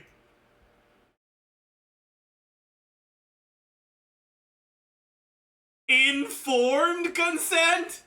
Now, buddy, now that's a huge fucking word right there. Okay? Informed consent is a lot harder to get.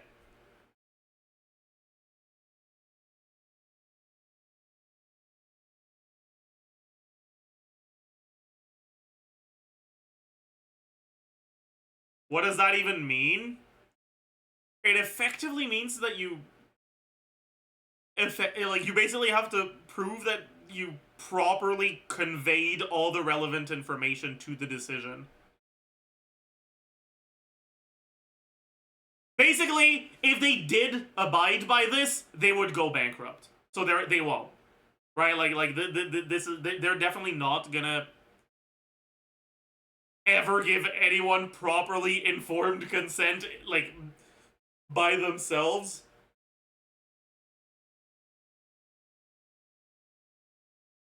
Can they just hide it behind a text? Well, yeah, pretty much.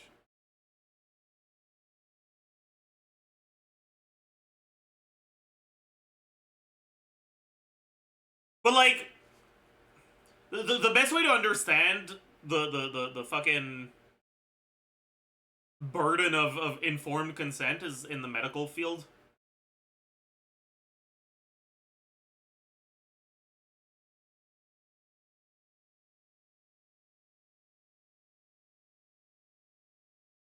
There's a lot of procedures, like procedures with like any amount of danger in the medical field need to be done like after obtaining informed consent.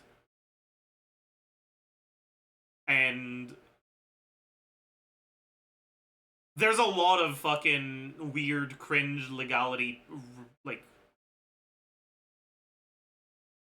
associated with that.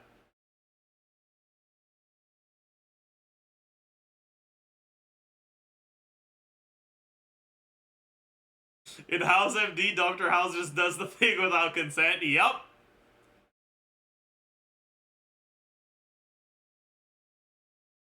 There's like multiple episodes where House gets mad at his team for giving the patients information and getting consent for procedures. It's a House classic, dude. More mouse bites.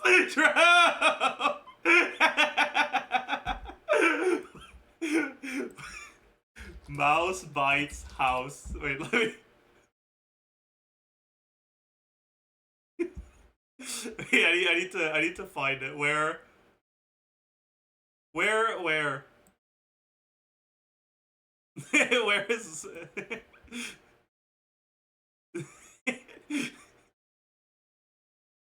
11 years ago, dude. That's old. What the fuck? We need to keep.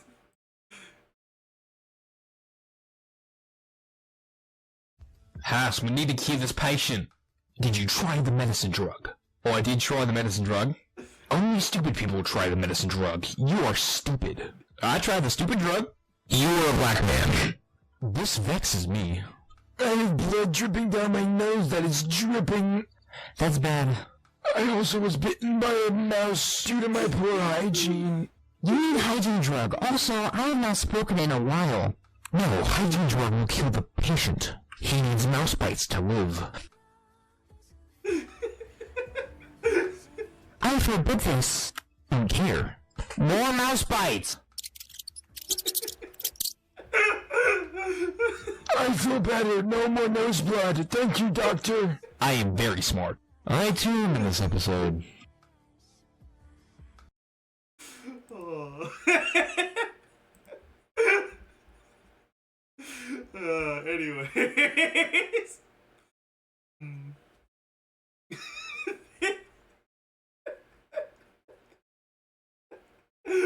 Yeah, this vexes me as well. Foreman face, I know, dude. Oh. Oh. I too am in this episode. Anyways, sorry. This is yeah. You know, usually I'm a huge proponent of the idea that like racism as a joke isn't funny. But the racism in House MD is actually kind of funny.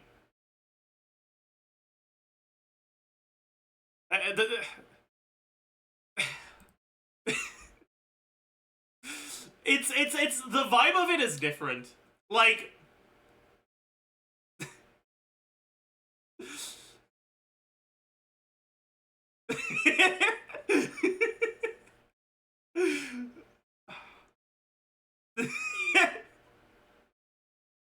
context. Basically, House is someone who is intentionally mean to other people because he keeps his walls up around them. And he doesn't want to get close to them.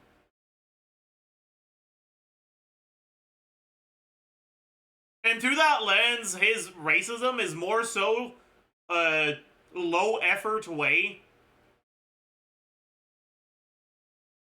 of staying apart from certain people.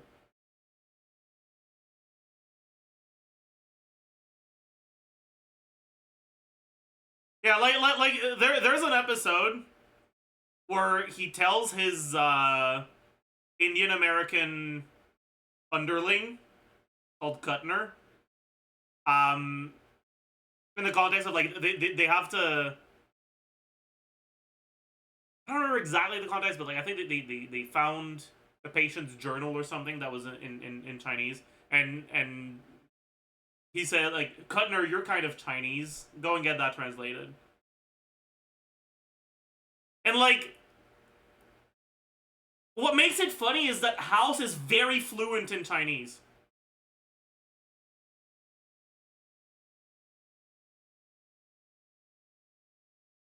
Like, he's not saying that he doesn't actually think, oh yeah, you're kind of Asian, you'll be able to get that done.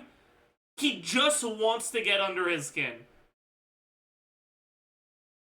He is, yeah. There's a B plot in one of the episodes where a girl the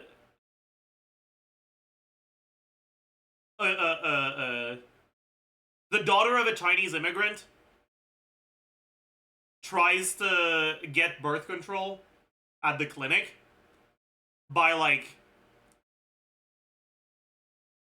pretending like her mom is sick and she got better the last time she had birth control or something. And the end of the at the end of the B plot, House just fucking starts yapping in Chinese and telling the mom that and it's anyways, that context makes the racist joke funny because it's like, I don't know, man. I don't know. Maybe I'm just a bad person.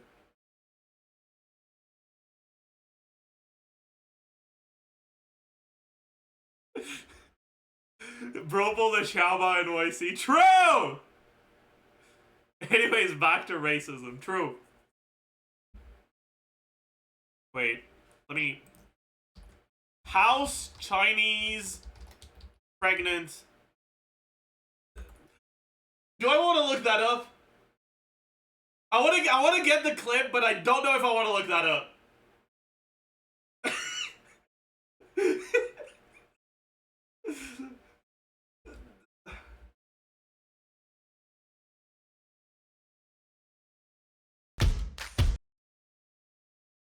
Why am I getting aged?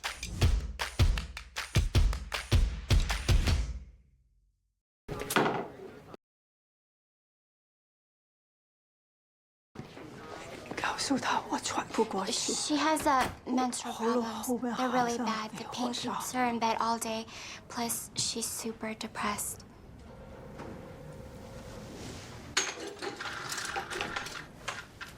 She said super depressed? She heard that birth control pills can make her feel better. She wants birth control pills for her PMS. I guess. Judging by the redness around your mom's nostrils and the tissue she's got conveniently stashed in her wristband, I'd say her problem is more likely a URI than a PMS. A URI? Upper respiratory infection. Cold. I don't think so. I also think she's got a problem with SAC. SAC? Thanks for playing stupid American child. If you want the pill, all you have to do is to walk into any health clinic in Jersey alone and ask for it. What exactly was your plan? You're going to exchange the birth control pills for some over-the-counter decongestants and hope that your mom's cold lasts another 6 years? No. That for a cold? No, that's for your ovaries. I assume you haven't had a stroke. Have you ever had a blood clot? No. Super. In 3 months, when you need a refill, take a bus to a free clinic. Don't wait around hoping for mom to get another sniffle. Not the sharpest chopstick in the drawer, is she? 哪里？我吃了药更不舒服，怪怪 She's 的。 been taking the decongestants, but she's not getting better. She also says What? her boobs are bigger.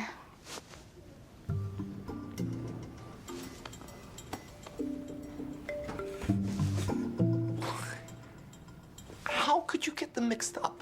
They come in a little wheel. They don't look anything like decongestants. Oh, God. The cashier put them both in the same bag. I thought I'd give her the right ones.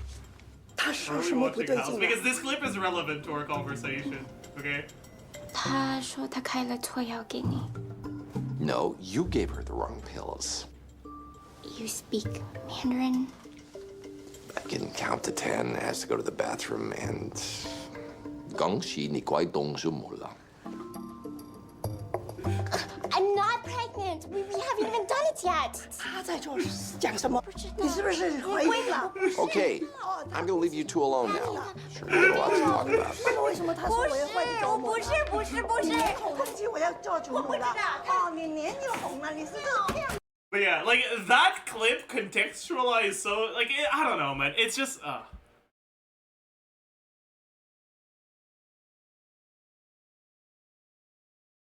I think what makes House's racism so funny is that the ways in which he's racist are actually very similar to that Every House episode clip. Like, he just says things that are like meant to sound racist but aren't really. Sometimes he makes actual racist jokes which are less funny. But like he will outright just say like, you are a black man. And like, in the context of us knowing that he's trying to insult him, but he just doesn't really want to put any effort into it, it's just funny, man. Like...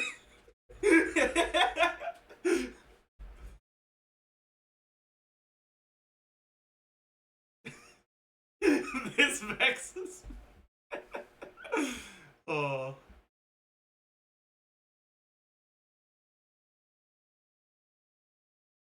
He's not racist, he's just appropriating racism to be an asshole? Yeah, pretty much. Anyways.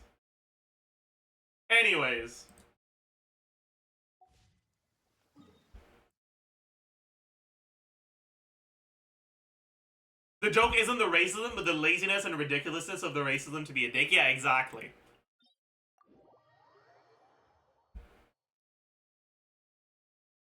I'm glad I brought up House, yeah. House is good, man.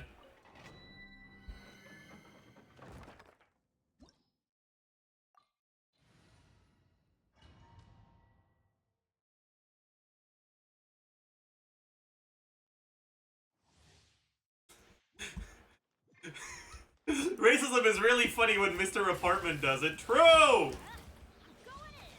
Get to work. house watching stream when? I don't have the balls for that, sorry.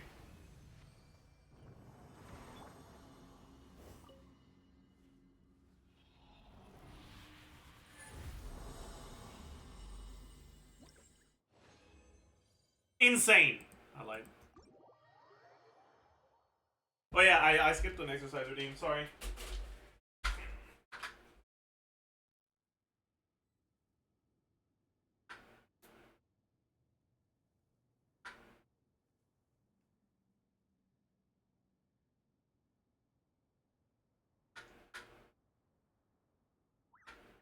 Benny's adventure team, assemble!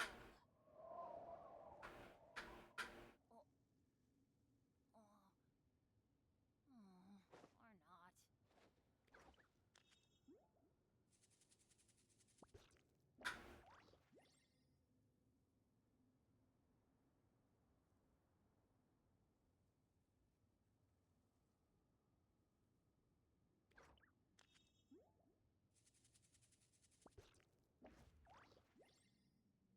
Good things come to those who don't wait around.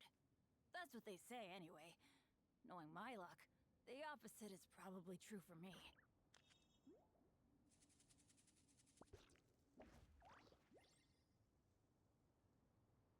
Adventure team, assemble! Or not.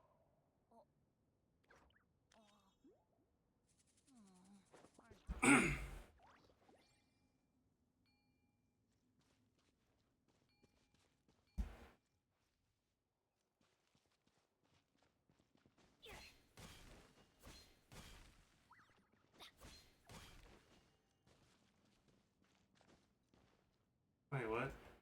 Not sure what you're trying to say.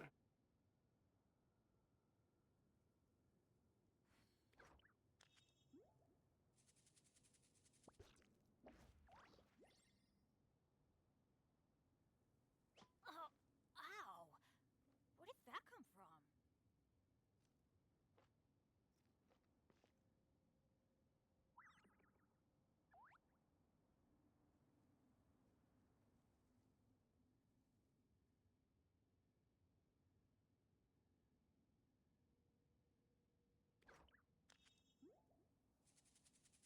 No one's joined me on an adventure in Buh. ages.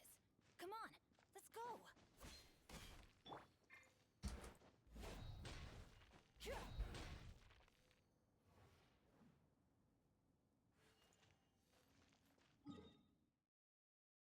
Alright, chat.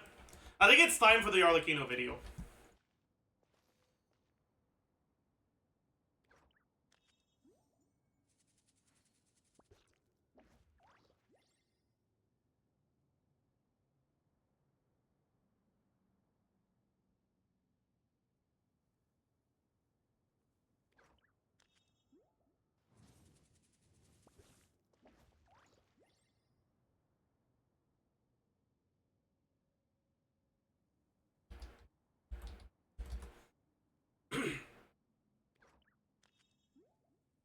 Everyone say hi to YouTube. Instead of confining themselves to the heavens, God should broaden their horizons in the world below.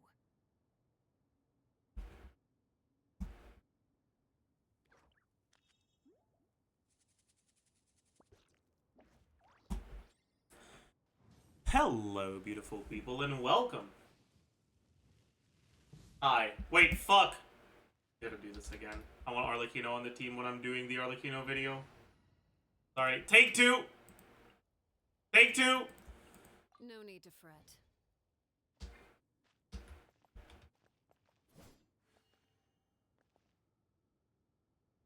Hello, beautiful people, and welcome. Hi. To an Arlecchino video. It's not exactly an Ask Zajef. It's a slightly different format than usual, but it is going to replace the usual Ask Zajef that I do on a character rerun.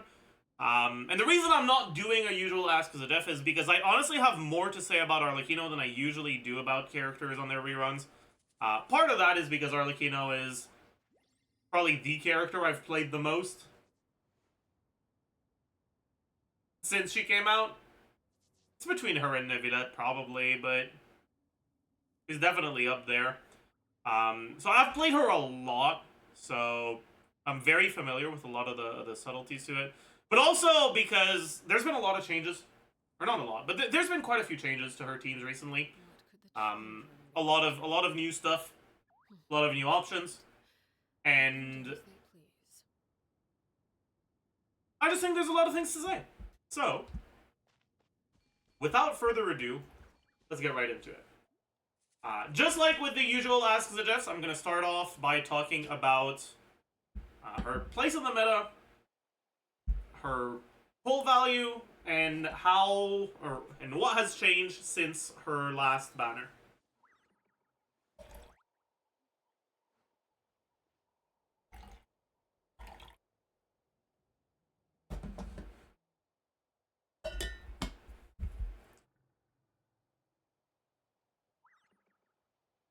So, ARLECCHINO is strong. When you're looking at the strong carries in the game, before Malwika's release, most people considered ARLECCHINO to be top 2. Now, not anymore, but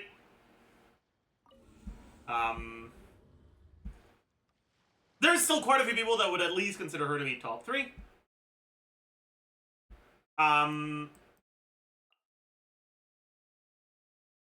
The main thing about her is that she has actually quite a few different teams she can be played with. Which is something that a lot of other power carries don't necessarily have. The way that she's balanced is...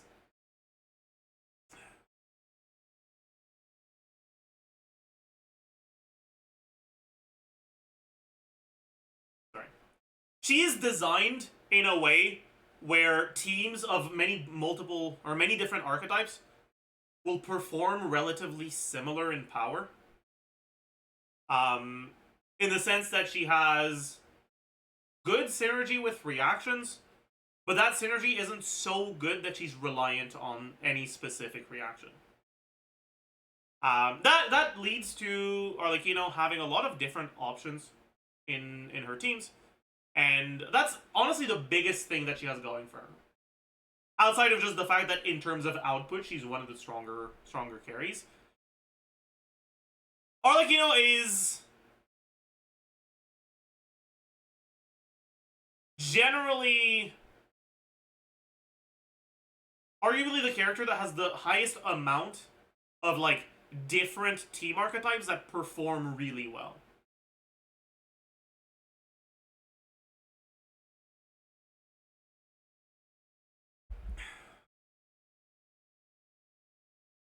So, why is that? What is it that makes ARLECCHINO have synergy with so many different teams? Well, it's mainly the fact that her internal cooldowns are standard, and she doesn't have the sort of, like, ICD reset stuff that can often be useful on characters to apply more elements. And on top of having standard ICD on her relevant hits, she also doesn't really have a large discrepancy between the hits that can react and the hits that can't. With all of that being said, she does still have an ability to front load damage that's going to make high investment vape and melt teams feel even stronger because of their ability to front load even more of their damage in the first few seconds of her uptime. Something you wish to report? Go on. You have my undivided attention. So, this is ARLECCHINO's normal attack string, right? She goes 1, 2, 3, 4, 5, 6. In practice, you pretty much never do the 6th normal attack. Unless you're out of stamina or you know there's a hit that's about to happen and you want to keep your dash so that you can dodge an incoming hit. The relevant combos for ARLECCHINO tend to be N3D and N5D. So 1, 2, 3 dash. And 1, 2, 3, 4, 5 dash.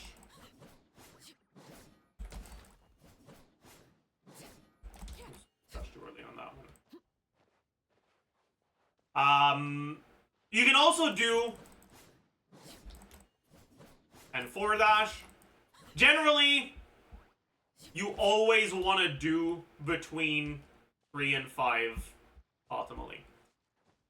3 when you're relying on reactions, or 3 or 5 when you're relying on reactions, and 4 when you're not.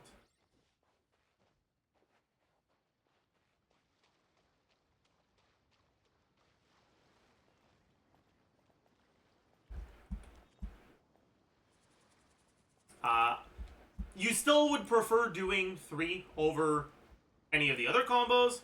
However, because it's less, or because it's a shorter combo than the others, it means that delays in execution will be more significant DPS losses, and you will spend a lot more stamina.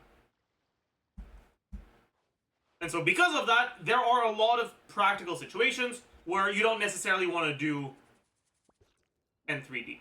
On top of that, more importantly than anything else, ARLECCHINO can't heal, and as such, if you're playing teams that don't have a defensive utility, you are really, really going to want to go out of your way to make sure you don't get hit, and most of the time, it's worth losing out a little bit, doing suboptimal combos, in order to avoid taking that damage. Now, ARLECCHINO does have a way to heal with her burst. However, that clears her bond of life, and if you don't use your burst, you can maintain your bond of life and start your next rotation with even more bond of life.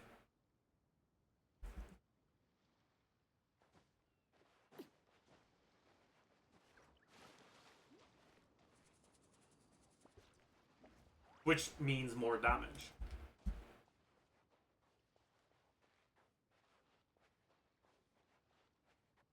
The biggest, I guess, the most relevant moment when the combo is going to matter is in melt teams. Because in vape teams, generally, as long as you're not just like spamming dashes way too much, you'll still have enough app. You'll still have enough application even if your combos get a little delayed or something like that. But in melt teams, if you end up applying pyro at intervals that are different from the ones that happen when you do N3D or N5D, you can end up losing your cryo aura and ending up with a pyro aura. Let me show you what I mean by that.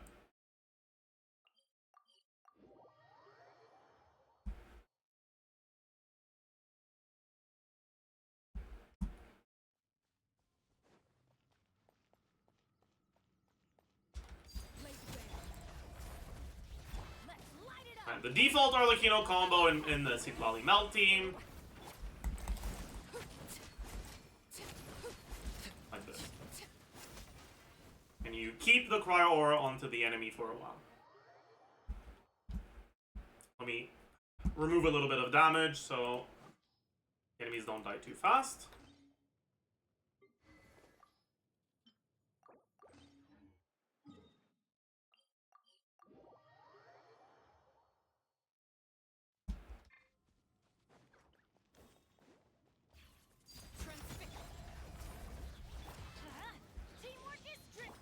However, if you change your combo a little bit,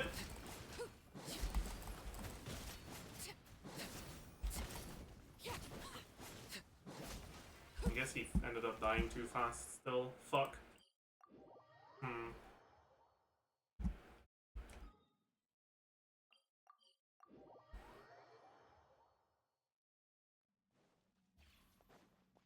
Level 1 weapon, by the way, yeah. I might have to change Bennett to Dual Blade. Show no mercy. You two.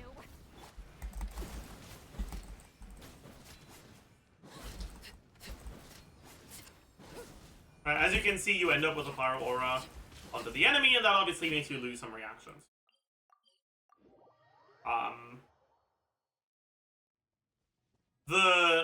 I guess most common instance where you'll end up with an aura is when you do something like this. Get to work. Eat Papa.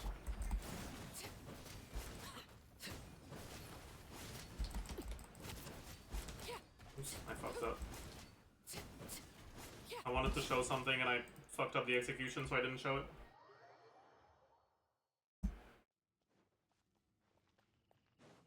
I guess, yeah, if you... I guess I can look at, like...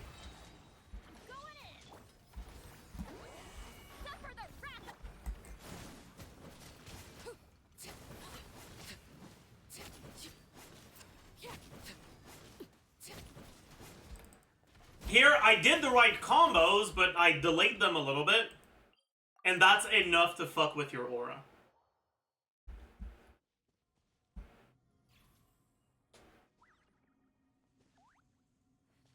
Anyways, while this can potentially be an issue, it's only an issue in these melt teams, and you have ways to work around it. And outside of this, Arlecchino is a character where you can pretty easily reach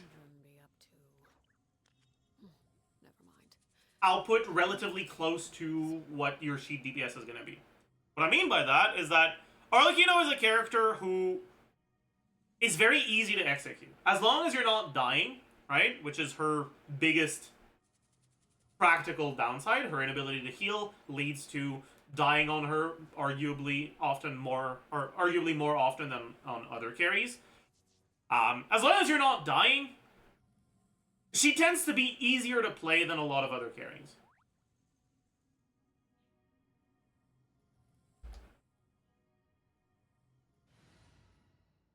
That ability to be fairly easy to play, paired with the ability to have multiple teams that perform quite well,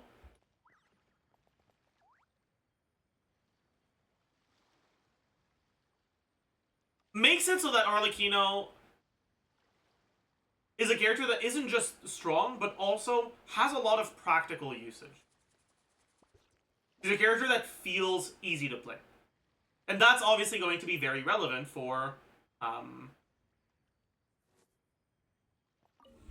people who care about that.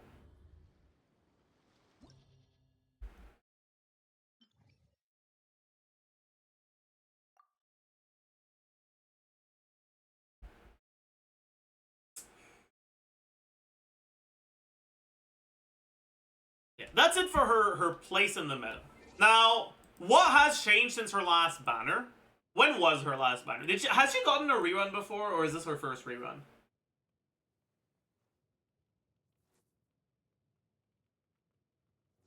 First rerun? Okay.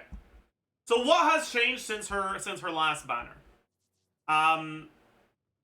Cloraine's release gave us more Chevreuse teams that aren't Arlecchino teams, but doesn't really matter that much. Emilie has given us an additional option for Arlecchino teams. Shilonen was a nice buff to a few Arlecchino teams.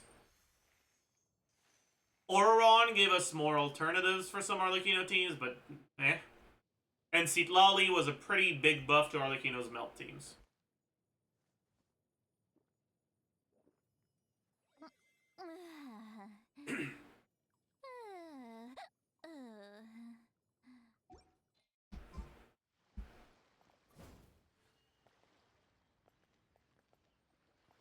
The biggest things that changed for her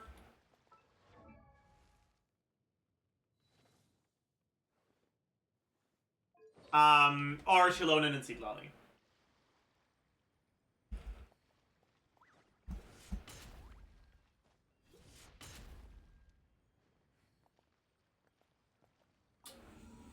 Both of them have made Arlecchino stronger. But I'd say that Arlecchino is one of the characters that is the least reliant on Shilonen. Right? Shilonen's biggest upside compared to VV units is that her buffs last for longer. Her buffs and debuffs last for longer. But Arlecchino is a character which allows you to swap out of her without losing your uptime. Right, like, obviously, the time you're not spending on her is time you're losing of buff uptime or whatever, but you're not losing your infusion or your damage if you swap out of her. If anything, the amount of damage that you're losing on her is even less than characters that, like, than other characters that can freely swap out. In the sense that if you swap out of her and then back to her, the time you spent on someone else is time you weren't using up your Bond of Life. Which means if you spend 2 seconds attacking, then swap out for 2 seconds, and then back to her for like 6 seconds, you effectively have 8 seconds of Bond of Life going down. And the 2 seconds that you lost while swapped out is what you would have gotten at the end of those 8 seconds when your Bond of Life is the lowest. Right, so the amount of damage that you lost is less than 2 seconds of DPS normally.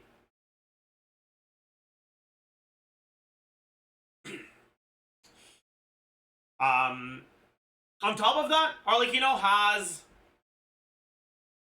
AoE that is mostly focused around her rather than around enemies, which means that it tends to be difficult without a grouper to hit multiple enemies, which further incentivizes you to play Animo units with her instead of units like Shilonen, if what you're looking for is a Res Shredder in a team that isn't trying to run both.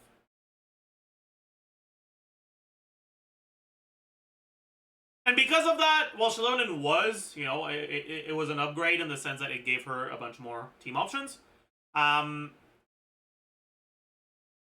she didn't gain as much from Shilonen as other elemental carries did. Citlali, on the other hand, was a pretty massive buff to Arlecchino, because we finally have a defensive option for Arlecchino that isn't pretty bad offensively. Arlecchino's biggest offensive upsides come from her ability to do shorter rotations than other carries. If you're doing rotations with 6 and 3D or 3 and 5D, you're going to get a total of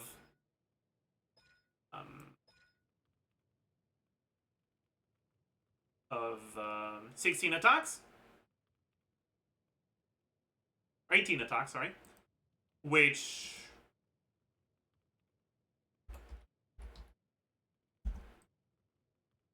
reduces your skill cooldown by 14.4 seconds.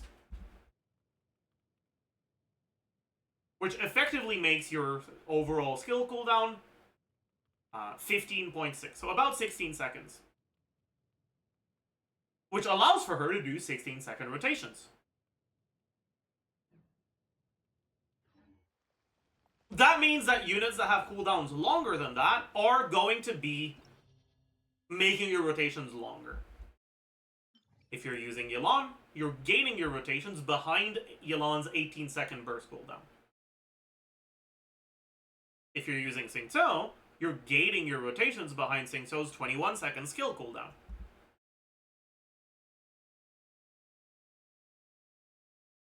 Previously, defensive options were pretty much just, or that worked well in her teams, were pretty much just Xingqiu and Zhongli.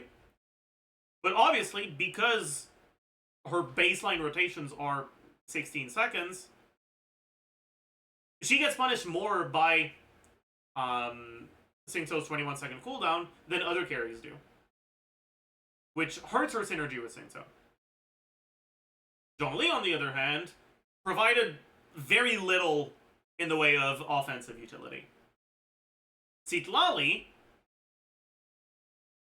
provides an insane amount of offensive utility, so let's actually show how much offensive utility Citlali is providing.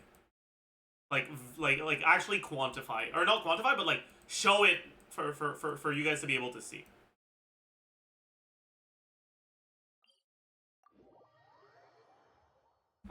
Editor, if you would kindly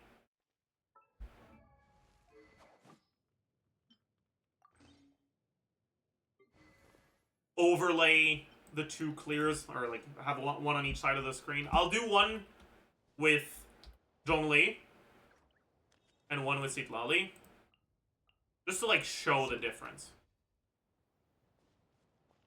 So, I guess I need to. I should have EQ'd. Whatever. So. Overrule. Stable up. All right. Let's light it up. Everybody stick. Wait, this is a bad idea. There's grass here. This is a bad idea. I shouldn't be using this enemy. The burning grass is gonna make this cringe. Okay, let me clear my bond of life real quick. I'll do it against I'll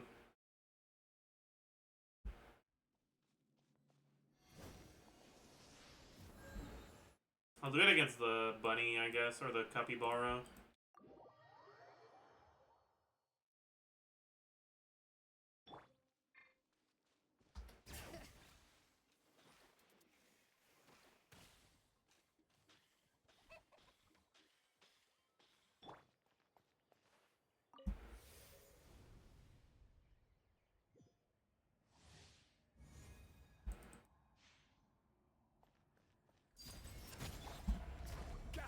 All right.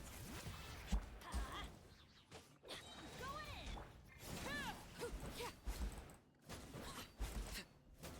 Okay, we're getting pretty unlucky crit RNG, but I guess it's not that bad.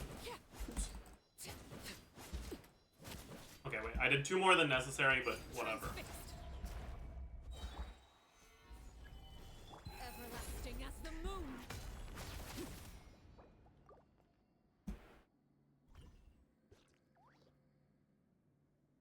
Okay, and let's compare that to Itlali. I'll leave.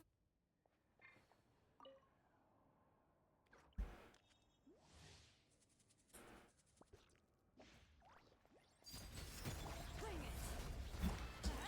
Everybody stand. Eat Lolene. Eat Papa.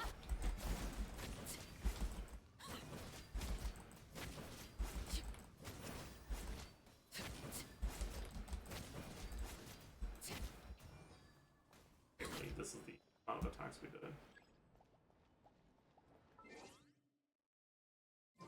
Crit small check. Did we get back crit RNG again?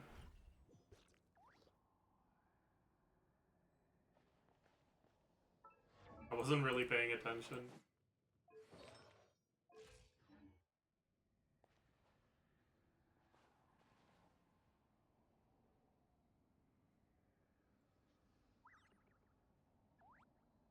No crit to me.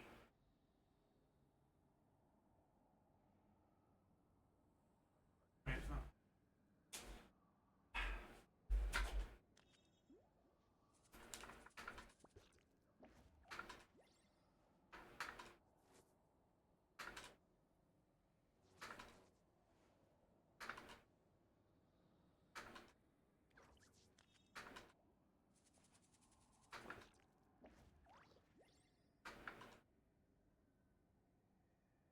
Printing time, yes sir.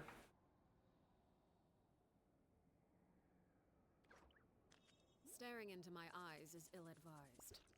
I can't promise you'll like what you see.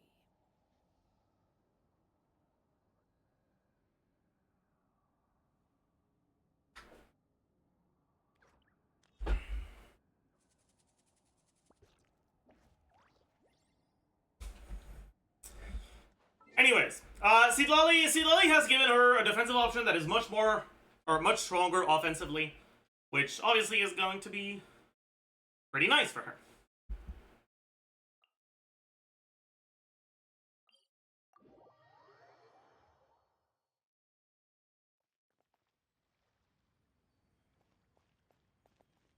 Now, since Mawika's release, there's been a lot of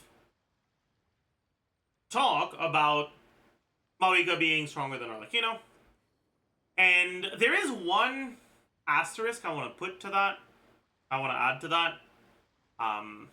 One thing that I think is important to that discussion. That I think a lot of people are overlooking. Right, so I'm not talking about Mawika's reliance on Natlan supports. I think that pretty much everyone is already aware of that. What I'm talking about, the thing that I think a lot of people are overlooking, is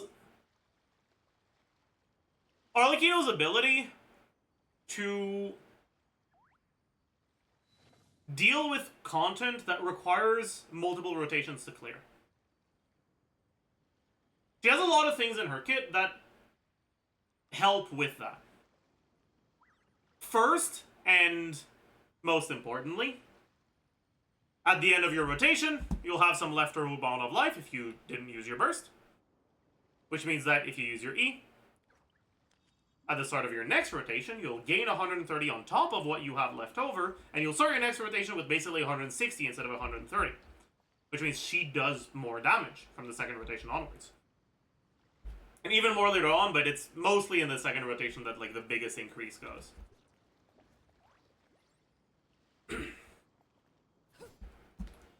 On top of that, her rotations are shorter than a lot of other characters. Which means that it's easier for her to reach, or at similar rotation breakpoints to kill. She tends to clear faster than characters with longer rotations.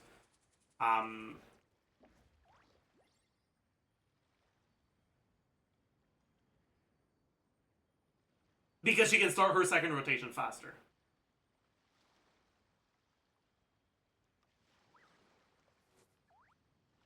And finally, her ability to be played in strong teams that aren't reliant on reactions gives her the ability to, one, deal with enemies that may dodge or just move away or somehow manage to not have to deal with mechanics of your elemental applicators. Enemies that move away from your application, or if your application is reliant on the enemy not dying, or stuff like that. Well, her teams that aren't focused on Vapor Melt don't have to deal with that. And then on top of that, because she's not reliant on, or because she has teams that aren't reliant on those reactions, she gets countered less easily by enemies that prevent you from triggering them. I think a good example of that was the last Abyss, right? The 5.2 second Abyss, the one that, as of recording this, expired 2 days ago, that had the avatars of lava on the first wave, which are enemies that are inherently pyro-infused, so you can't apply an aura to them other than pyro, and that have high power resistance. When you look at the pyro carries that you could play in the second, in the first side, which like obviously you'd rather not play a pyro carry, but if you're gonna have to play a pyro carry, which are the ones that did well? Well, ARLECCHINO is a character that didn't really get punished as much by those avatars of lava compared to characters that are more focused on their reactions. And because HOYO has been more and more trying to actively counter characters to try to incentivize you to pull for new ones, because they keep putting bullshit mechanics in Abyss to try to fuck with you if you don't have the right units. A character that by design has a lot of versatility in team building and a lot of aspects to them that make them perform well even in suboptimal situations, like ARLECCHINO, tends to benefit from that, or rather, to not get harmed by it as much as other characters do.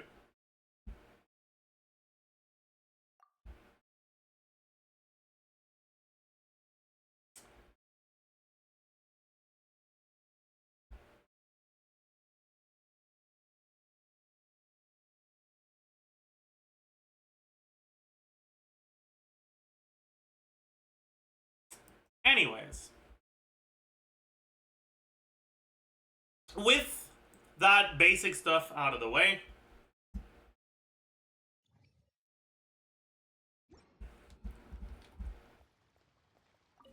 what are the, good ARLECCHINO teams that I've mentioned earlier?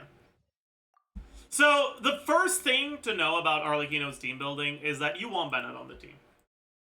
Now, she has good teams that don't use Bennett, but they are pretty much all worse than the Bennett teams. You're shooting yourself in the foot by not using Bennett. She is strong enough that even her non-Bennett teams can still potentially very comfortably clear content, but you will notice the difference. She really likes Bennett. Like, once you have Bennett, what can you use? Well, first you gotta choose what archetype you're going for. Do you want to go for Vape? Do you want to go for Melt? Do you want to go for Klein? Or sorry, for Sugars? Or do you just want to go for like a Mono Pyro with whatever? If you want to go for Vape, what are your options? You can go for Yelan, you can go for Candace, you can go for Singto, you can go for Farina, I guess. Oh, guards.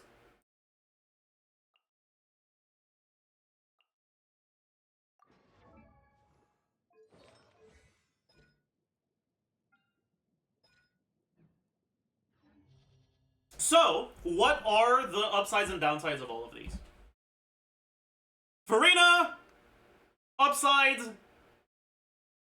I mean, it's Farina. Like, you get damage percent and decent off-field damage. Downside, Arlecchino can't heal, so you'll get less fanfare and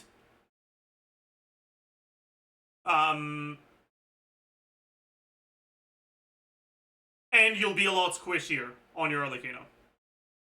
So you're a lot likelier to die. I'd say that if you don't have Farina Constellations, Farina is to generally be ignored.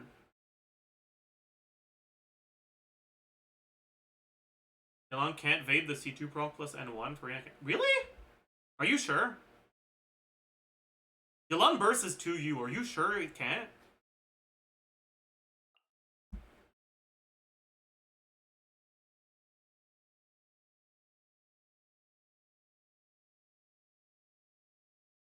Yeah, and another downside I haven't mentioned for Farina is that her skill cooldown is 20 seconds.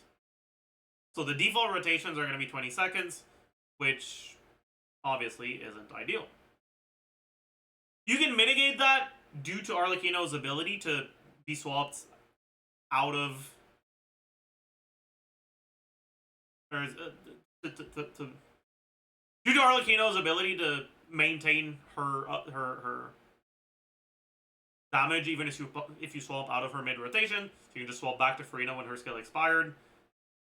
But generally, you're just gonna end up playing 20-second rotations.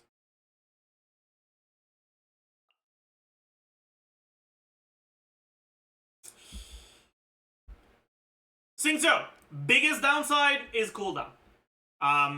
His skill is a 21-second cooldown. His burst is 20 seconds, so even if you go Sack Sword, one skill Singto, you're still 20 seconds, so you're only saving 1 second. That's his biggest downside. Other downside is that offensively, all he provides is a bit of damage and application. He doesn't actually provide any sort of buffs to Arlecchino.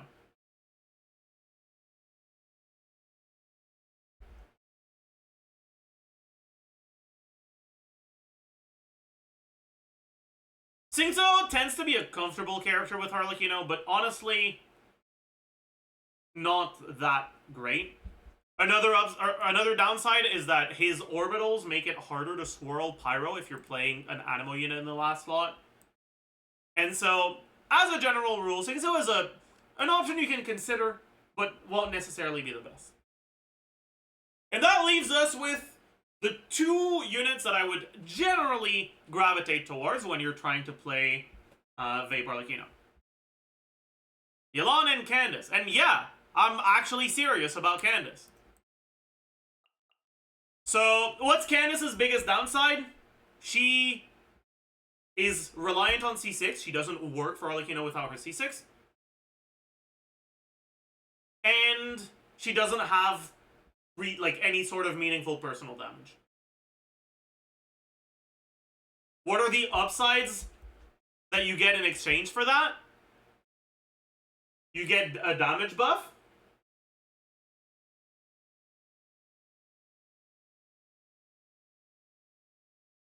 And she does not slow down your rotations. She's the only reasonable Hydro character that you can play in Arlecchino teams that, in Vape teams, allows you to do 16-second rotations.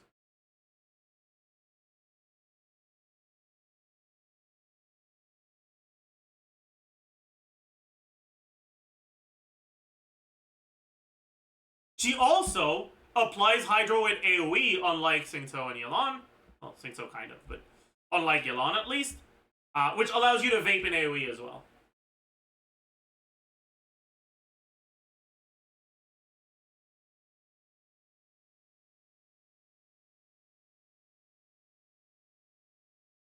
All in all, Candace tends to be my favorite character to use with Arlecchino Vape, but you do have to keep in mind that it only works at C6. If you don't have C6 Candace, she literally doesn't apply off-field Hydro.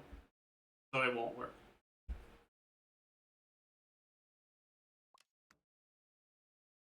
And finally, we have Yelan. Yelan is like a very default option in the sense that pretty much all the downsides that she has are relatively minor, but she doesn't provide major upsides either.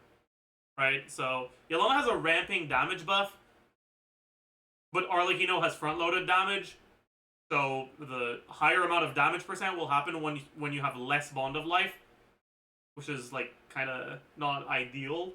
It is what it is, but it's not ideal.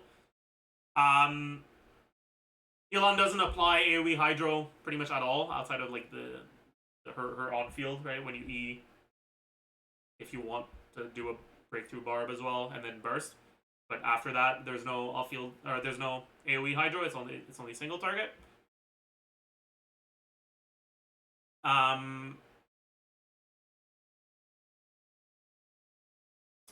Yelan has an 18-second burst cooldown,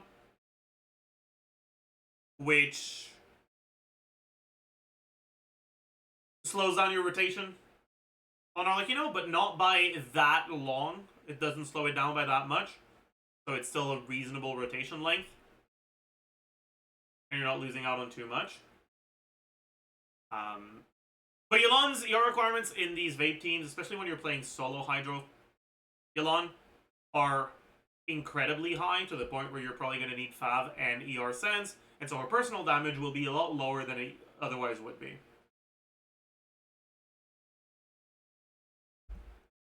All in all, Yelan is a pretty good option for Arlecchino. The same problem with Candace? No, because Candace doesn't have personal damage even if you don't have to build ER.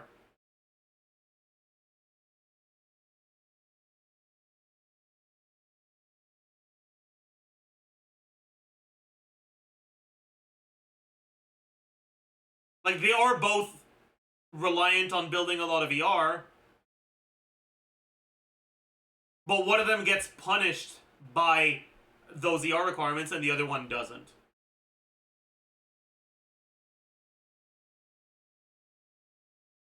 You're still running 240 ER plus 5 build. Yeah, but like I said, how do you really want me to repeat the exact same fucking words? Having to build ER on Yelan means you're losing out on damage. Having to build ER on Candace means you're losing out on nothing, because she doesn't have damage to begin with.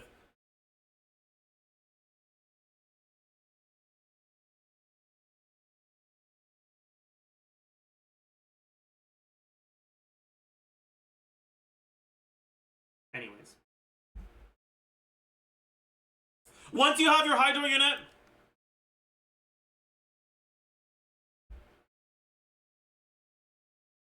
Candace also has normal attack damage bonus. Yeah, but she doesn't actually get punished that much by not building a lot of HP. Because her buff, right, by default is already 20%. And it only goes up to 40%. And even if you build pretty much no HP in her stats, you'll still be at basically 20k. And so you'll be at 30% to begin with.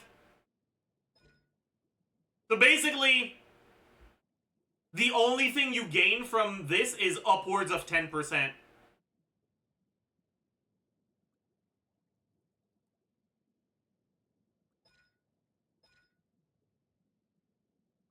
Upwards of 10% damage percent. And, like, that's it.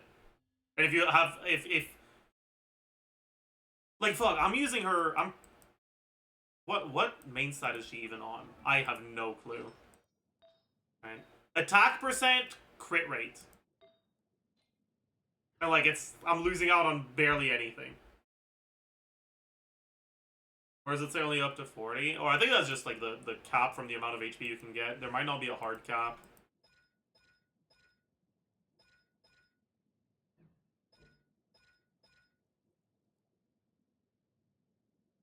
Anyways, whatever.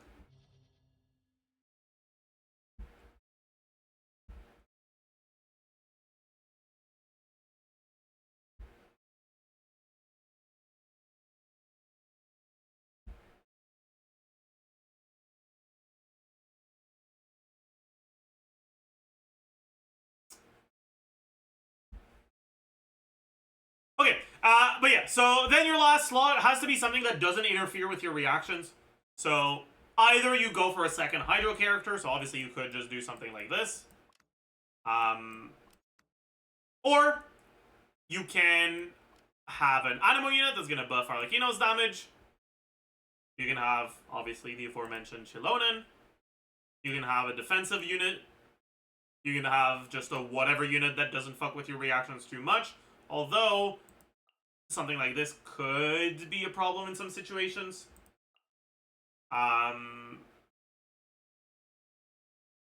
But yeah, as a general rule, just something focused around buffing or a bit of personal damage without fucking with your reactions.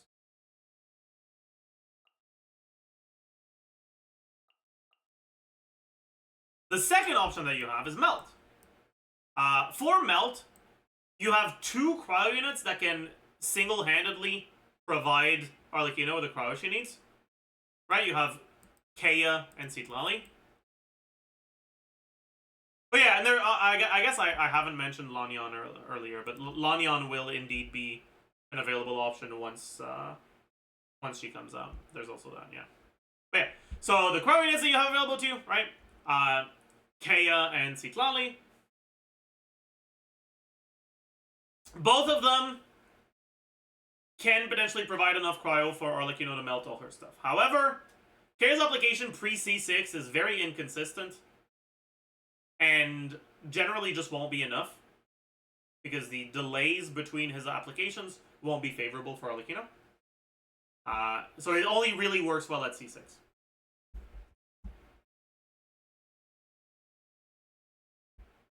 Other cryo units kind of can be used in melt teams, but they won't be particularly good at it. And most of the time, you'd only really use them if you're doing double cryo. Units like Rosaria and Leona.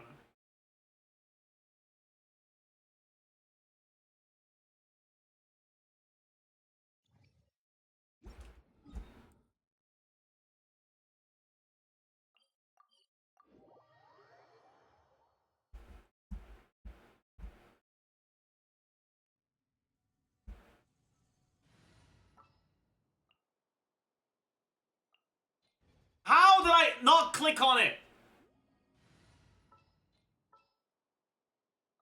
Oh, I'm.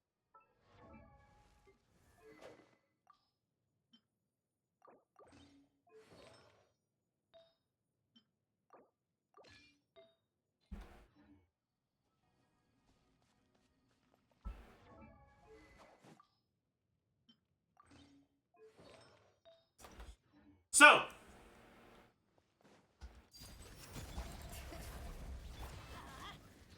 did I fuck up? I did fuck up.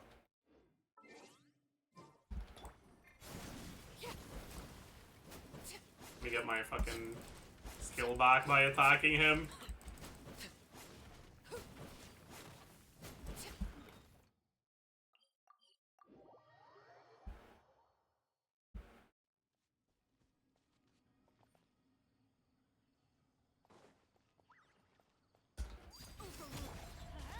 Teamwork is strict.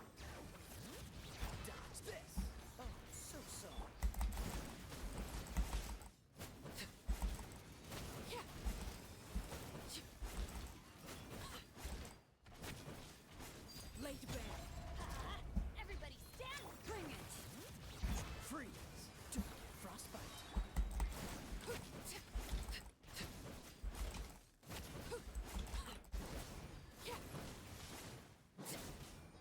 As you can see, we can do some pretty solid around 16-second rotations where we swap back into Kea and our burst is still on cooldown, right? With the burst animation time, the cooldown is a little bit longer than 15 seconds. But we can reliably, as long as the enemy isn't moving too much, swap back into Kea and properly get our 16-ish second rotations.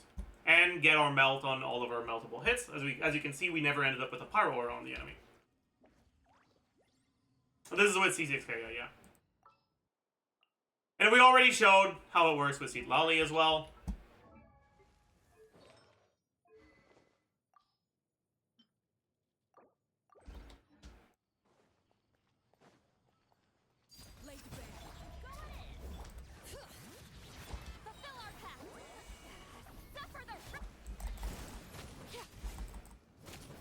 Obviously, with Citlali, you get a shield, which is a pretty big deal.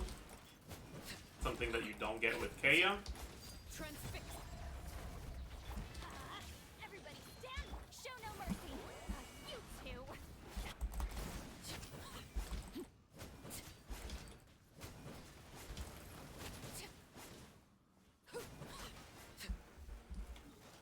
With C4, you do know the Kea's C4 shield is only at on himself. There are setups on melt teams with like Rosaria where you can still technically get a good amount of melts, but they tend to not really be worth it.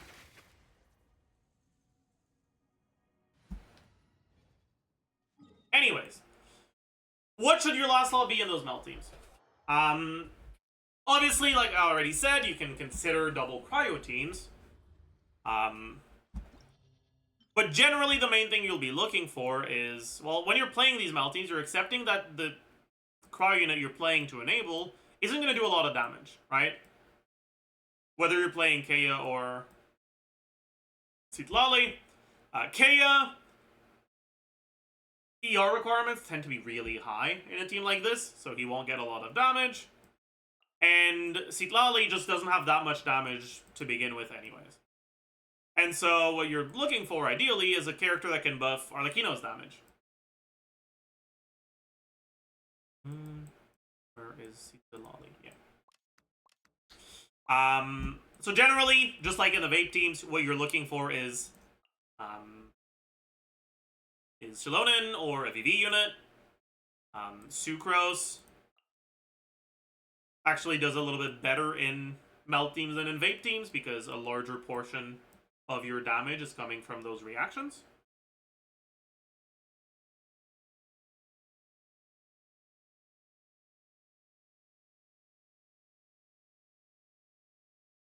I guess you could use Citlali, Lanyan, but I feel like that's kind of redundant.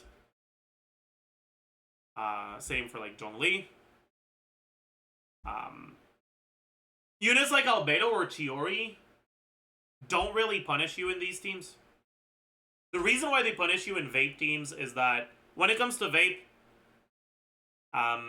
you don't have to adapt your setup so that you get a hydro application before each pyro application.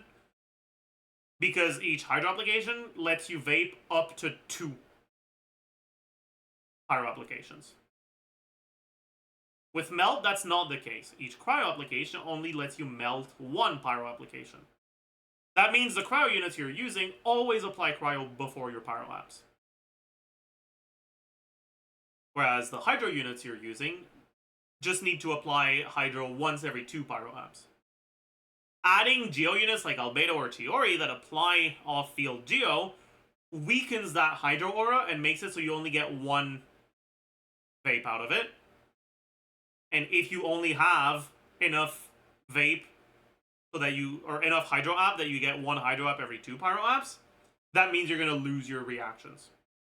With melt, though, that geo application is still going to weaken the cryo aura, but both a strong and a weak cryo aura only let you do 1 melt anyways, and so it won't prevent you from doing your setups.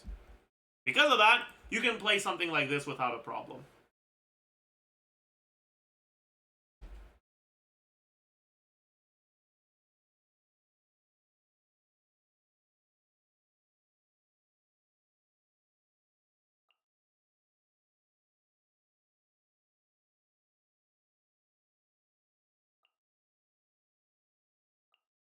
And next up, we have the Chivalrous teams. So when it comes to Chivalrous teams,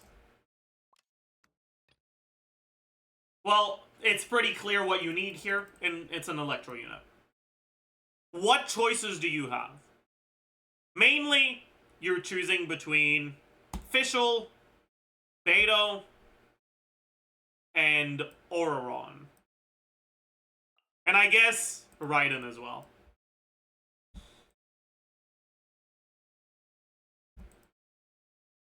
Fischl is going to be the best one of them, just because she does that much damage.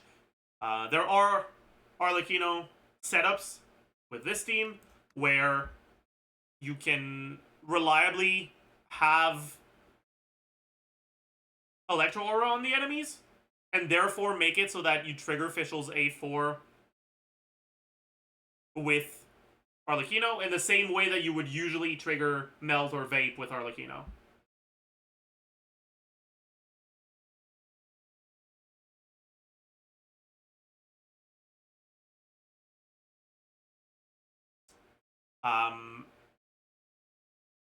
In this team, Fischl's personal damage is fairly significant, which is why it tends to be the better one of the Overload teams. But there are other teams that do well and not that far behind, and that aren't that far behind.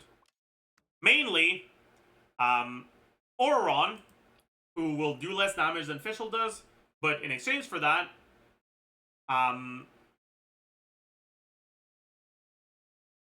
hey, what do you mean Auroron can't proc scroll? What?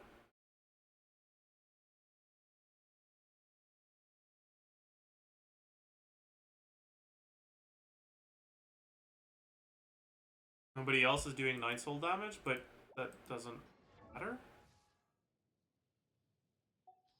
What? Am I an idiot?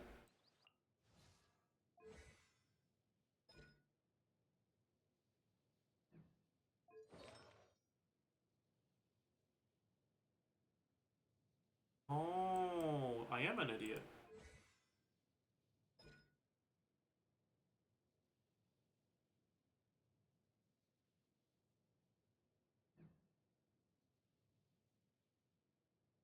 I thought the trigger condition was when you deal Night Soul aligned damage, not when you deal damage while in Night Soul's Blessing.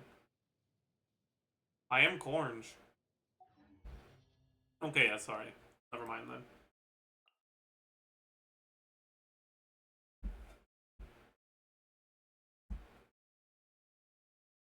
Anyways, sorry. Let's take it back. So I already talked about Fischl. But yeah, your other options all have some fairly major downsides.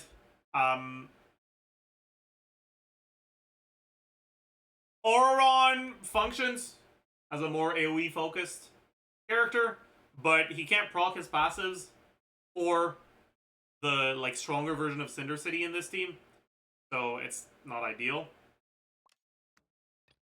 Beto functions as a defensive focused Electro unit. Your options for defensive options, or sorry, the characters you have available to you for defensive options in Arlecchino Chivalrous teams, they suck. They're not it. And so Beto is the most defensive utility you can get out of an Electro character for Arlecchino. Her damage reduction and small C1 shield are potentially useful. It works. And finally, Raiden, which is actually my favorite of the units you can play in this team. Raiden is pretty much just strictly worse than Fischl in terms of performance, but she's so chill to play. You just press E on her once per rotation. You don't have to think about energy requirements. You don't have to think about anything. I just build fully M Raiden, either on TOM or Cinder City. Just fucking have her on the team. The buffs to overload damage made this feel a little nicer as well. Honestly, it feels pretty good to play.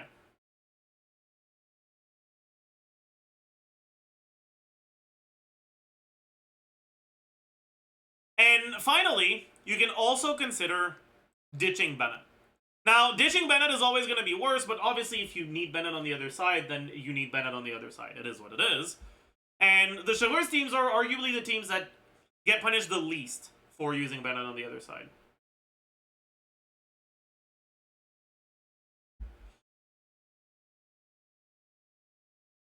Because you can use Shenling.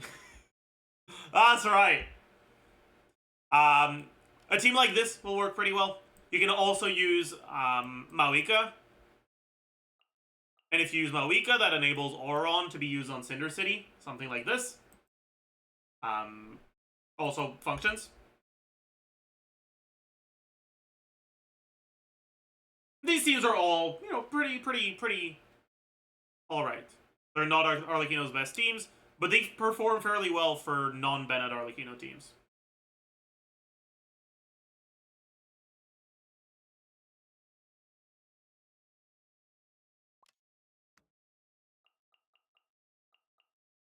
And finally, is the teams where you're not focused on a reaction. You're just putting units in there because you don't want to have to worry about reactions, so you're just putting units that provide something even without reactions. Right? So you're looking at characters like Shilonen, Kazuha, Lanyan when she comes out, Zhongli. You can use Chiori and Oral Beidou, Changling, Amy Lee.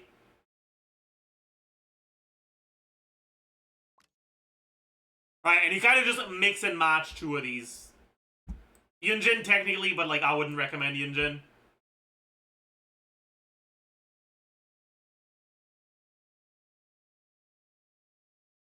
Maoika sneak, sure. We can sneak Maoika in here. You do something like this. Sure, why not?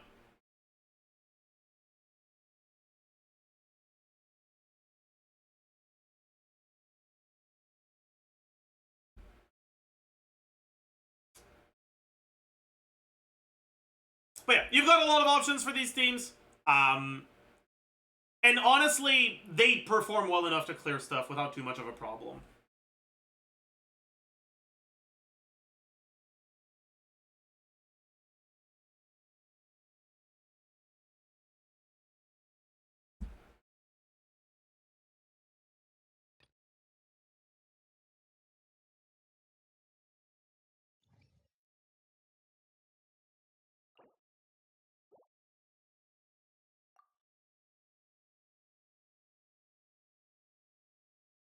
Is there anything else I think is important to mention?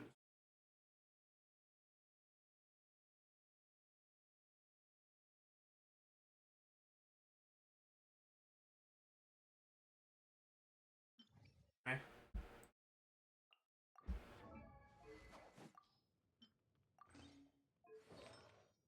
Let's show it clear. Let's show what happens when you play Arlecchino in one of our strong teams. In the best case scenario. So like this pretty much is the best case scenario. We have an incredibly strong leyline disorder for Arlecchino. As well as a lineup that favors melt teams quite a bit. So this is pretty much the best case scenario. And then we can even cheat a little bit by going for screenshot DPS numbers with this.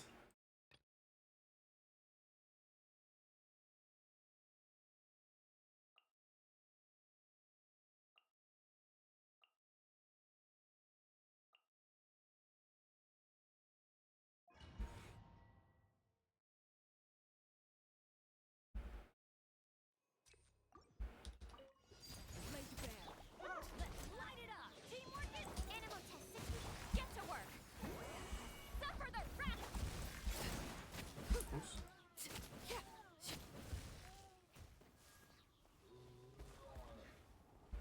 We will cheat a little, okay? Just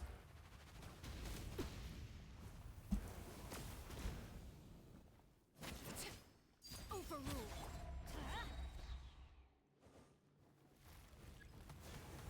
I'm going in. Absorption test. Fulfill our pact. Keep lolling. Keep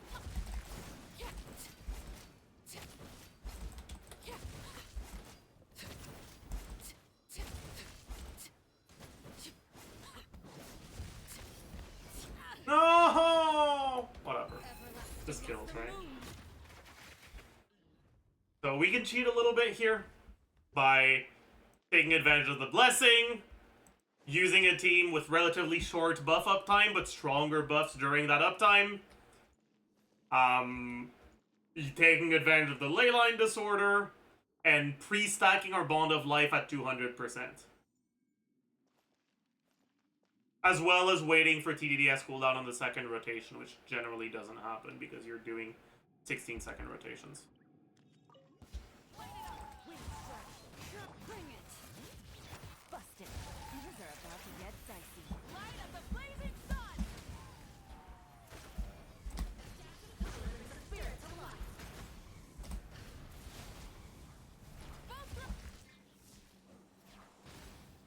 Letting brave names echo!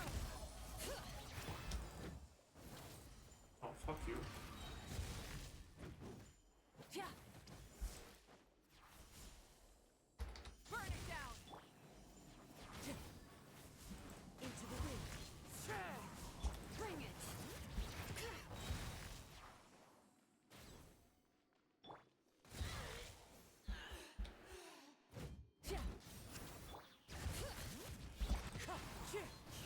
Gotcha. Game's up. Fun's over.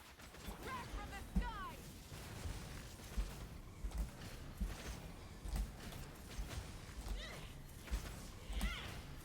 Very well. Consider your strength.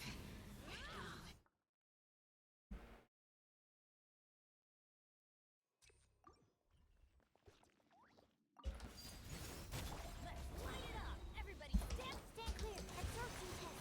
Get to work! Suffer the wrath!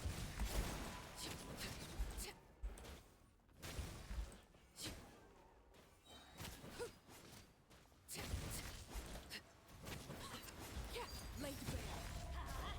Teamwork is You two! Time!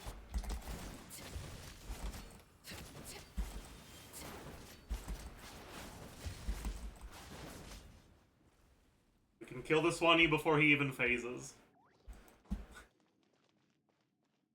Ignore the mechanics! Are melt teams favored or are good teams favored? Who needs cryo? I do, but not for that mechanic. Anyways.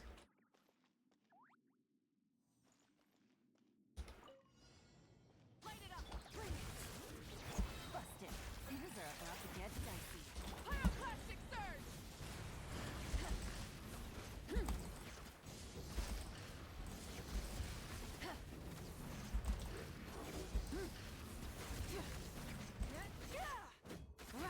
Burn it down! Wind strike.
My hit!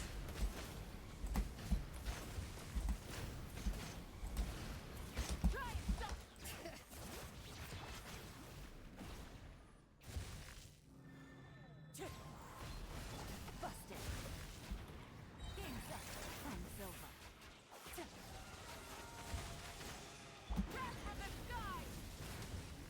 Oh, whatever.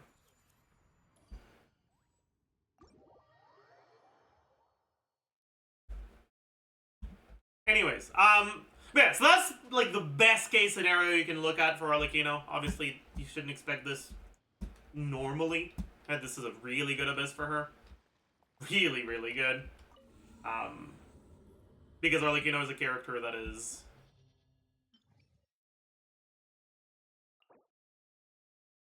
designed to do more damage from the second rotation onwards, and we have a first wave that's kind of squishy into a tanky second wave.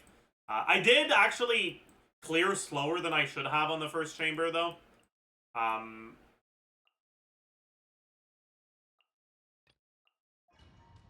As it turns out, just fucking waiting around for him to do his shit isn't faster than just attacking. But I wanted to show how big the damage numbers can get.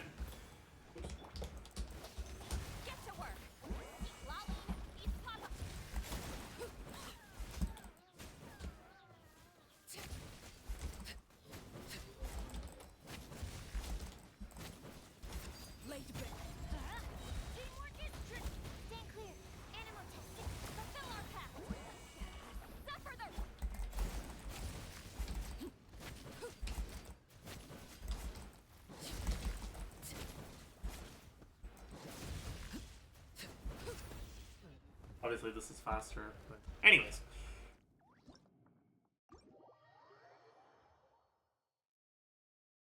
Is it faster to not use Sitlali first rotation? Maybe it is, actually. I wonder.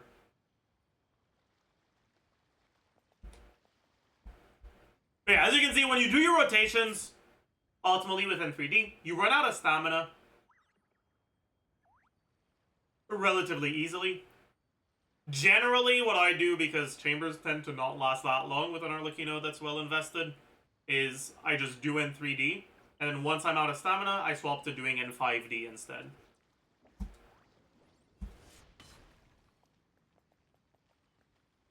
Anyways, when it comes to builds,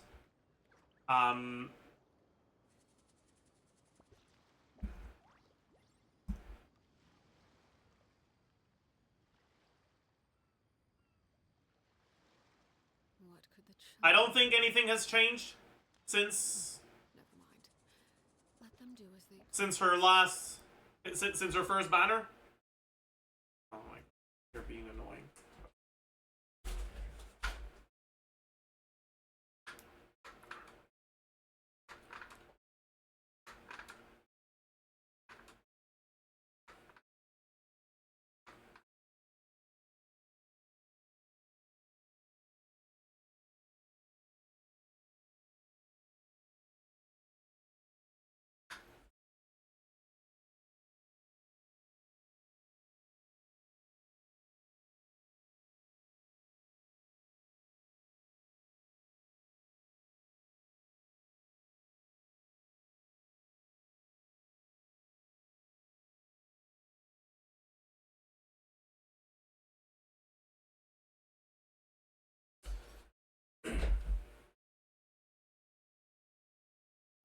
Leave this in the video? No, please don't.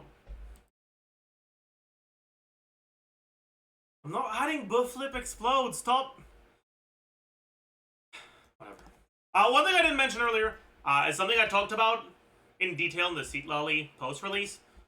But a lot of Arlecchino's melt setups rely on you dash canceling your charge attack because you absorb the bond of life before your charge attack goes through.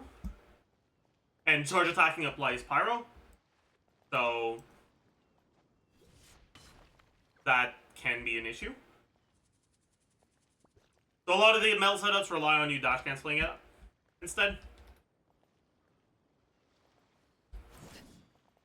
Like this.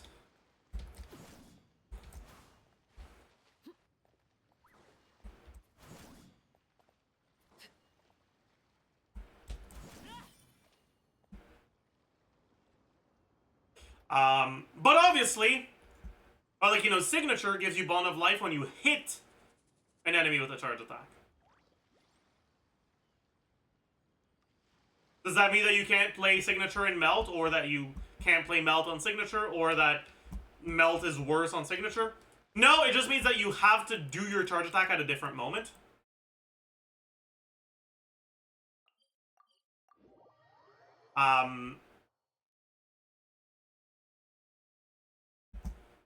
Effectively, you have to open your rotation with a charge attack like this. I'm going in. Show no mercy. You two. And then do the cancel here.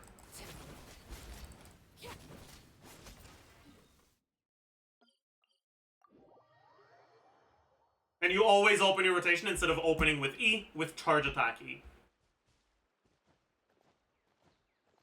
You generally have a little bit of wiggle room in these teams, so that won't necessarily increase your rotation time, but it might increase it by like 0.5 seconds or something. It is what it is. But yeah, pretty much nothing has changed for her builds since her initial run. Her best weapon is still Crimson Moon Semblance signature. She's still like fine on all the 5-star stat sticks. Jadewing Spear is still pretty good on her. Ballad of the Fjords is especially good in the Melt teams because they benefit even more from the EM than the Vape teams do.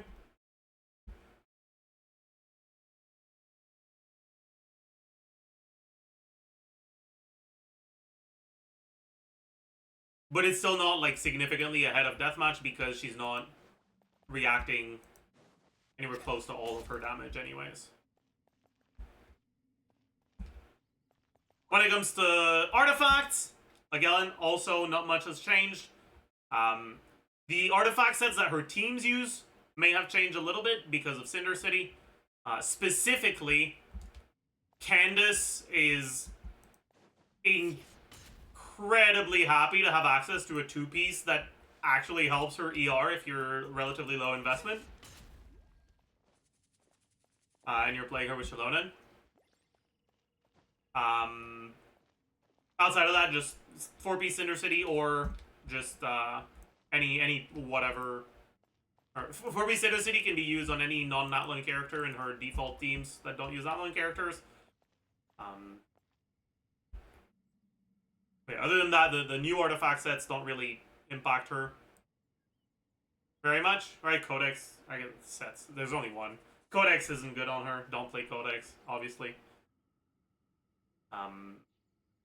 Her best set is still Harmonic Whimsy.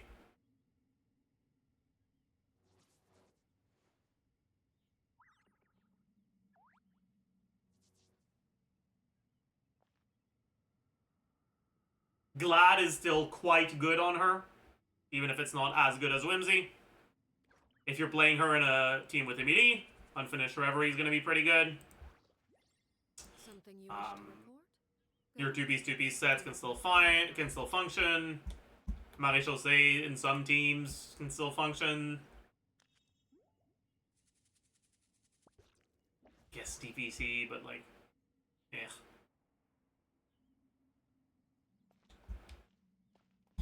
Yeah, honestly, really not much has changed for her builds in terms of either weapons or artifacts since her last rerun. You can check the post release or for information on that, or other people's guides.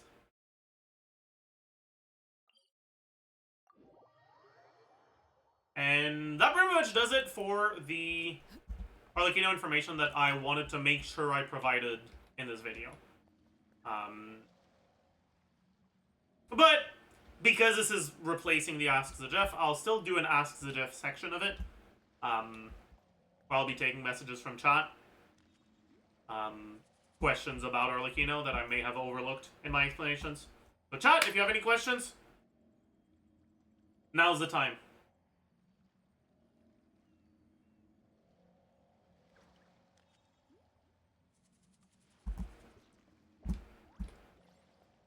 Do you have any questions relating to Arlecchino?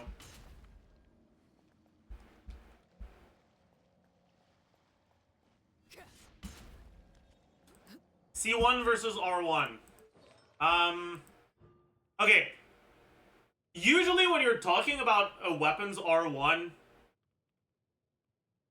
you can make the argument that weapons can be used on multiple characters, and so they can gain value from that. But, like, this can't. This is an awful stat stick. So it's not really a relevant thing.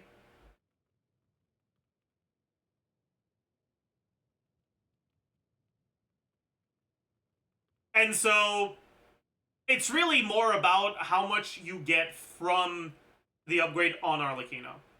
And in most situations, C1 is going to be better.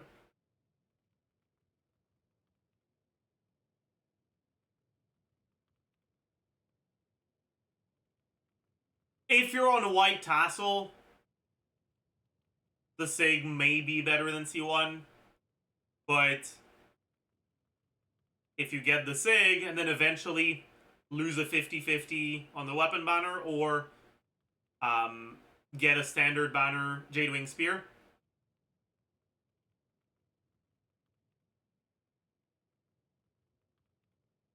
you will end up with a much weaker Arlecchino C0 with SIG than you would with C1 and Jadewing Spear.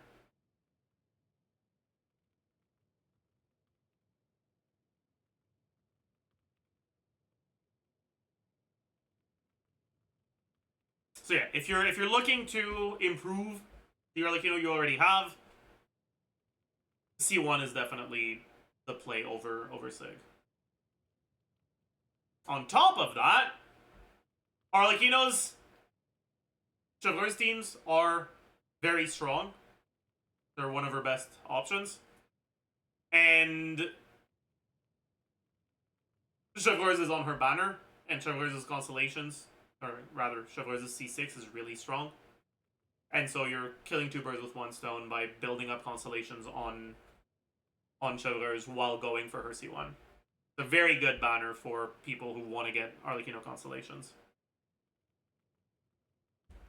Next question.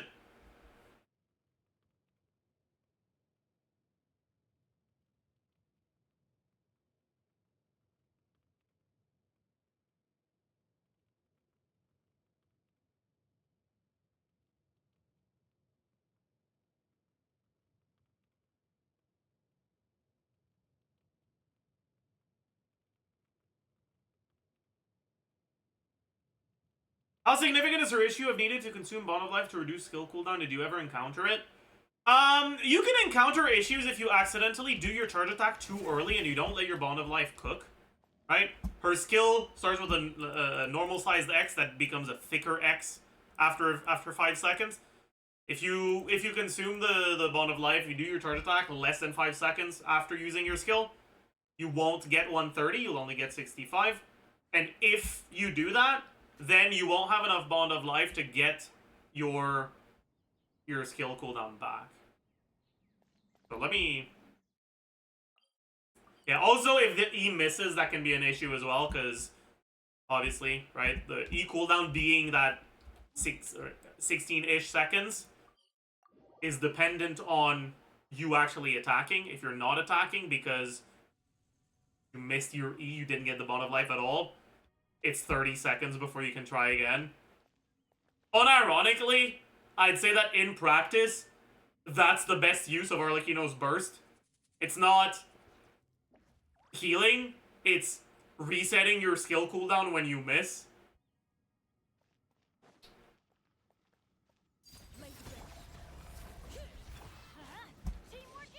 But yeah, like if you do this, like an idiot, and then you just don't have enough Bond of Life for your Mask of the Red Death to activate, you're just fucking hitting the wall for like 20 seconds before you get your skill back, and it just feels like ass. But outside of that, like, as long as you let the mark cook properly, the cooldown's never really going to be an issue. Next question!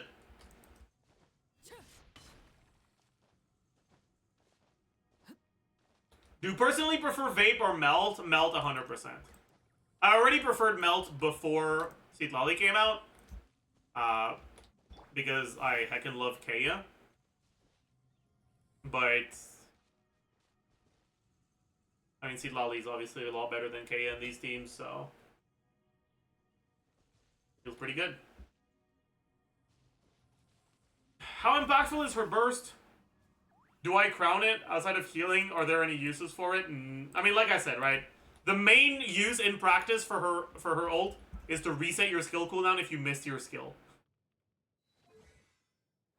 Or healing or iframes. Outside of that, you never use your ult.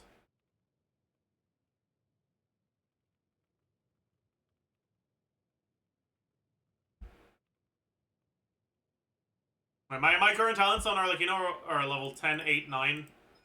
Honestly, I don't even know why this is 8. This could be, or sorry, 10, 8, 6. Sorry, I don't even know why this is 8. This could be fucking 6. Like, I don't know why I leveled it. I'm not gonna level it any more than that. You could keep her 10, 1, 1. Yeah, you wouldn't really get punished for it. Burst talent levels can be nice just for the healing if you're in dangerous situations often, but yeah.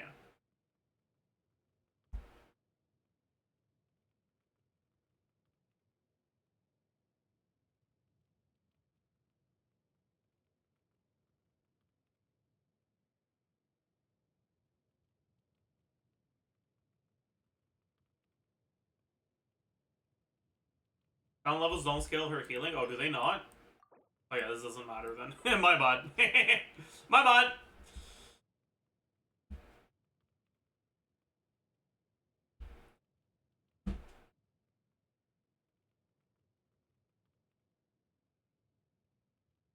As someone who wants to clear Abyss as comfortably as possible, is she a good pick? Kind of? I'd say if what you're looking for is being able to clear Abyss as comfortably as possible, you should pick 2 carries and get early cons and or sig on them. And that's better than getting more different carries. In terms of, like, clearing comfortably. But Arlecchino is one of the carries you can consider for that.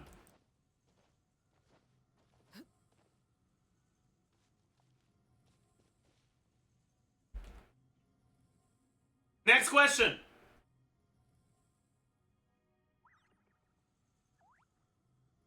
I'm not in glorp shit.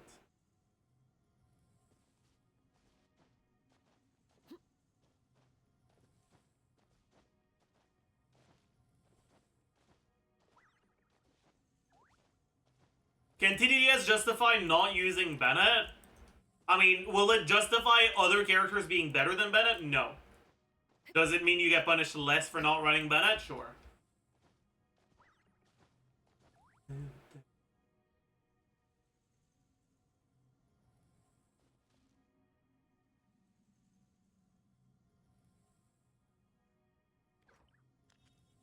Is her burning team with Emily better than Kenich's burning teams? Honestly, I would say so, yeah.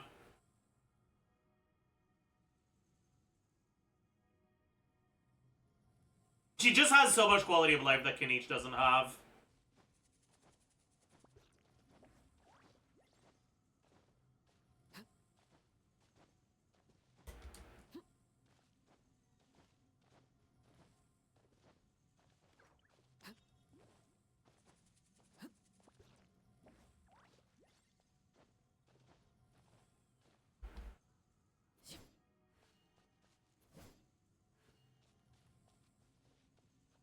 Arlecchino on Skyward Spine versus White Tassel if you don't have Jadewing Spear.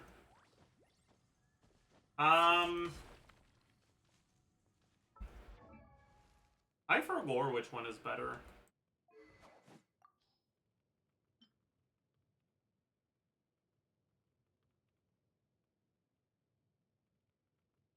I think White Tassel is slightly better.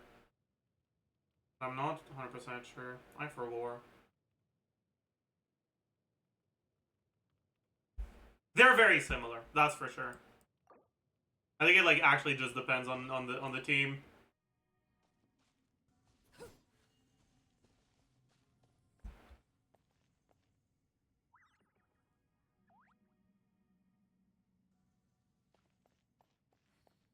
Probably Bennett diff, yeah. Transfix, bring it. Let's light it up. Everybody, show no mercy. Lolling.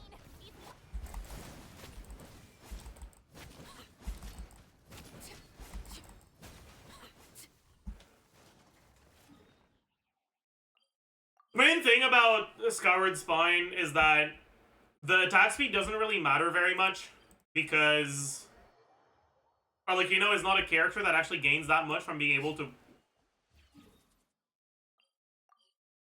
like bundle in one or two more attacks, because the additional attacks that she'll do at the end are with very little bond of life, so they're much lower DPS than the attacks that you did before that, and they consume even more bond of life. Yeah, attack speed has anti-synergy with Arlecchino. That doesn't mean attack speed is bad, it just means that it's not as valuable.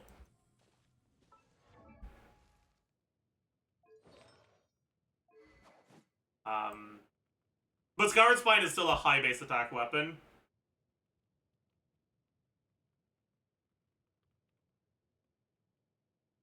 I think it used to be that White Tassel was a bit better with Bennett and Skyward Spine was a bit better without.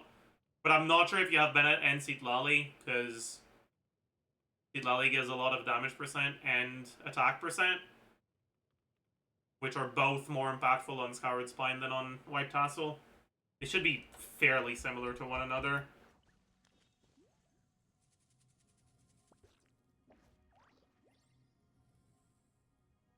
How realistic is getting 200% Bond of Life in normal rotation? It's not. If you start with 199 Bond of Life on your first attack, in a normal rotation, you do 18 attacks. And so, each attack consumes 7.5% of your current Bond of Life, which means that at the end of your 18 attacks, you're going to have 49% left. If you gain 130% after that, you're at less than 200. You're at less than 199. So basically, you're never going to reach 200 if you go all the way through to a rotation.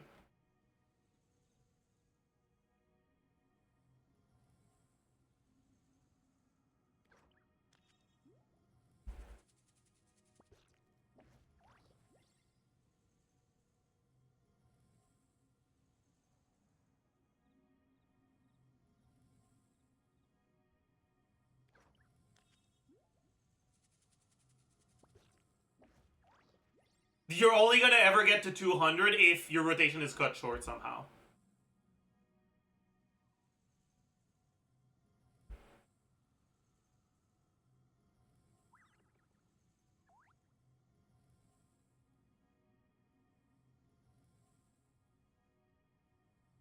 Why did my thing move? Okay.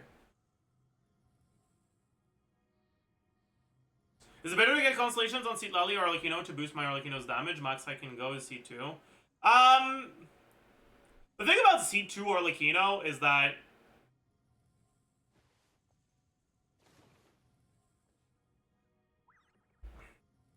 it's kind of just a massive nuke.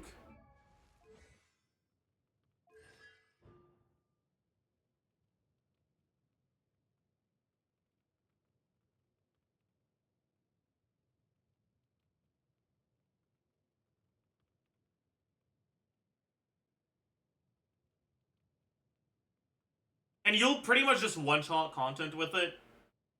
In terms of DPS, it's not actually that insane.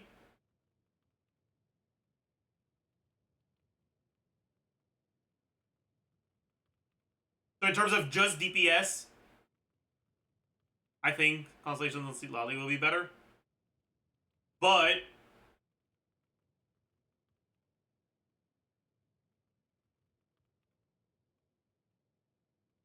like, the amount your DPS goes up to only matters against enemies with infinite HP. In terms of, like, clearing content, it's a matter of how fast you can clear, not how much DPS you have.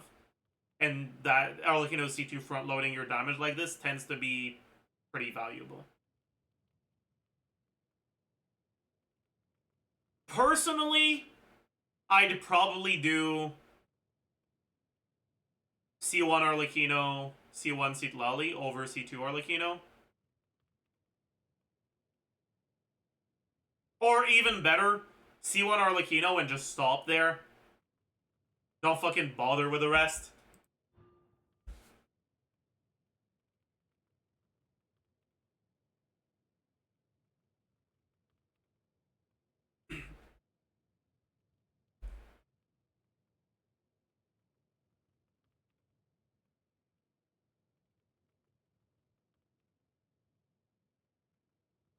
What is the pool value of Arlecchino for an account with Mawika? How does the ownership of Citlali affect that? So, I would say if you have Mawika, Arlecchino is a very low impact unit to get.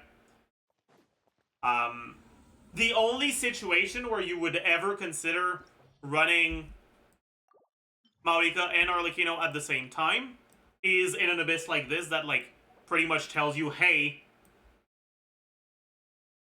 play Arlecchino, buddy. Pyro damage dealt by all party members, normal attack.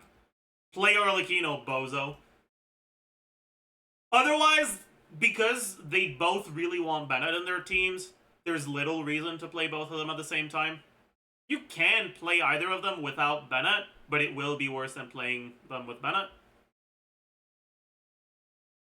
And if you have both on your account, there aren't many situations where you should play Arlecchino over Mawika. Unless you don't have, like, Citlali or Shalonen.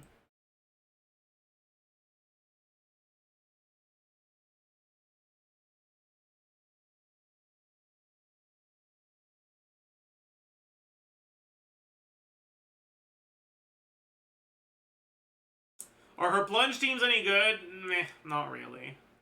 Does that change if I have C2 Bird? Kind of.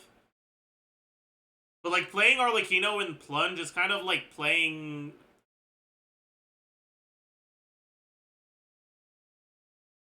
Sino in National. It's like, why would you do that?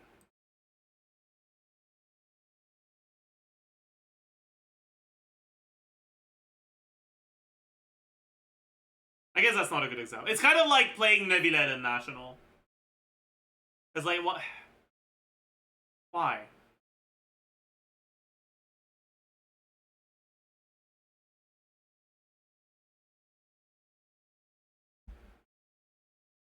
Anyways, next question.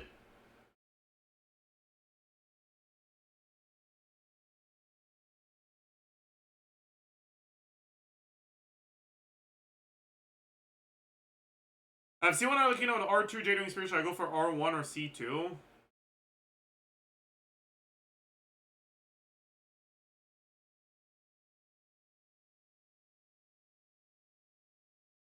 I guess C2.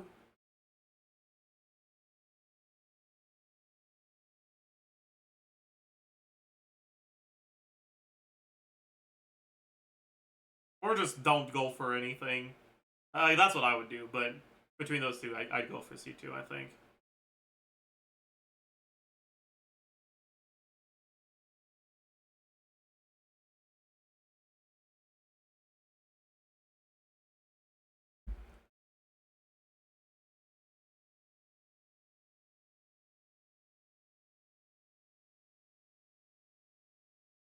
People go, what's the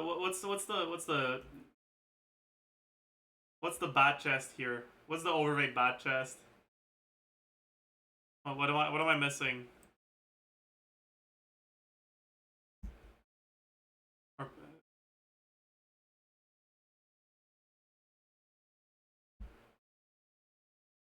After overload changes, Bennett Yelan Fischl is like 81k DPS. What a...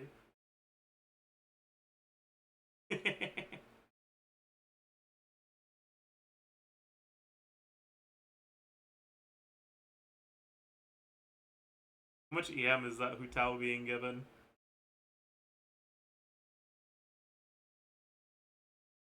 It's not that much, I guess. It's funny though. Oh, instructor. Okay, yeah, it's a pretty good amount, huh?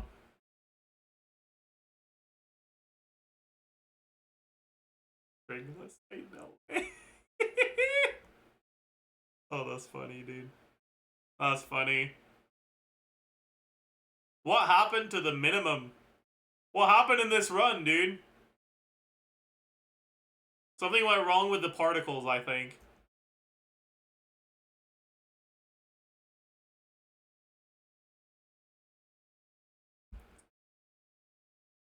$7K overload DPS. 3K electrocharge DPS. That's crazy, dude.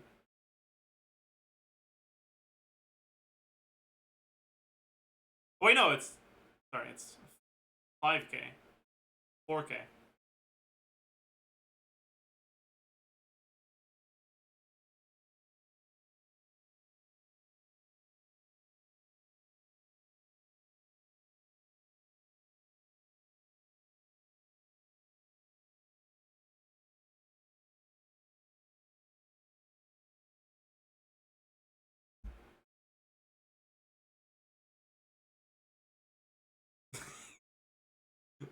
What? What? What is this? I redeemed this 2 hours ago. No. Wait, what's the joke?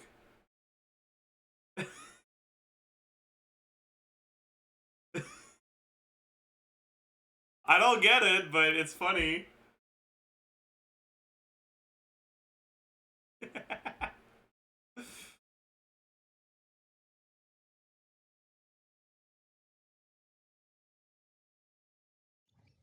Anyways. Alright, next question!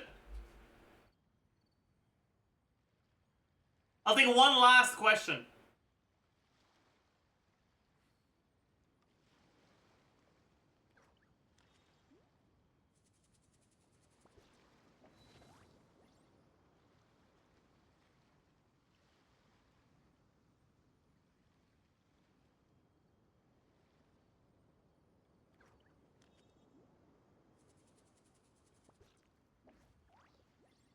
Do you think Arlecchino is going to get better?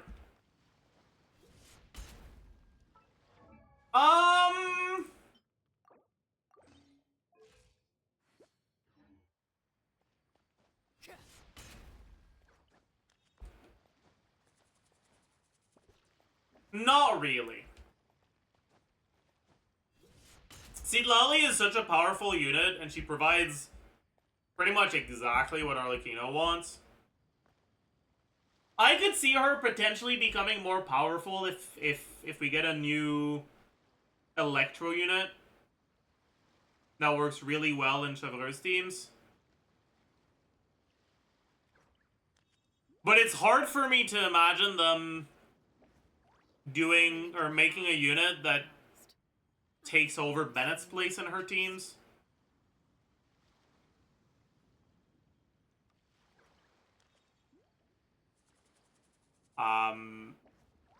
Citlali's place in her melt teams.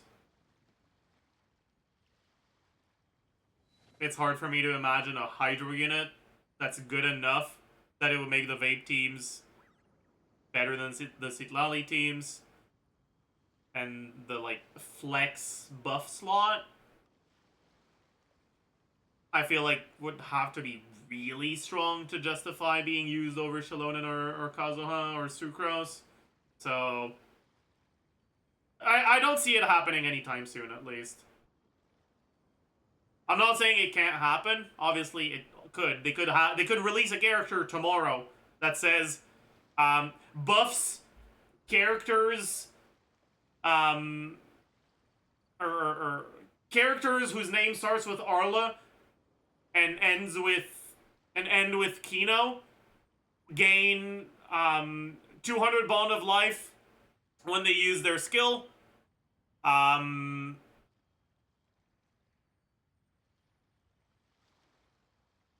2 more billion attack and 300 crit damage. Or, like, more realistically, they could have they could release a character that, like, gives a buff to characters that have bond of life, or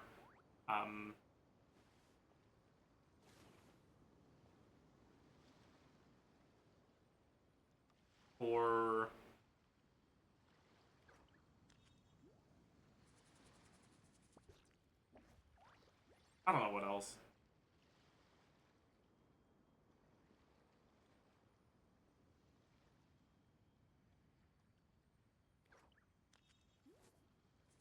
Oh, you know what would be really cool?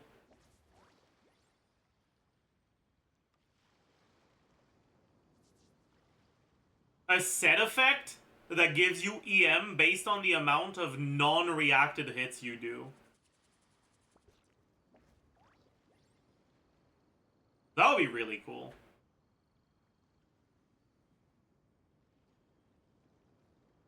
That would be really cool for Arlecchino. That gives you like a large amount of EM based on the amount of non-reacted hits you do.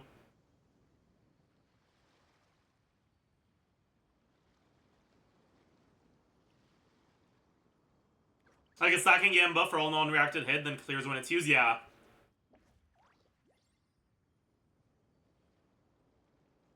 Oh yeah, that would be really, really cool. The cap of like 200? No, definitely not. That would be way too low. Well, Gilded gives you 230. It would have to be a lot more than 200.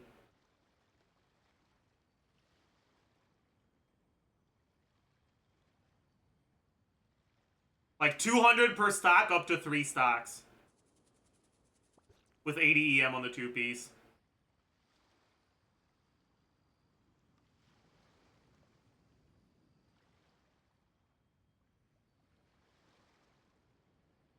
That's what I'd like to see. No, but I mean, like that's an example of a way that they could buff Arlecchino. Right, so like it's not that I can't imagine a kit, it's that I am doubtful that HOYO would release a character designed to buff Arlecchino in the near future. Anyways, that is going to do it for the Arlecchino video. I mean, Arlecchino is still one of my favorite characters. She's been one of my favorite characters since long before she came out.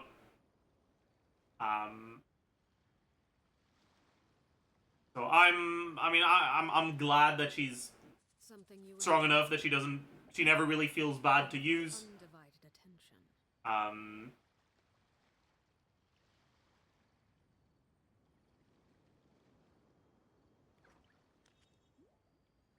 And yeah, for those of you that are considering getting Arlecchino, I hope you enjoy her as much as I do. Remember to not spend money on this shit game, true. And I'll see you guys in the next one. Bye, YouTube. Voice lines? I don't really want to do that today. I'm sorry. The editos, no? Okay. Recorded Arlecchino video / AZ, but not really AZ. Okay.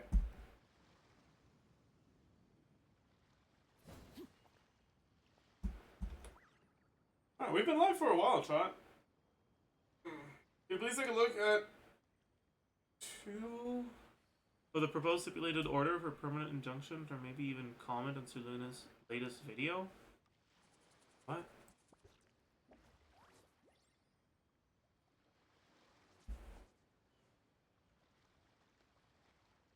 So Check the comment.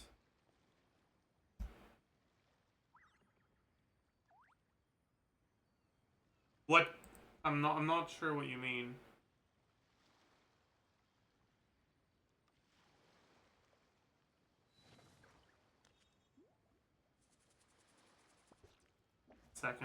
This second act? What about it?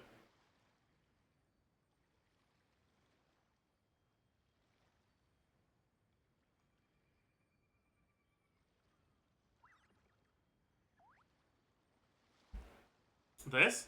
Ban against sales of chance to obtain digital content or merchandise via a covered mechanism without an option to purchase using fiat currency directly. Oh yeah, that. I mean, that's a great change. Obviously. It's unfortunate that they're probably not gonna do it anywhere outside the US, but I mean, it is a good change. It's a good regulation. Like, this is great. It's arguably the best change to come out of this. Because, like, all the other changes are kind of fake changes. Oh, that's not true. This is a fake change. Because there's no realistic way to properly ensure that you get parental consent for any sort of online sales. Let them do as they please. Without them actually requiring ID, which isn't something the US government would enforce anytime soon. Right, like that. So this will not get properly enforced, so it's kind of a nothing burger.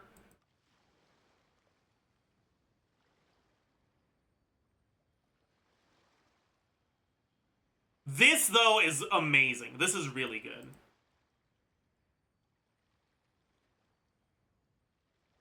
Burger. True.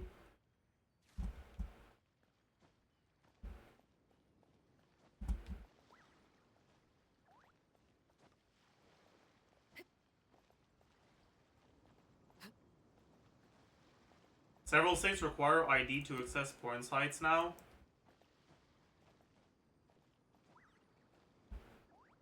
But that's not the same thing, right? Like,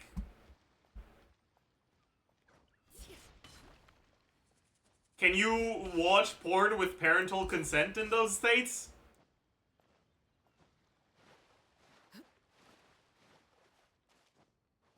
I'm asking because I genuinely don't know, but I don't think so.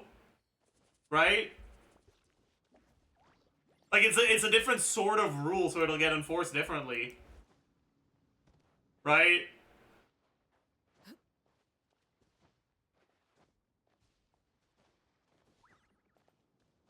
Mom, can I... Okay, anyways.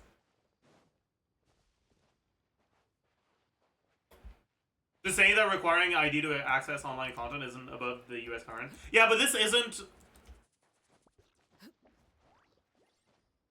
Okay. I get what you're saying, I guess. But...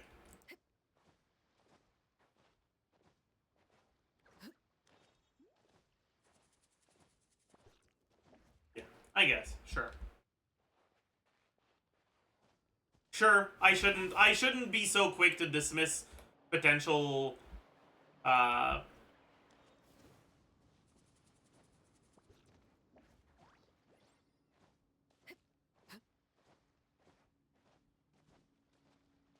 do I say this even? I don't know. I shouldn't be so quick to dismiss the United States' propensity to potentially become a fascist state. Sorry. My bad.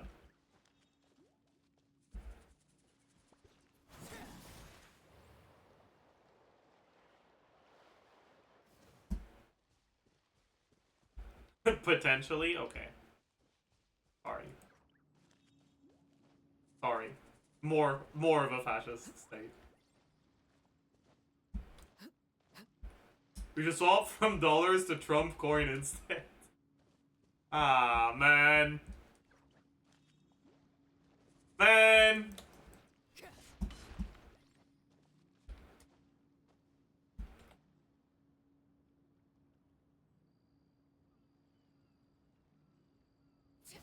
Why did my message not send? I don't know.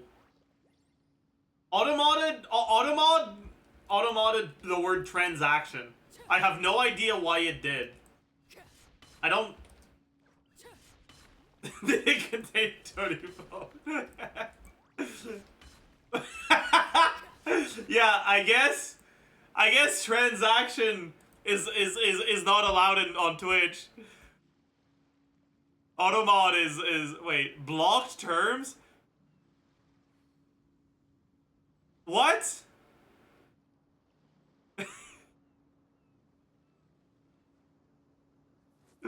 Okay, my bad. I don't know how that shit works, but my bad. Sorry, chat. No transaction here, okay?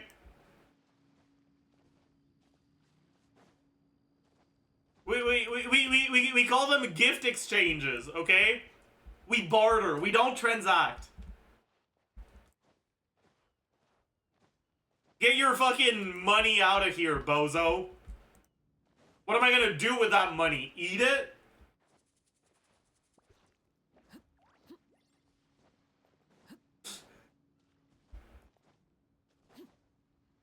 No, no.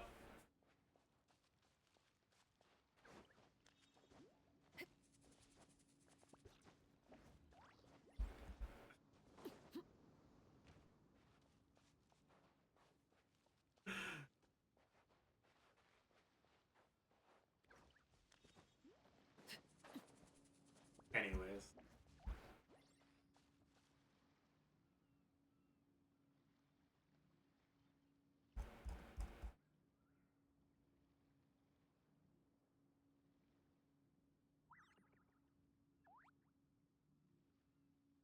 Staring into my eyes is ill-advised.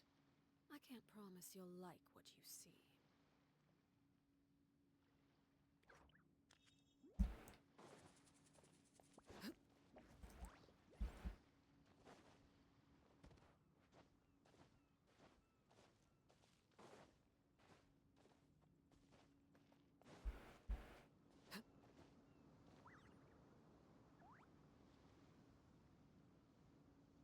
I can transact. Transuction. Okay, let's calm down, buddy.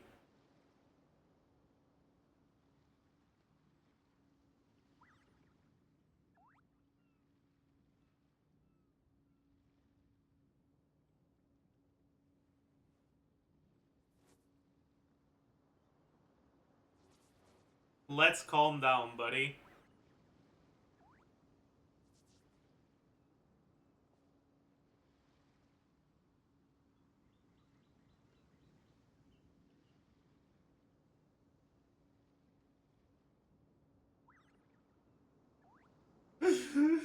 Chat. Chat, I'm being corrupted by the "this vexes me." I just saw a racist joke and it made me laugh. You have my undivided attention. I can't get this image out of my head, man. I can't get it out of my head, man. I'm cooked. This vexes me. I can't get it out of my head. Fuck.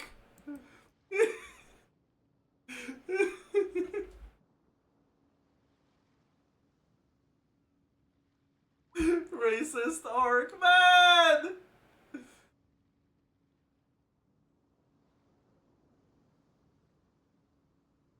Staring into my eyes is ill-advised. I can't promise you'll like what you see.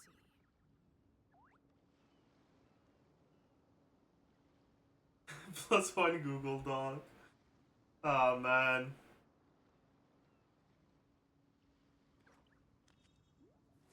The funny is not that he's black.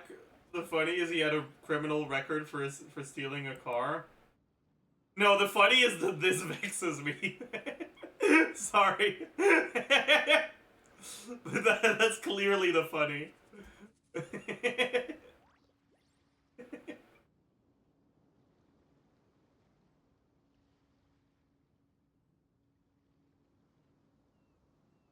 could the children be up to? Oh man. Never mind. Let them do as they please.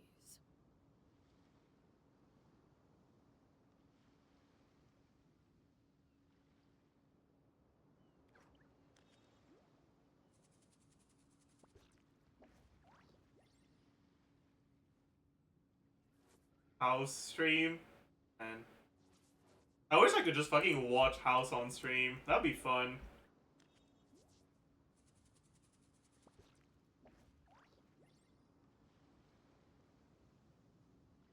Do it? No. I don't have the balls.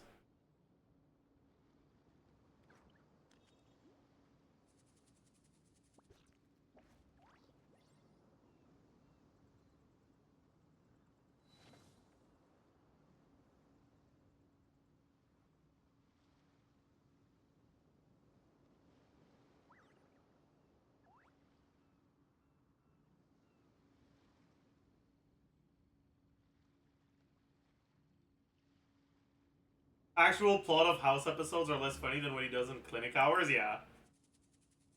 I agree.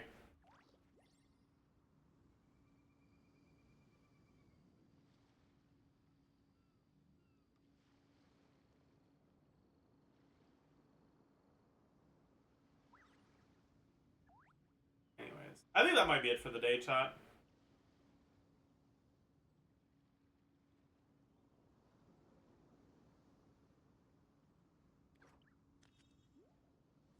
OMG, I finally called Zajef live. No, you didn't, loser. Sorry, that was mean. Sorry, I didn't. I'm sorry. That was too far. That was too far. I'm so sorry. I'm adding vexed.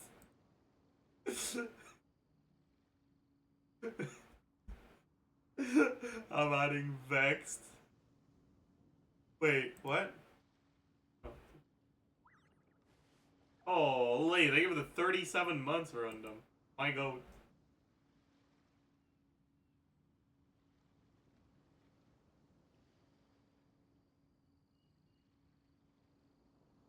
Something you wish to report? Go on. You have my undivided attention.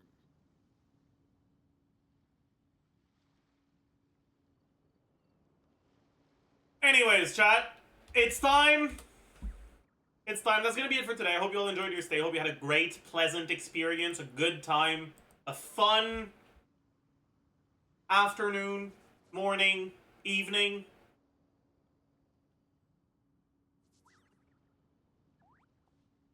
I have a video to post.